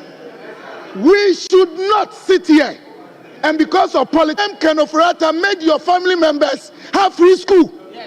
Your nephews, your children, your aunties, your friends, your mosque members, your church members. But for Kenneth, they would have been home. Let us stop these things against either NDC or MPP. Let us maintain our reputations as a house. Let us believe in one fact that we are one people with a common destiny as a country. All these things we must stop. That is what I mean. Yesterday's politics we should forget. Because we are destroying each other. And we call ourselves honorable members. We all deserve that. But please, Mr. Speaker, what I'm trying to tell the House is that sometimes, because of politics, we say these things, we think we are joking.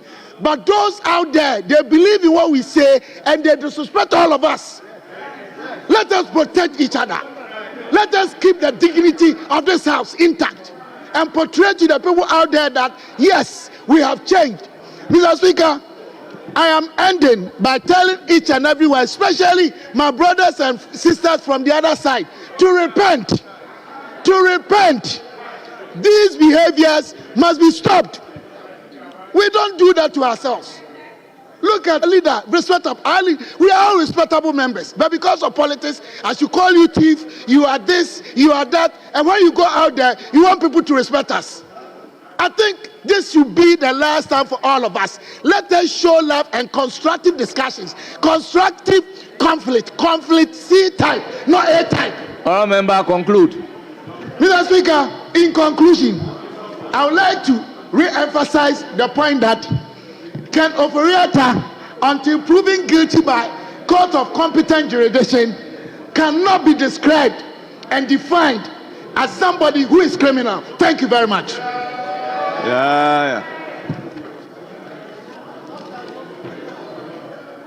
I proceed to give the floor to Kwame Jijoli Gakbe. Thank you, Mr. Speaker, for giving me the opportunity. Mr. Speaker, the Honorable Ken Ofori-Atta is not above the law. He is not above the law. And then when the special prosecutor, they read the statement today, he is talking about the cathedral. They mentioned cathedral issue. They mentioned SML issues. Those are the issues the special prosecutor is investigating. When they call upon Honorable Ken Ofori-Atta to avail himself to the authorities to do the needful, he sent lawyers. And the lawyers they want to represent him. Where is Ken Ofori-Atta? He's outside this country. We call upon our former finance minister to do the needful and come back to Ghana and do the needful. This is about public money. It's not personal money. He's not above the law. The security agencies went to the house lawfully. What we should be looking at is that we should inquire as a house whether they have search warrant to go to Honorable Ken Ofori-Atta's home. It's not about wearing white dresses. So nobody is above the law. When you hold public office, you need to be what? Accountable. The day of accountability have arrived. We were in this country. John Jinapo's home was raided. Former Attorney General's home was raided by the military people. Members were invaded in this chamber. At that time, we don't have the locus to say and condemn it. Today we have the moral temerity, the audacity to say that it is wrong. You have the moral ground to talk. You didn't know the day of reckoning will come today. Here we are. Now, karma. This is what we call karma. Karma is real. Those days where even members of parliament are being chased. They prevented. They can't even do the due duties. Here we are. So all that I want to say is that Ken Ofori-Atta is not above the law. He should submit himself He should stop running away. He's out of the country. Please, please, please call upon him to come back to the country. He shouldn't run behind excuse of medical condition and he will not come. He is fit for purpose, and then we are waiting cautiously, we are waiting patiently for Honorable Kenneth Ofori-Atta to arrive in this country to submit himself to the authority for the needful to do. Why? What are you running away from? What are you running away from? Cathedral, 58 million Ghana cedis was sunk. Dollars, $28 million. $58 million. Which can build Kosimiti, can build a lot of roads. He can build Kosimiti. Is it not true? OPK, is it not true? He can build hospitals. He can build markets. He can do a lot of roads. The agenda 111 buildings would have finished. Honorable conclude. And what are we talking about? Honorable Gakwe, conclude. What the SML? Is it not true? Is it not true? Yes. The biggest hole ever Ghana have actually constructed. So nobody is chasing former minister for him. He is supposed to submit himself to the authority to do the needful. And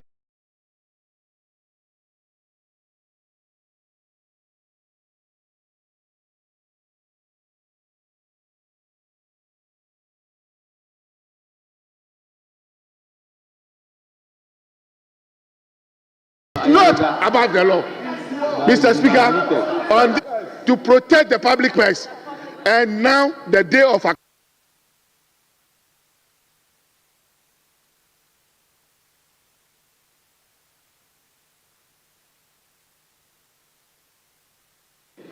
Mr. Speaker, thank you for the opportunity to make my comments on this matter. Mr. Speaker, Honorable Kenneth Ofori-Atta, a former Minister of Finance and a former presidential envoy, has contributed to nation building. Mr. Speaker, in 2021, when His Excellency Nana Addo Dankwa Akufo-Addo nominated him for the Finance Ministry portfolio, this House had to wait because he indicated he was unwell and seeking for medical treatment outside. Mr. Speaker, in fact, when he even came, he was the only minister that his vetting took 2 days. And in between, this House indulged him to enable him take some break, to enable him proceed with his vetting. Eventually, he left government as a cabinet minister. And, Mr. Speaker, for the records, on the 2nd of January 2025, he wrote to the then Chief of Staff that he needed to travel to Mayo Clinic in Minnesota, USA, for some medical procedure. Mr. Speaker, after President Mahama had taken office, he again wrote to the current Chief of Staff in a letter dated the 22nd of January 2025, indicating that he would again be absent from Ghana for the same purpose. Mr. Speaker, in fact, in the said letter to the Chief of Staff, he attached a letter from the hospital that he was seeking treatment. Mr. Speaker, indeed, the OSP wrote to him on the 24th of January. In fact, this is the first letter that he received from the OSP. Mr. Speaker, in the said letter, Mr. Kenneth Ofori-Atta instructed his lawyers to respond to let the OSP know that indeed he was out of the jurisdiction seeking medical treatment. Mr. Speaker, what happened yesterday by state security operatives must be condemned by all of us. Honorable John Jinapor has narrated his own ordeal, but the records of this House will confirm that when that happened, Right Honorable Speaker Okwe condemned that act. If indeed something had happened yesterday, it does not mean that we should continue today. Mr. Speaker, I have heard human rights activists, respected lawyers for that matter, quote Article 18 of the Constitution to say that that is not applicable in this case. Mr. Speaker, I beg to submit that that was a wrong appreciation of the law. Military men led by Mr. Richard Jakwa unlawfully entered the premises of Mr. Kenneth Ofori-Atta, searched his rooms. Honorable Minority Leader, the unlawful entry is by your own determination. Mr. Speaker, you know that by virtue of where we sit, we are able to do some background check before we come here. I wouldn't want to mention names, but Mr. Speaker, when inquiry was made, Mr. Speaker, when inquiry was made, it was obvious, and I stated for emphasis that those officials from the state did not have any warrant. Mr. Speaker, we should not encourage such an approach. We should not. Our democracy is still young. Today, it is Kenneth Ofori-Atta. Tomorrow, it will be another person. Some of our colleagues should not forget that only yesterday, it took the intervention of certain prominent members of our side to ensure that they were not mistreated. We will not mention names. They know. So these should be the voices of reason on this occasion. Some members worked in the night to ensure that people, members of the political class who are members of this House, were not mistreated. Mr. Speaker, let me remind colleagues, today, if you are praising the OSP, let's not forget that not too long ago, we had some of our members at the receiving end by the OSP. Don't let us also forget that even the president himself became a subject matter of OSP investigation. And he was not happy with certain words used by the OSP against him. So don't let us celebrate. Don't let us celebrate because today it is Kenneth Ofori-Atta. Mr. Speaker, all manner of things are being said that Ken has done this, has done that, has done that. I listened to my colleague from Keta, and I listened to my respected colleague from Bogatanga Central, enumerating what to him amount to offenses. And they also argued again that the man has not been tried, therefore there cannot be any human rights abuse. Mr. Speaker, if you invade somebody's home and raid his home, Article 18 of the Constitution protect that person, except when you are doing so lawfully. On this occasion, there was no such law. There was no such law supporting their actions. So they shouldn't be here happy with it. These 4 years will soon come. No, Mr. Speaker. Honorable member, I think Honourable members, order. That response was in respect of the allegation of breach of natural justice. And you and I are very much aware that natural justice is in two main ways: the Ofori-Atta pattern and Nemo Judas in Council, but actually not in respect of the Constitution.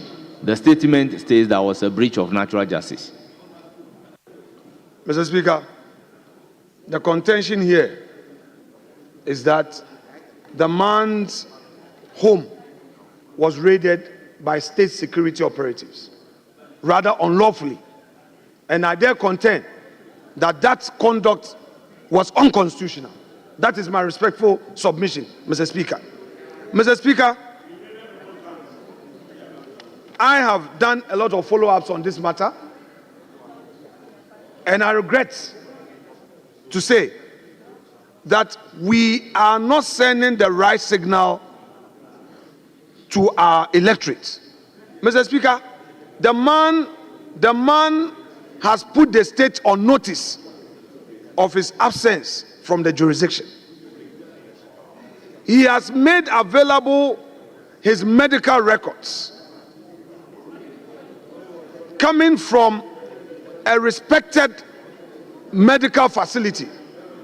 Mr. Speaker, today, I repeat, if our friends think that it is another person, so it is okay, and they are describing Kenneth Ofori-Atta in all manner of forms, let me remind them that none can ever rule this country with perfection. The man, Mr. Speaker, at the risk of being repetitive, Honorable Stephen Amwa was clear in his language of submission that indeed the successful implementation of the free SHS was led by Kenneth Ofori-Atta as a finance minister. He made sure that he rolled out all important policy of government. Mr. Speaker, if you have any issue, follow due process of law. It is not enough for national security to raid his home. It is not enough to carry armed military men to his residence to terrorize and by extension his neighbors. Mr. Speaker, we must, as a house, be united with one voice to condemn this act. Today is Kenneth Ofori-Atta. Next will be other appointees. Mr. Speaker, we must not allow this.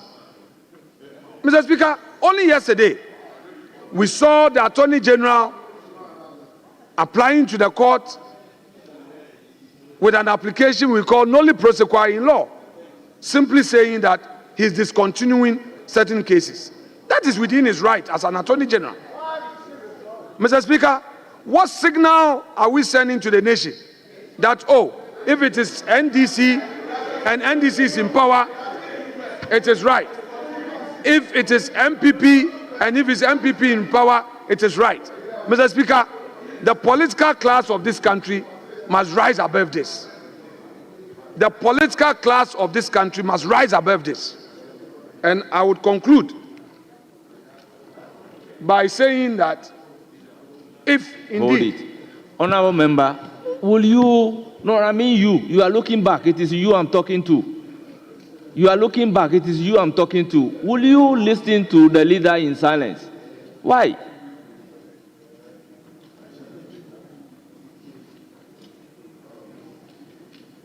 Leader, continue. Mr. Speaker, Honorable Member for Keta talked about karma. And I agree with him. I've been reading a lot about karma. The wheels of karma indeed grind slowly, but with great surety. You have quoted it today. Enjoy it whilst it lasts. Mr. Speaker, Today he says that we are reaping the fruits of a karmic effect of our actions. So it should be so. You have just come into government.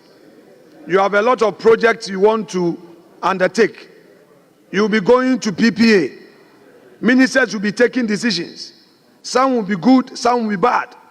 You roll out policies for Ghanaians to benefit. Some will pay, some will not pay. You would engage the business community. So bear in mind that this karma you have just referred to, 4 years from today, we may. You can even call it 50 years. 50 years, 60 years. So let us solve the problem now.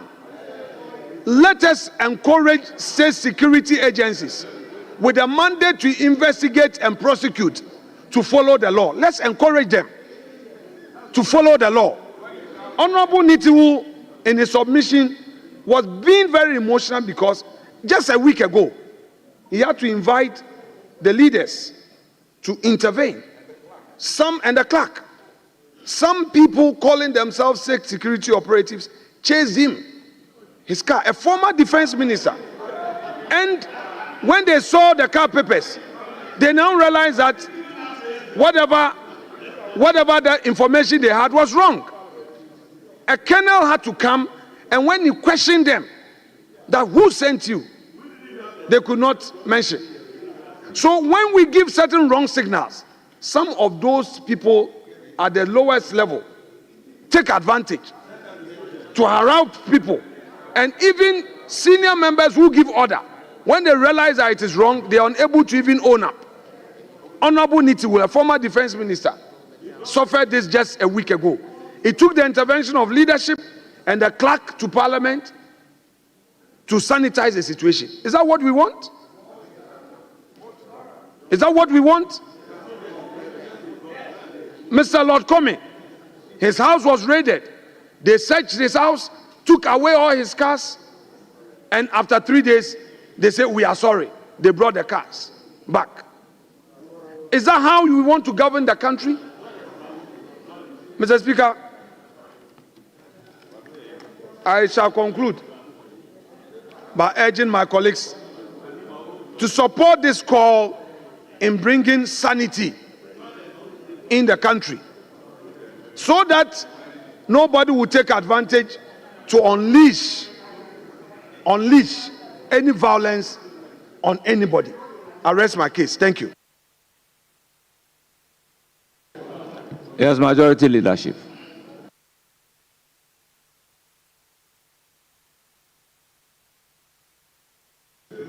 Mr. Speaker,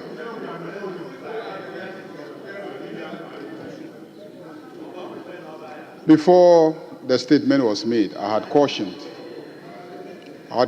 that this is a statement that definitely will generate commentary that will provoke debate in clear violation of our standing orders. And I caution that it is a statement that will attract comments that will go to perhaps damage the reputation of somebody who is not in this chamber. I cautioned. But my friends on the other side insisted and made a statement.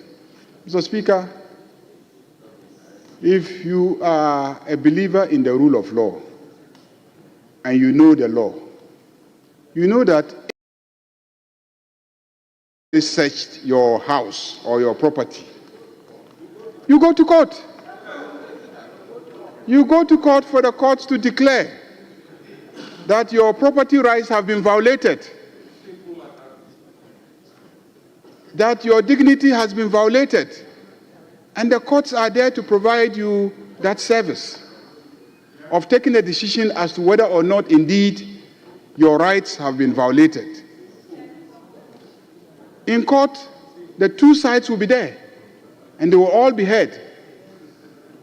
But if you choose to use a political platform like this one, Parliament, to raise matters that, properly speaking, are the business of courts, you will receive political responses. And that is what I see happening here. Mr. Speaker, as for me, what I hear being said here is that there is a certain class called the political class, and that political class must take care of each other. And what I hear being said in this chamber is that taking care of each other means that we should not hold each other accountable. Mr. Speaker, I have always contended that it will be the most dangerous thing that will happen to the democracy of this country if a certain group called the political class are allowed to conspire to protect each other. Because what will happen, Mr. Speaker,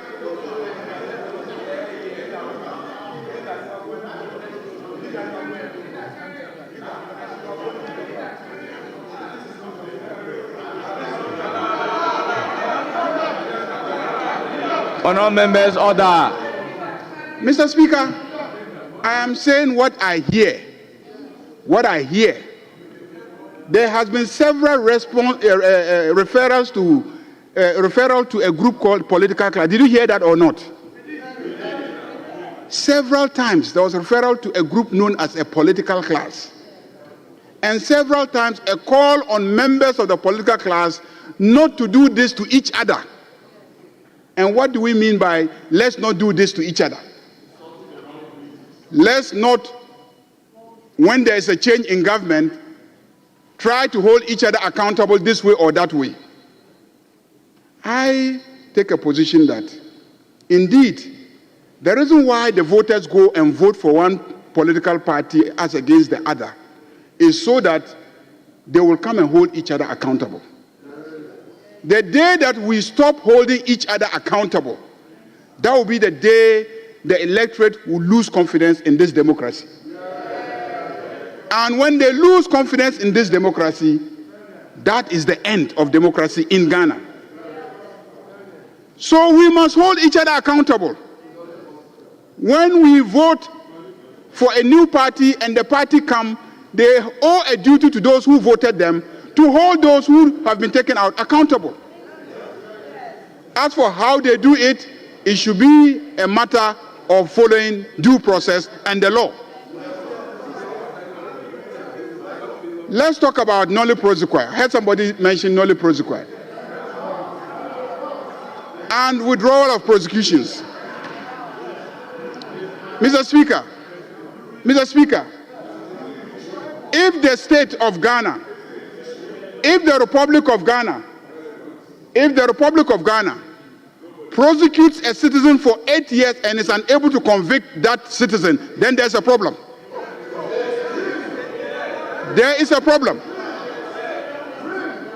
How can the state mount a prosecution for 8 good years with all the resources at the disposal of the state and yet not be able to convict that citizen?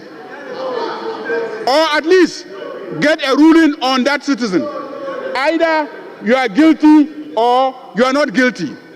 So when you are unable and you try somebody for 8 good years, 8 good years, and you cannot secure a conviction, then clearly there's something wrong with the case.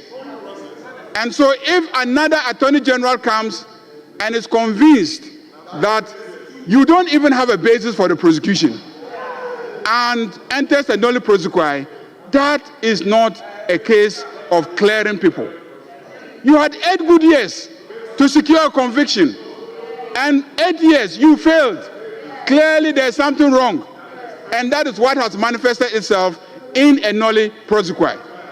Mr. Speaker, let me say that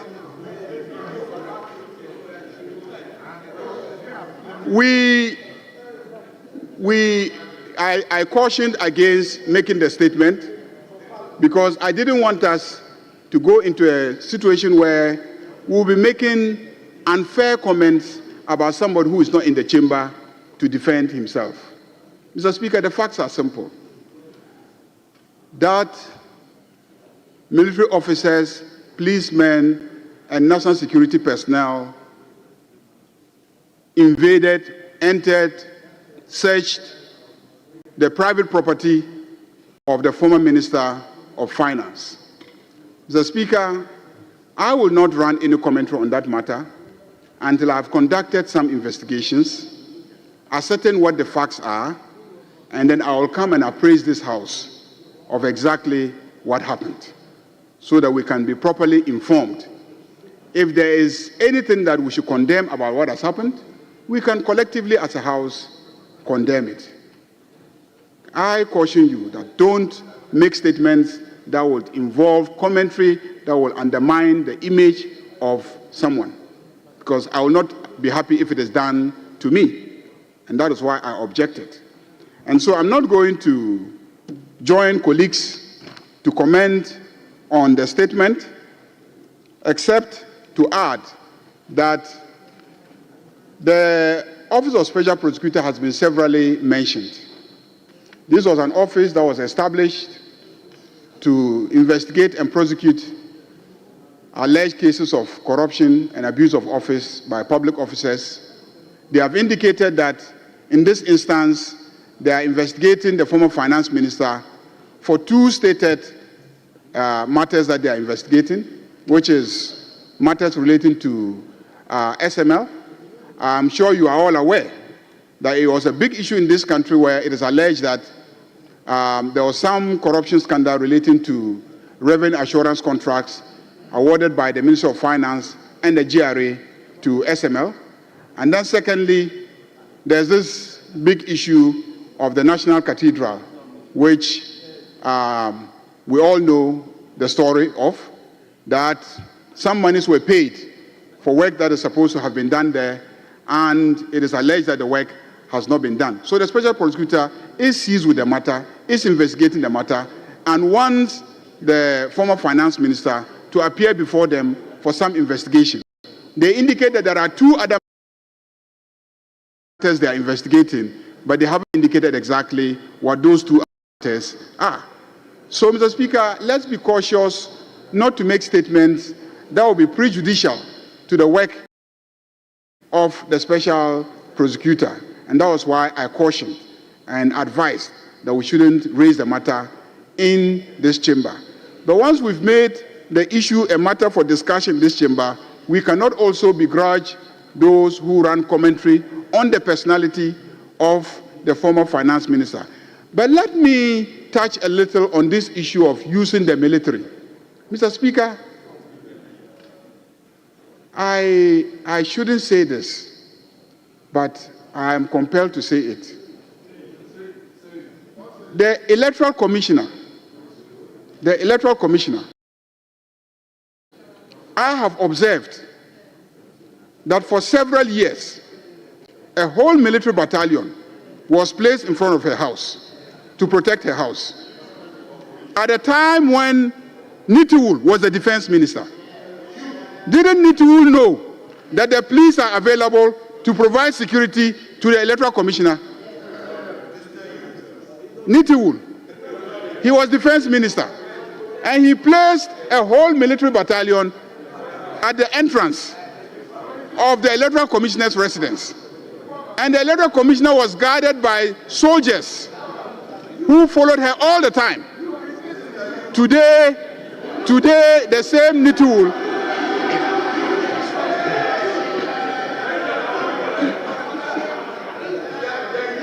let me repeat it whilst he's here. Sit down, let me repeat what I said in your presence.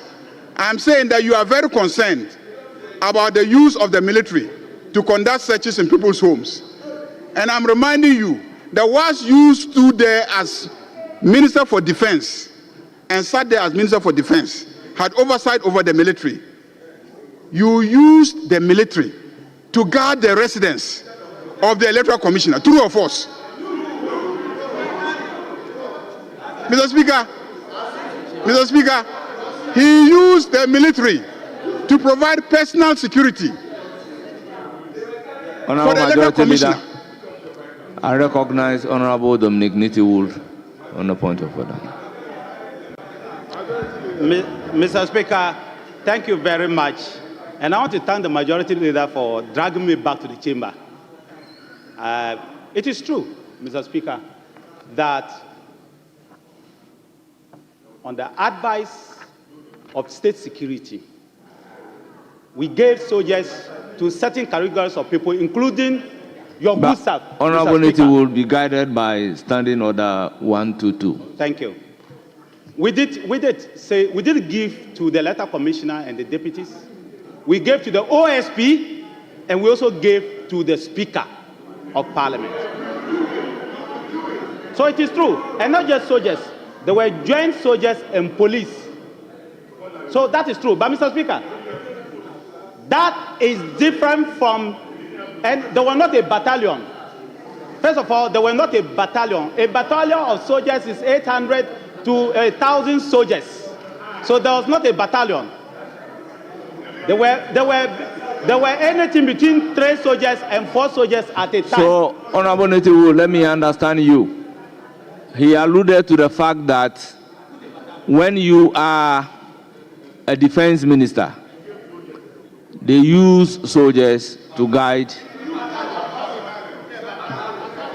Mr. Speaker, he did say that I use a battalion of soldiers to protect the letter commissioner. I heard soldiers. I never use a battalion of soldiers to protect the letter Honorable commissioner. Honorable Niti, it is true. The word used is soldiers. I have heard soldiers. Thank you. Thank you, Mr. Speaker. Let me confirm again that the letter commissioner enjoyed the use, not just the letter commissioner, the Speaker for about 2 years, the OSP, up to now the OSP, they enjoy the services of soldiers and police to guide them on the advice of state security. And at any time, and I wrote to them, and that at any time that we felt that circumstances demanded that we withdraw either the soldiers or the police, we will do that. And each of them had between 3 to 6 soldiers, depending on the circumstances. So it is true. What is the point of order within the meaning of Standing Order 122? So the point of order is that at no point did I use a battalion of soldiers to protect any individual. Mr. Speaker, Majority Leader, continue. The simple point I want to make is that all regimes at all times have used the military together with the police in certain operations. You agree that that is the case? So today, if you see the military and the police working together, you cannot suddenly create an impression that something that is unacceptable has happened. Because we have used them together. Indeed, Mr. Speaker, night security, just night security. When we should be deploying the police, we often deploy them with the soldiers. So let's not make it look like, for the first time, something that has never been heard of is happening in this country simply because a joint military and police team have visited the residence of the former finance minister. Mr. Speaker. Honorable Alfred. Mr. Speaker, what? I don't know what raid means. Mr. Speaker. Mr. Speaker, I don't know who was in the residence at that time. That's why I said give me time to conduct some inquiries and come and brief the House. But the first point I want to make is that don't make it seem as if something unheard of has happened because soldiers and police have visited the residence of a former finance minister. Mr. Speaker, as for the issues that have been mentioned here, the conduct of searches, the prosecution of politicians, investigation of politicians, we've all gone through all of that, and we are standing here, including my very good self. The OSP has investigated me, has taken me to, the court. I have fought my case. I have won. I won. I won. So I advise you.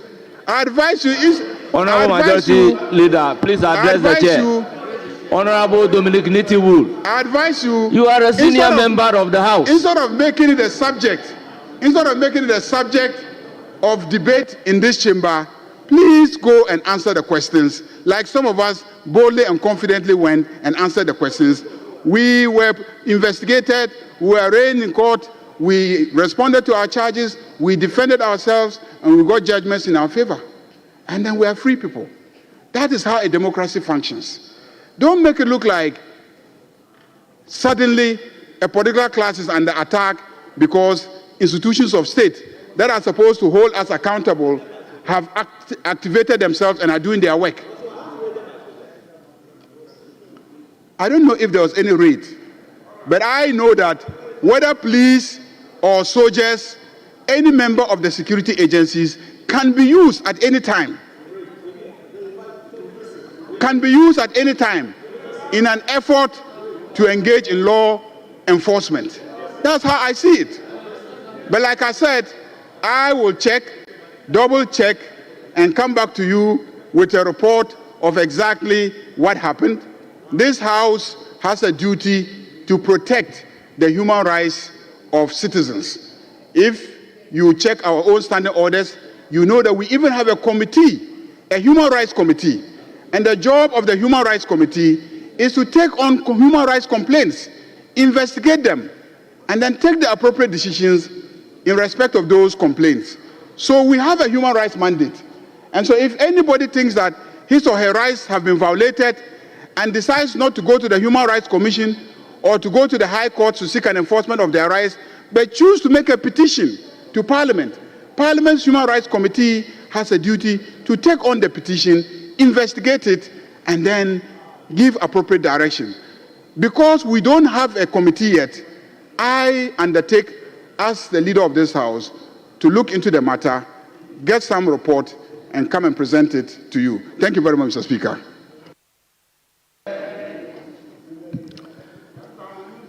Thank you, honorable members. This House is a house of debate, and we are guided by rules in the conduct of business, be it question, statement, motion, resolutions, among others. I must state that the manner in which the matter under consideration has been carried out certainly leaves much to be desired. Honourable members, Order 93 is very clear on prior indulgence of the House and the leave of the Speaker in the Speaker's admission of statement. The Speaker in the chair then indulged the maker of the statement with caution that honorable members will be circumspect and measured in their pronouncement. Unfortunately, in my own opinion, some honorable members certainly went overboard. Rules are made to guide proceedings. Where there are no rules, the Speaker is enjoined to provide appropriate interventions. I urge honorable members to be on the guide accordingly in order for order, decorum, and decency to characterize proceedings on the floor of this House. We must also be cautious to uphold the right of persons who do not have audience on the floor of the House in our conduct of proceedings. They may not have the opportunity to be heard on the floor of the House. Honourable members, regarding the issue relating to the former minister responsible for finance,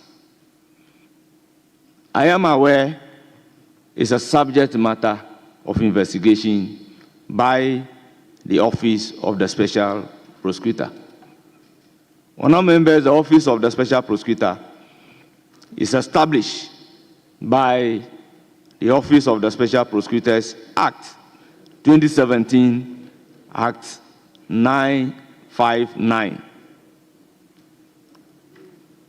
Honourable members, the law mandates the Special Prosecutor to investigate specific cases of alleged corruption or corruption-related offences involving public officers and persons who have been entrusted with prominent public functions in Ghana or outside Ghana. Honourable members, I would therefore urge the Special Prosecutor to operate within the ambit of the law. Honourable members, we are all not above the law. Therefore, as Ghanaians, we must respect each other and operate within the ambit of the law. I thank you for the opportunity. Honourable members, we have two other statements.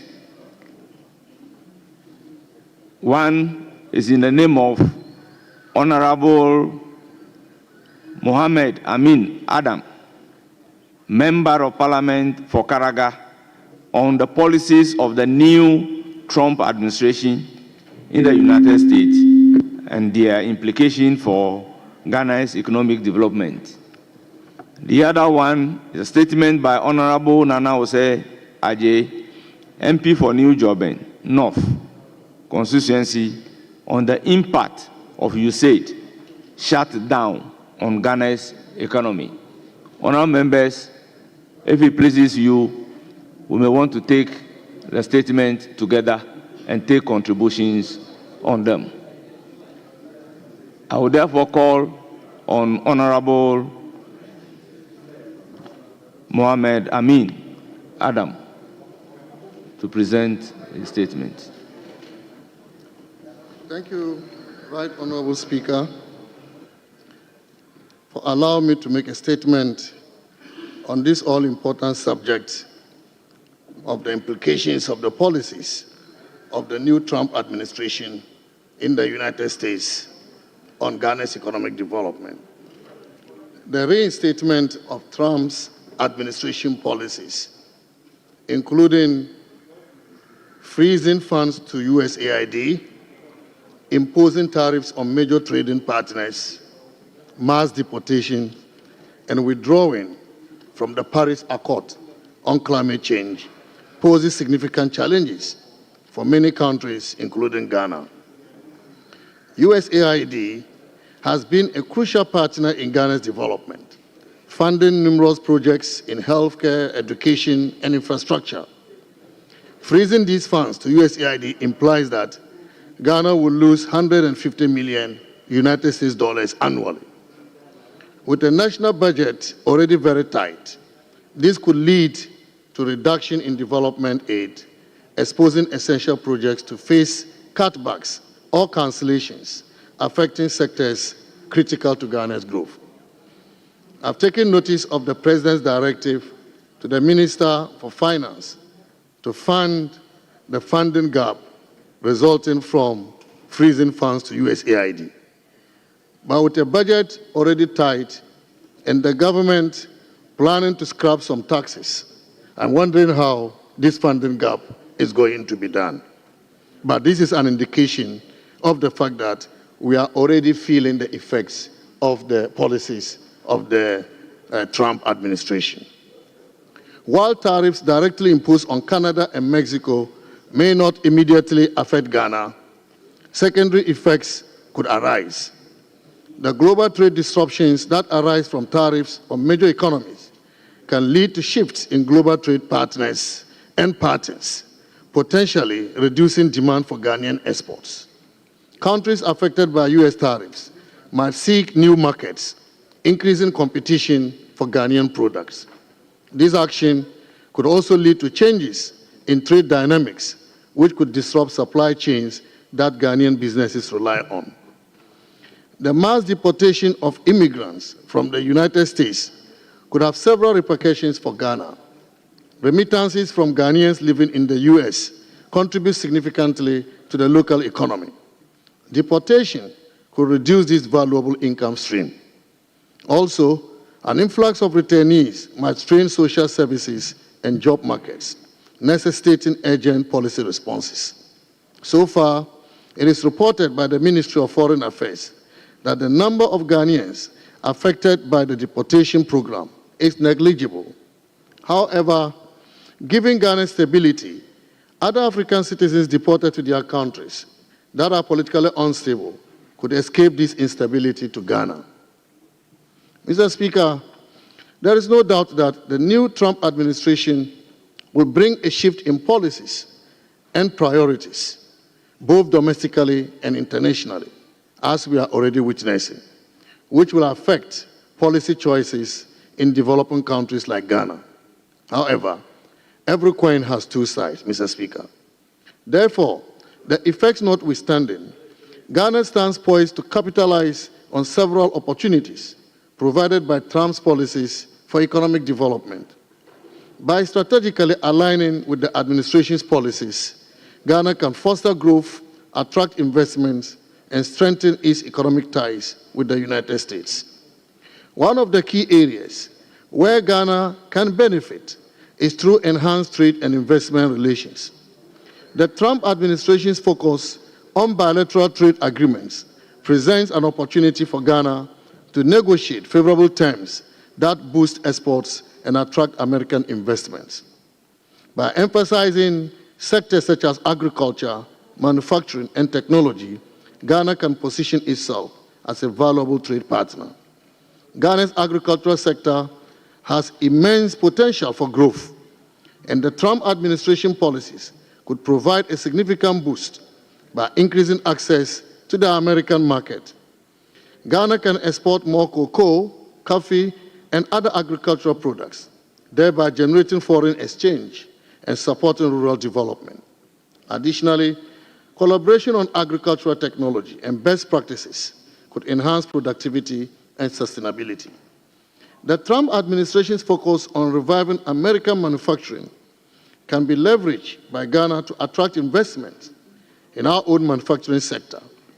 By promoting joint ventures and partnerships, Ghana can benefit from technology transfer, skills development, and job creation. Special economic zones and industrial parks can be established to facilitate these collaborations, creating a conducive environment for American businesses to invest in Ghana.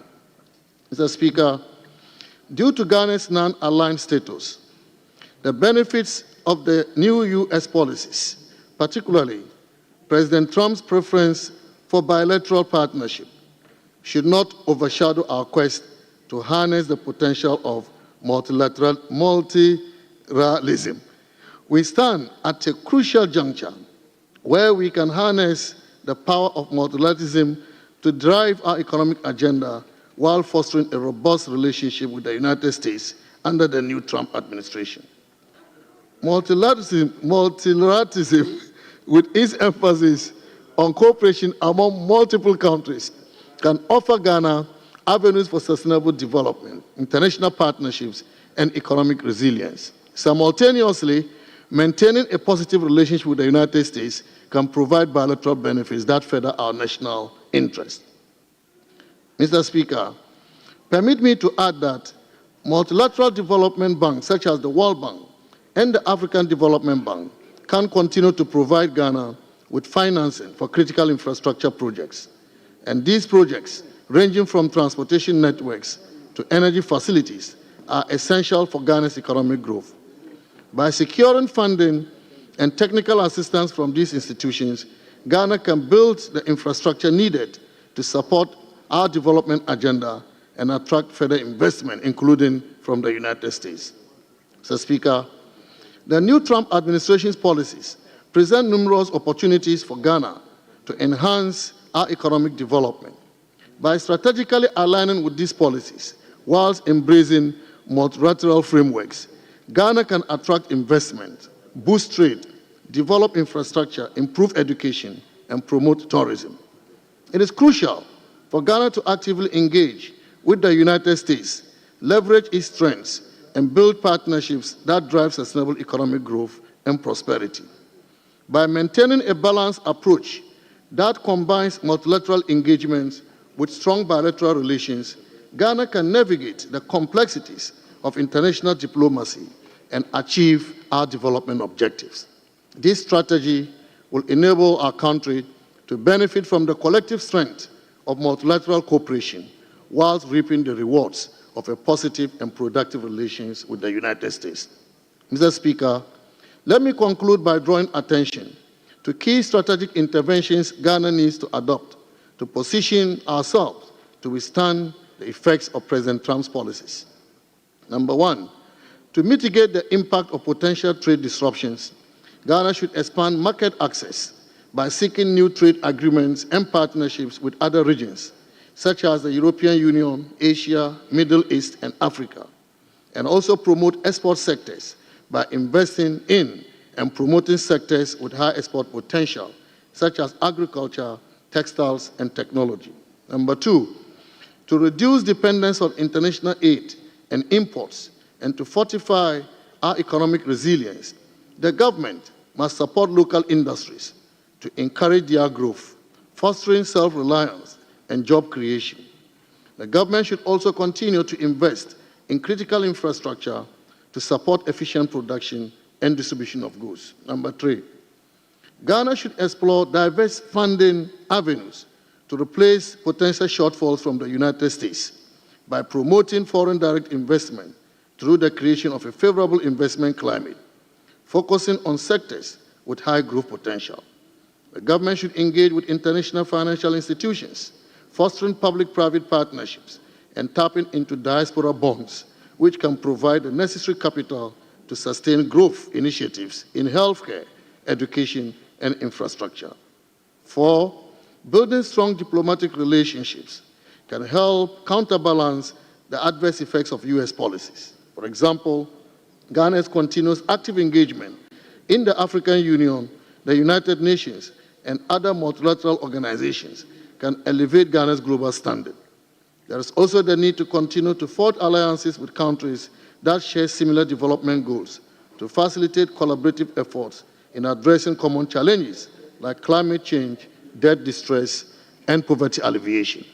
Finally, to address security concerns exacerbated by U.S. policies, Ghana should enhance regional cooperation by collaborating with neighboring countries and regional bodies to improve intelligence sharing and ensure that we have enhanced border security.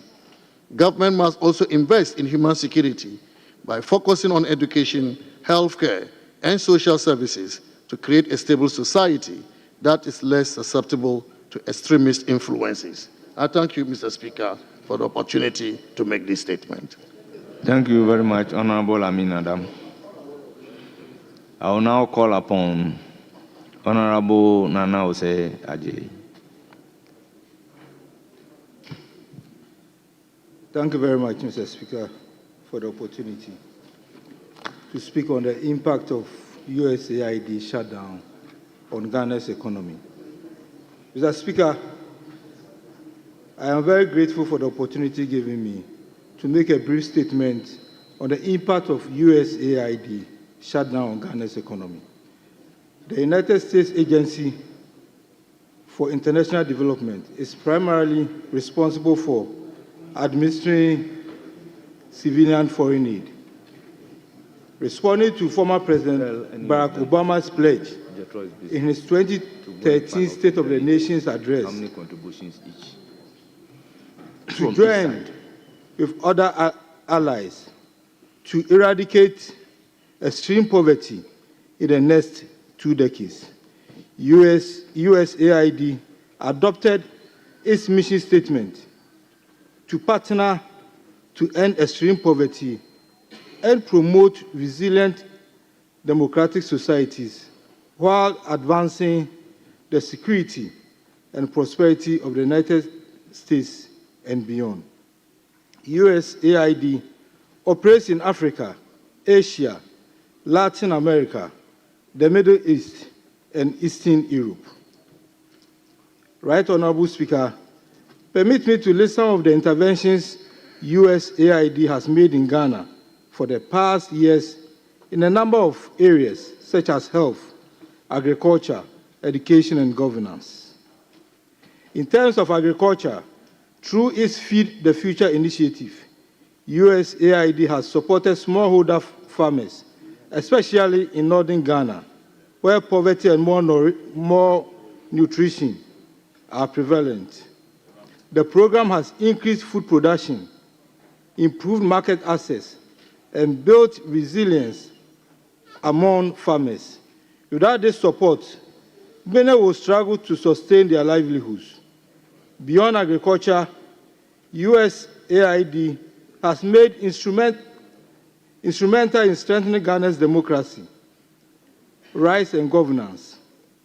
It has played a critical role in ensuring free and fair elections, improving local governance, and enhancing accountability in public institutions. With the Donald Trump administration sounding war drums on the shutdown of the operations of USAID worldwide, opinions have varied, with some expressing little surprise at the turn of events. The cut in the funding will affect the U.S. President's Emergency Plan for AIDS Relief, PEPFAR, which provides vital HIV prevention, care, and treatment services. A decrease in development assistance could severely disrupt vital initiatives, which are essential in addressing Ghana's public health challenges. PEPFAR, which operates largely through USAID, provides antiretroviral treatment to thousands of Ghanaians living with HIV/AIDS. If these funds disappear, countless people could lose access to essential health care, reversing years of progress in disease control. USAID has been a lifeline in fighting malaria, improving medical health, and funding life-saving vaccines. Mr. Speaker, permit me to say again that USAID shutdown would likely have a negative impact on Ghana's economy, potentially leading to decreased investment in critical infrastructure and many more, not to leave out the many NGOs that rely on USAID for support. In view of this, I call on all stakeholders, including us, members of Parliament, as leaders, to take a critical look at this issue. Mr. Speaker, in Nigeria, in response to this directive from the government of the US, the Nigerian government, through the Federal Executive Council, approved 1.7 billion for healthcare reforms and 4.8 billion for HIV treatment. Like the Nigerian government response, other African nations should seize this moment to look inward and begin the journey toward self-sufficiency in critical sectors. Mr. Speaker, during the commissioning of the National Vaccine Institute in Ghana by His Excellency Nana Addo Dankwa Akufo-Addo, the former President of the Republic of Ghana, on Wednesday, 10th May 2023, he highlighted his government's determination to ensure that Ghana is never again a victim or pawn of the international vaccine order. The National Vaccine Institute is thus expected to operationalize government's vision of securing the much-needed vaccines through domestic vaccine development and manufacturing in short, medium, and long-term phases. The Institute was given a seed money to coordinate and facilitate the capacity of domestic pharmaceutical companies to fill, finish, and package mRNA, COVID-19, malaria, and tuberculosis vaccines. Nana Addo Dankwa Akufo-Addo went on to explain that vaccine nationalism played out by the developed world during the COVID-19 pandemic was a wake-up call for Ghana to take its own destiny into its own hands. As if he knew that this will spring up again in the foreseeable future. Thanks to the former president for this foresight. Mr. Speaker, while Ghana and Africa, while Ghana and Africa still has a long way to go, timely and decisive leadership could set the continent on the right path, reducing years of overdependence on the US and other foreign donors. Mr. Speaker, it has always been said by renowned scholars and leadership consultants that no country can build a sustainable future by relying solely on foreign aid. Ghana must take proactive steps to secure its progress and reduce its dependence on external support. One critical step is domestic resource mobilization. The government must strengthen tax collection, close loopholes, and reduce losses to ensure that essential programs such as healthcare, education, and infrastructure are funded from within. Additionally, public-private partnership must be expanded. Encouraging businesses to invest in key sectors like healthcare and education will ease the burden on government spending. When the private sector is engaged, development becomes more sustainable. Beyond this, Ghana must diversify its partnership. Finally, Mr. Speaker, while the US has been a key ally, it is essential to engage strategically with other players like the European Union, the African Development Bank, and emerging global economies. This will ensure continuous support whilst reducing dependency on any single donor. Thank you very much, Mr. Speaker, for this opportunity. The good people of New Japan North are grateful. Thank you. Yeah. Thank you very much. I will open the floor and take comment subject to Order 93.5. Honorable Deputy Majority Whip.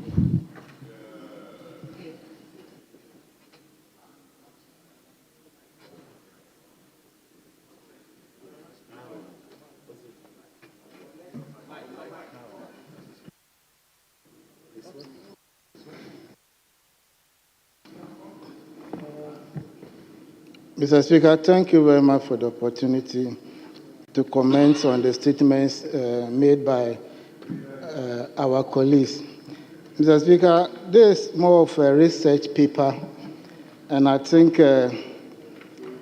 after commenting on it, we need to archive it and publish it, because the first one is coming from the just past a former finance minister. And he has done extensive work. He has researched into it. If you read the document, it's very insightful and very educative. Likewise, my colleague who just finished reading his statement. So, Mr. Speaker, the issues raised by the former finance minister, he himself has also provided an antidote to deal with the matter, which tells you that at least he knows the challenges ahead of us and he has provided some information. If we take all those issues on board, we can address these very issues. But, Mr. Speaker, I must say that history is repeating itself. COVID-19 exposed our medical system in this country. We said among each other, let's invest so much into our health facilities. And even there was a mantra, Ghana beyond aid. Let's look within. let's develop our own nation, let's develop our own economy, so that there will not be even an attractive venture for our youth to travel outside the country to seek for greener pasture. Because if you read the statement, he's talking about deportations. So if we're able to develop our own nation, and our youth will just travel for fun, for holidays, as tourists, there's no motivation for somebody to go overstay abroad to talk about even deportation. But no matter what, you can find one or two in that instance. So what are we doing to ourselves? We talk about import substitutions. Locally, what are we providing? What are we producing? The question is, are we also consuming what they are producing? We behave as if we don't care what is happening around us. Yesterday, there was Mr. Speaker's breakfast prayer meeting, and he made mention of everybody is patronizing perfume rice. Honourable member, remember you are speaking within 5 minutes. Mr. Speaker, this statement, thank you very much, Mr. Speaker. So, Mr. Speaker, I think this sanction or the withdrawal of USAID support has come at the right time, because the finance minister is about presenting his budget to the House. Yesterday, the president issued a statement calling on the finance minister to provide a funding gap to deal with this situation. So this will feed into our budgeting. It will feed in our plans. So we need to be disciplined. Let's cut the waste. Like His Excellency Jordan Mama said, unnecessary travels, first class. You can go with the business class so that we can make some savings.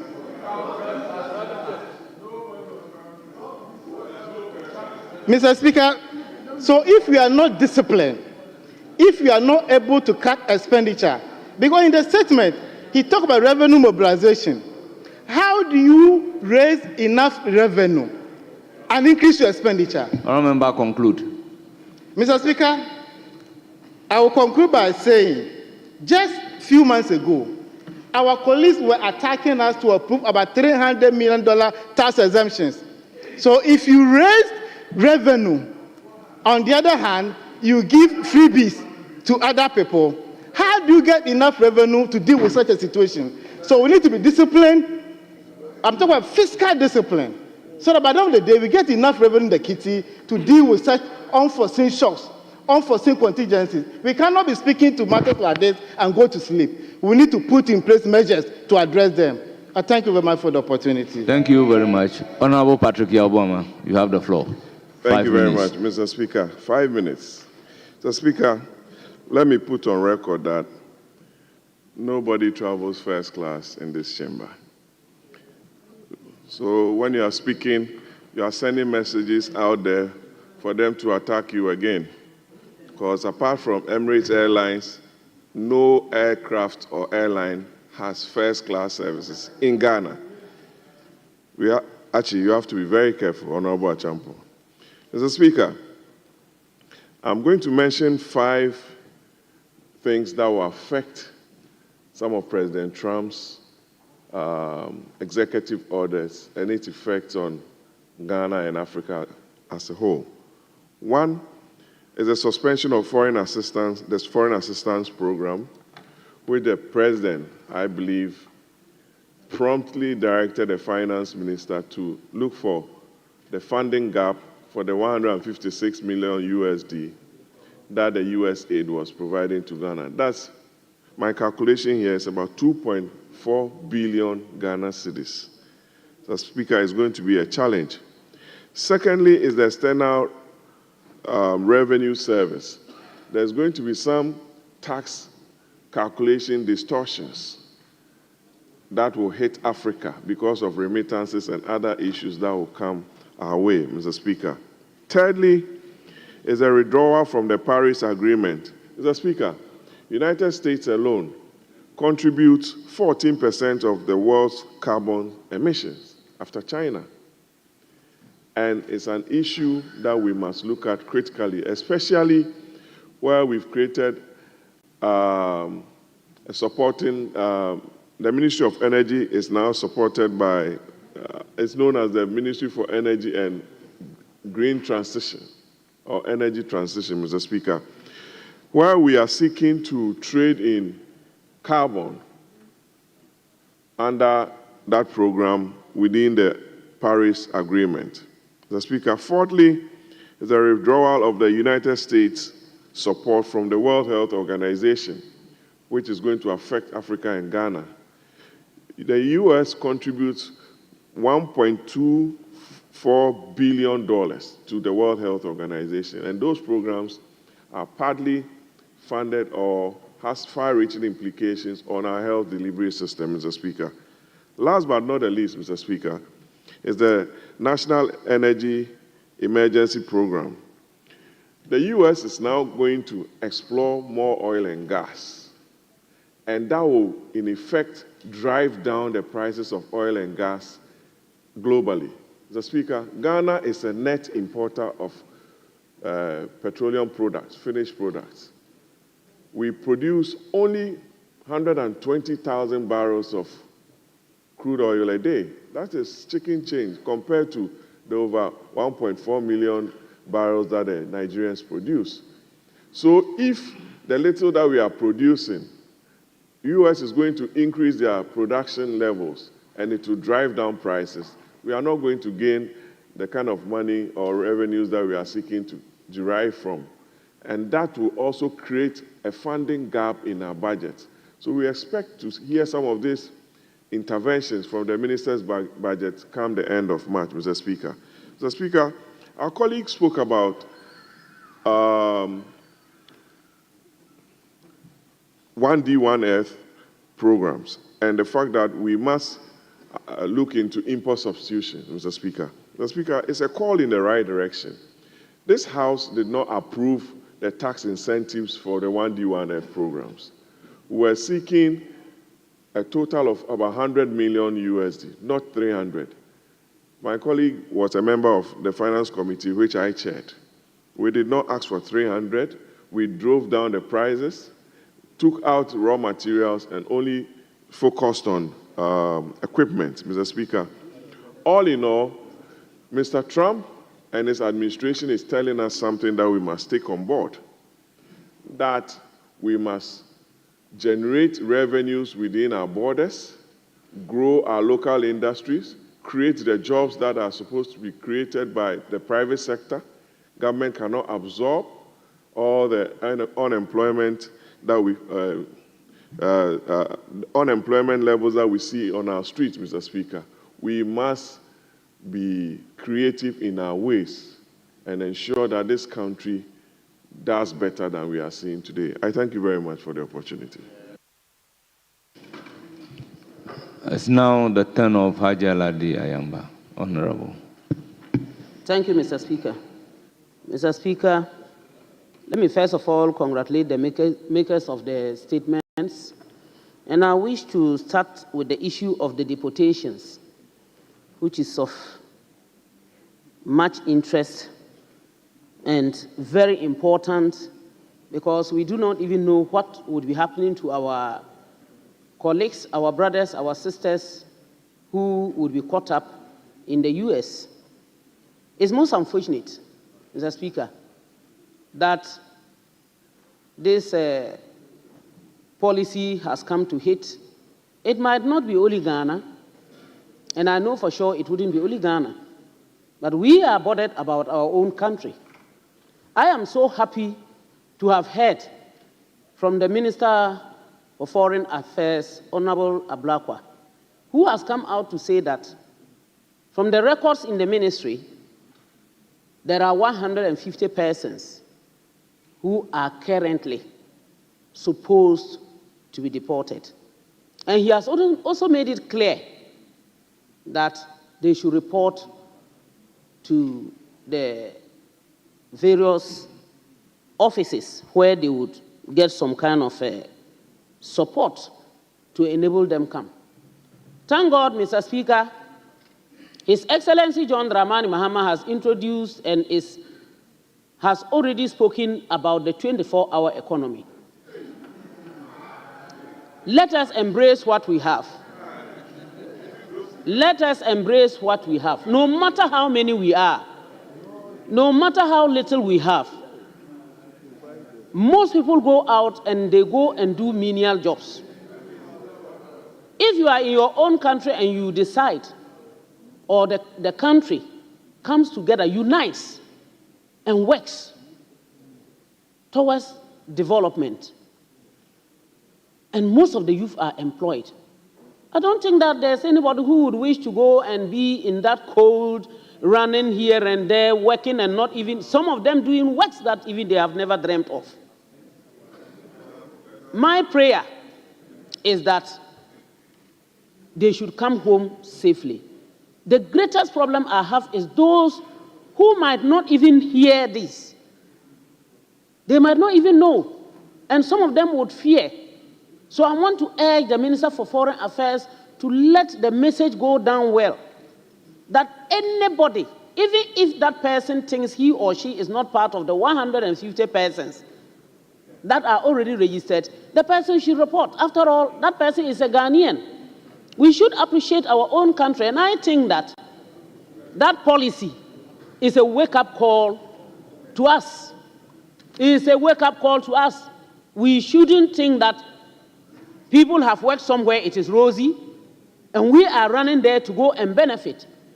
Like someone said somewhere, that look, if they bring that category, those same category of people from America, let's take it so, or the developed countries, for instance, into Ghana, and give them 2 years, they will change Ghana to be better and to be like their own country, America, for which we are running to. And if we are sent there, because we are not ready to work and to take up issues by ourselves and ensure that what we grow is what we eat, what we grow is what we wear, what we have is what we must appreciate, and that we must be ready to live within our means, we will still turn those countries to places that nobody would want, and we will still be running back to our old countries where they have taken and made better. So, Mr. Speaker, I am happy that the Minister for Foreign Affairs, Honorable Ablakwa, is up and doing. The issue of USAID, with all the medications and what have you, yes, it will affect us, but what have we been thinking? What have we been doing? We need to work harder. We need to appreciate ourselves. Let us work together. The region must be integrated. African countries must come together and ensure that we are each other's keeper. If we are each other's keeper, Mr. Speaker, I believe that we should be able to get all the drugs that we think we need. And also, Mr. Speaker, last but not the least, before I take my seat, let us appreciate our local persons who provide certain medications. Let us make sure we work on them so that they will be able to support us with some locally produced medications which really help. And I'm sure it will go a long way. So as for me, I don't blame Trump for what he has done. He has only woken us from sleep. Let us wake up from the slumber, let us work, and let us keep together. And inshallah, we shall be well. Thank you, Mr. Speaker. Thank you very much. I will give the floor to Honorable Ntim Pojo.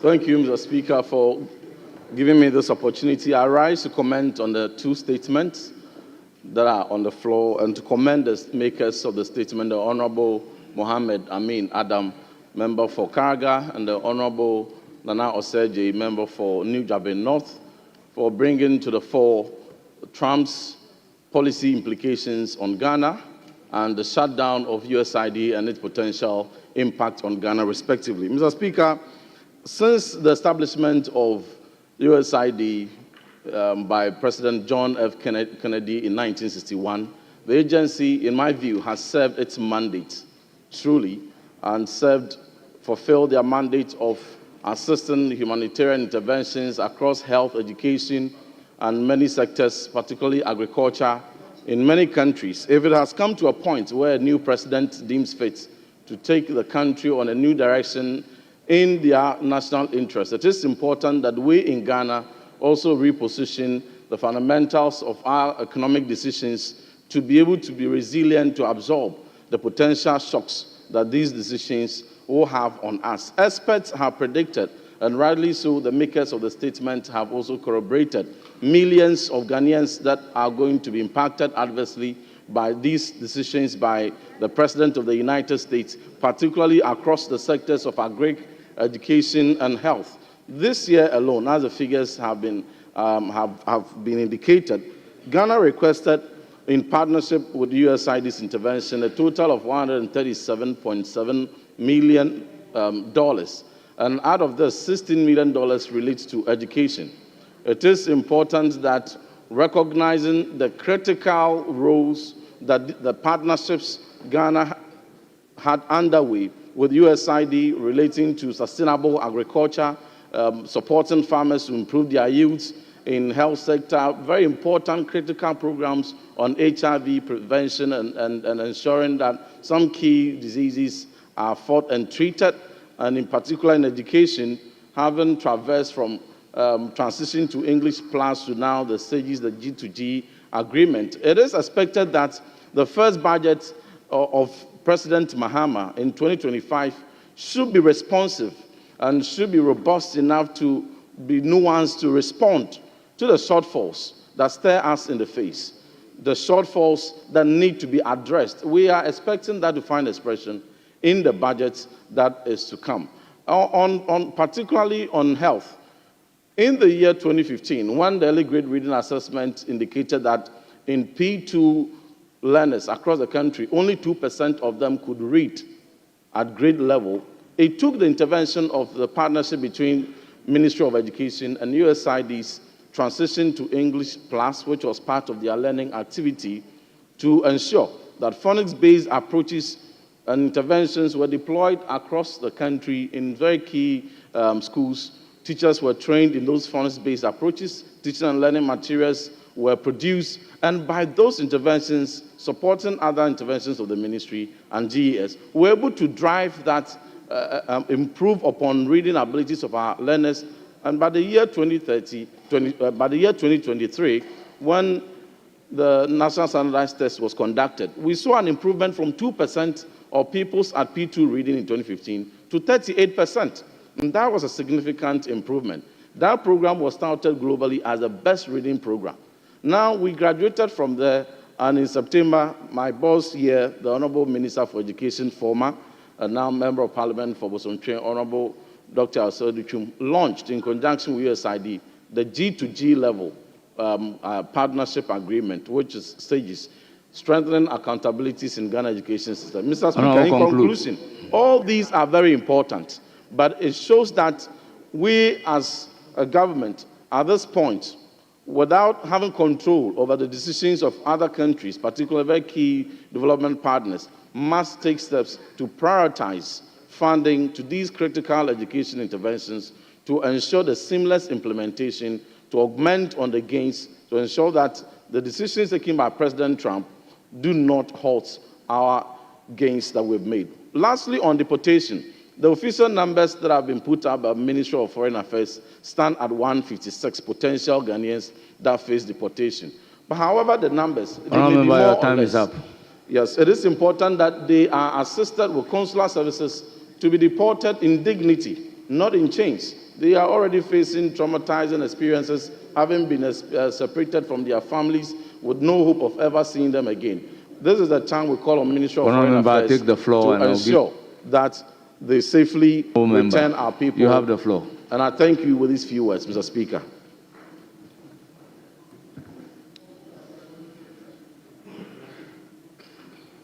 Thank you for the opportunity, Mr. Speaker. And I can only make a very brief contribution to the statements that have been made, but I'll focus on the one that was ably done and so deeply researched by the former Minister for Finance. I really enjoyed that work, and I actually focused on the areas that he ended his note on and mentioned that there needs to be some level of deep focus on social interventions, and I heard clearly the mention of education. I want to associate myself deeply with that comment and state that all the interventions that we need to move this country forward and expand our economy are linked to one important ingredient, which I call technical vocational education and training. And I'm happy that my seniors, both Dr. Reverend Ntim Fojo and former Minister for Education are here, and I believe they would really associate themselves with my mention of TVET. I say so because it is a known factor, it is a known fact that education is key to development, but the master key to development is TVET. And if this country would expand all that we need to be able to grow this economy, I believe that skills development is critical. All the industries that we need, they need to have a high level of skills to be able to uptake the technology, various technology that will expand our economy. And if this will develop, this has to do with how we are able to pump some money, finance our TVET education in Ghana. This is a very good and pragmatic way of improving upon our export development. And that is why the mention, one key policy that has found great expression in the NDC manifesto, which is being implemented now, the 24-hour economy policy, the mention of the 24-hour economy, the export development drive, the improvement, improvement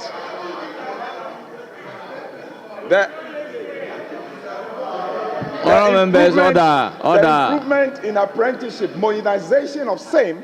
These are critical ingredients that I believe that if we pursue this and put some more funding in these, that they do not suffer, this country would improve economically. This country would have the necessary impetus to export and get the necessary foreign exchange that will drive the economy. I thank you for the opportunity, Mr. Speaker.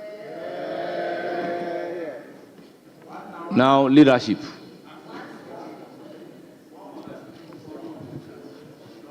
Leadership.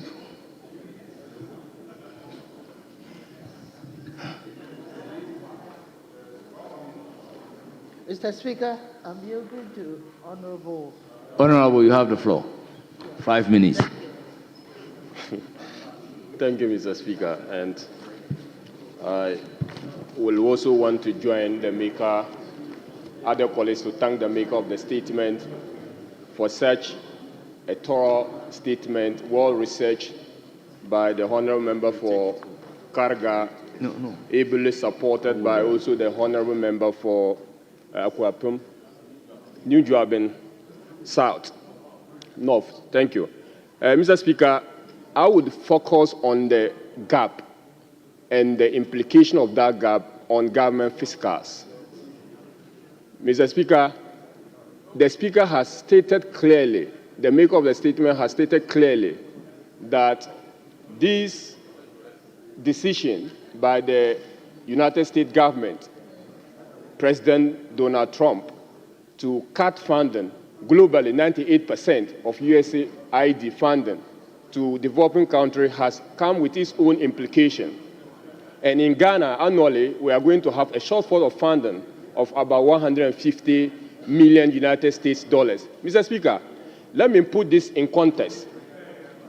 The Honourable Member for Okakwe Central posited that we are going to have a shortfall of about 2 billion Ghana cedi. This is equivalent. In fact, it is falling short of the amount we earn from e-levy. In other words, government will need a revenue handle like the e-levy or similar method or similar handle to replace the funding gap. Mr. Speaker, the 2 billion shortfall will have to come on the back of the fact that government is already doing away with several revenue handles. And many youth programs, government programs, for instance, the youth empowerment program by the USAID is going to be cancelled. Agriculture program, like the support program for farmers in the north is going to be cancelled.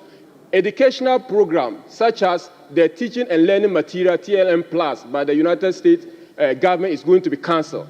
This is the implication of the action by Donald Trump. And this, we must note that is coming to bite the Ghanaian economy.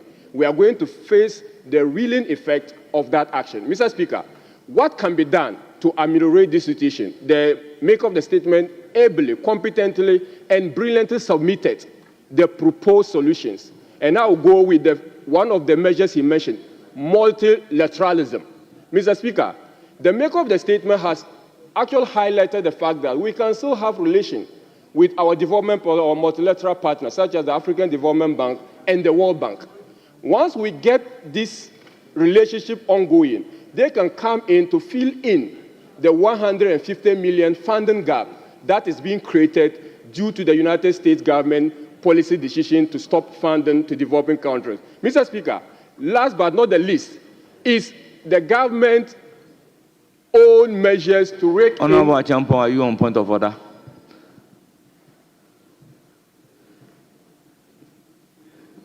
Yes, Mr. Speaker. What order? Order 125 of our standing orders. 125 or 122? 125. Anticipation. Mr. Speaker, our rules are very clear. Very well.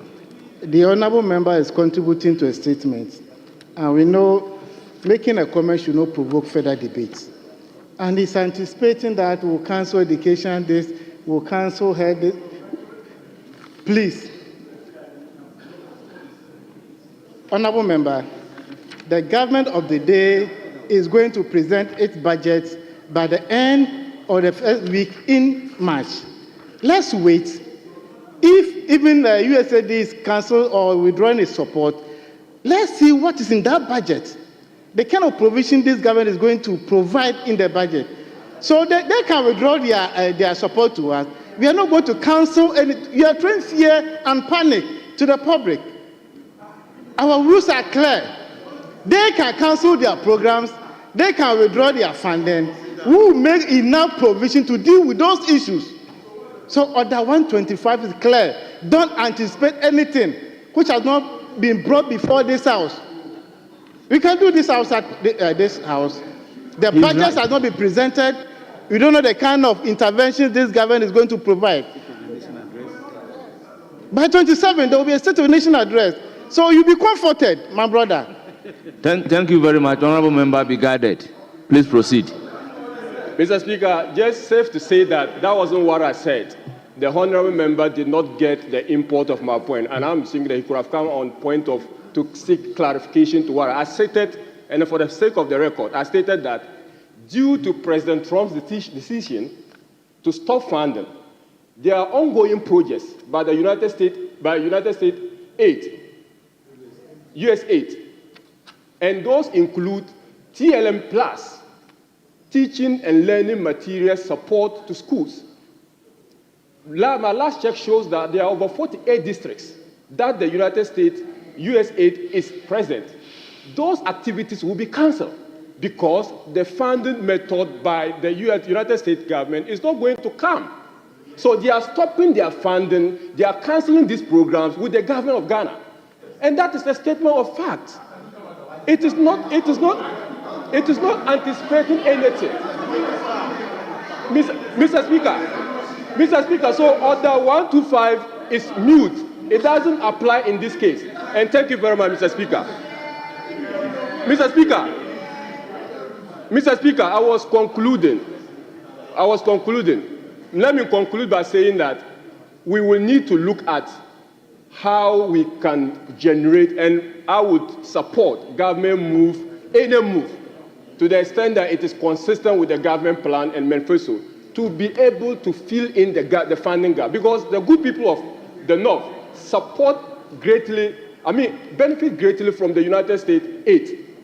For instance, the drought support program supports us a lot, especially so when we are engaged in dry season fire or when we are hard hit by drought. So, Mr. Speaker, I want to thank the maker of this statement and to state that government must have to come with a concrete and cogent action plan to fill in the gap and to support the development of the country. Thank you, Mr. Speaker. Majority leadership.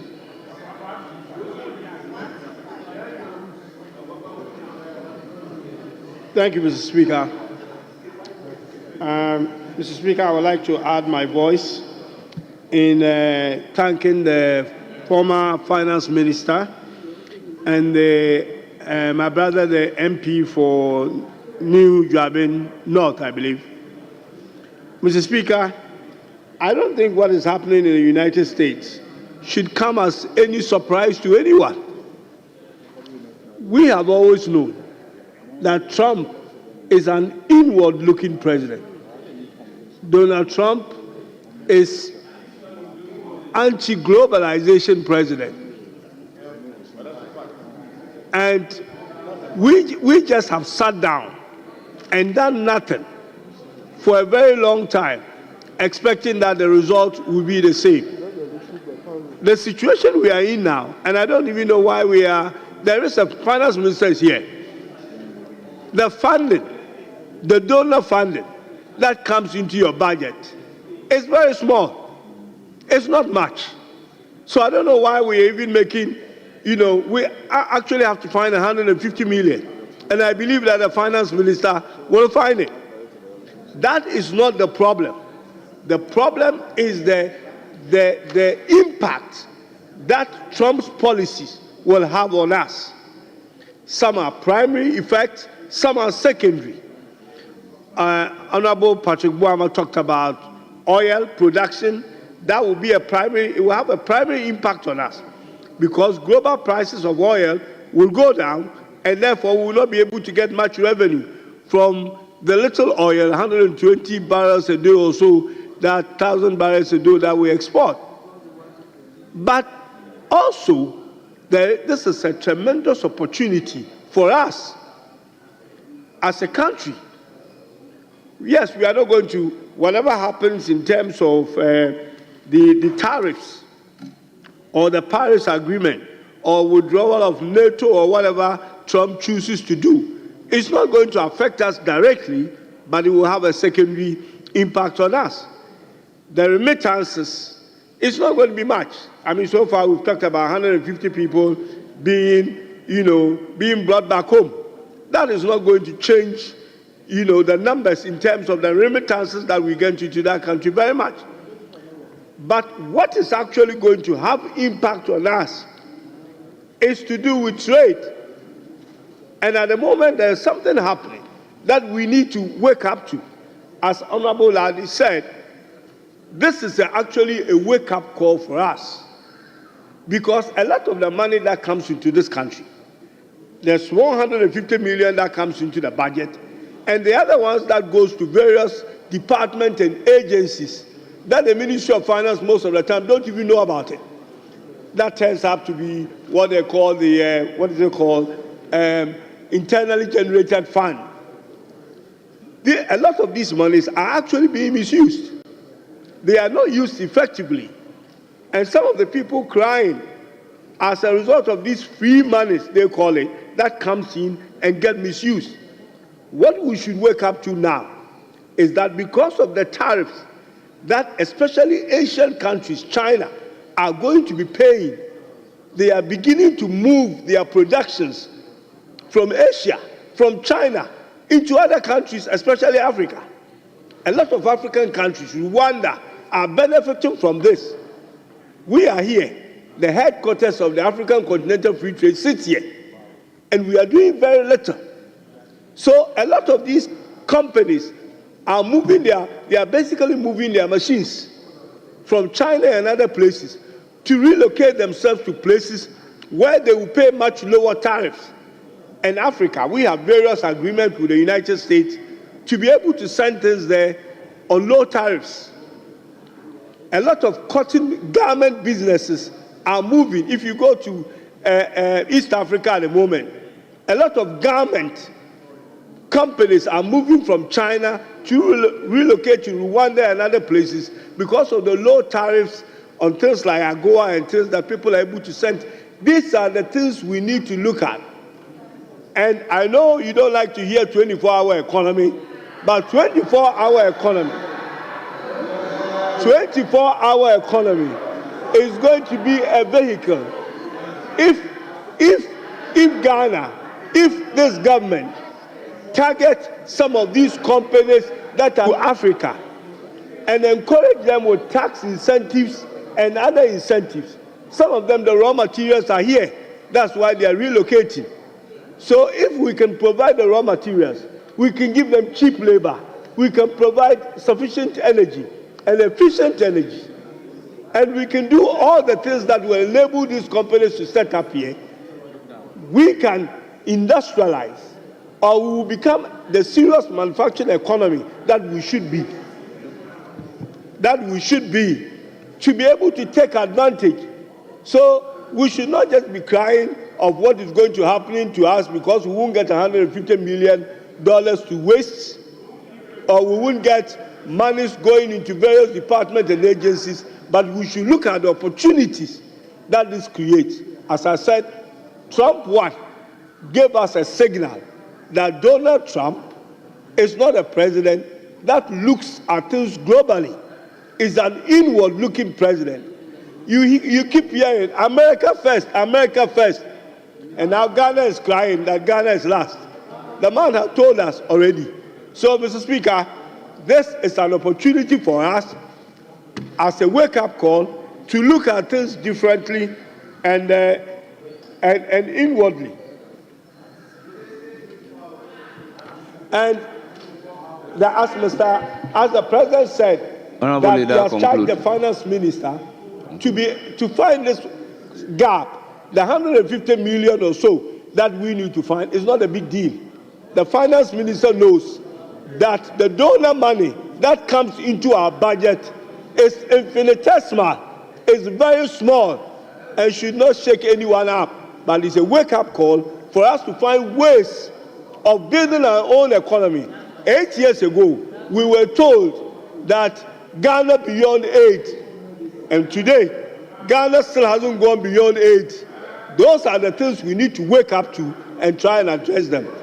Mr. Speaker, with these few words, I thank you. Thank you very much. Honorable members, it's now 26 minutes after 6. Having regard to Standing Order 56-2, I proceed to adjourn the House till Thursday, 13 February 2025 at 12 noon.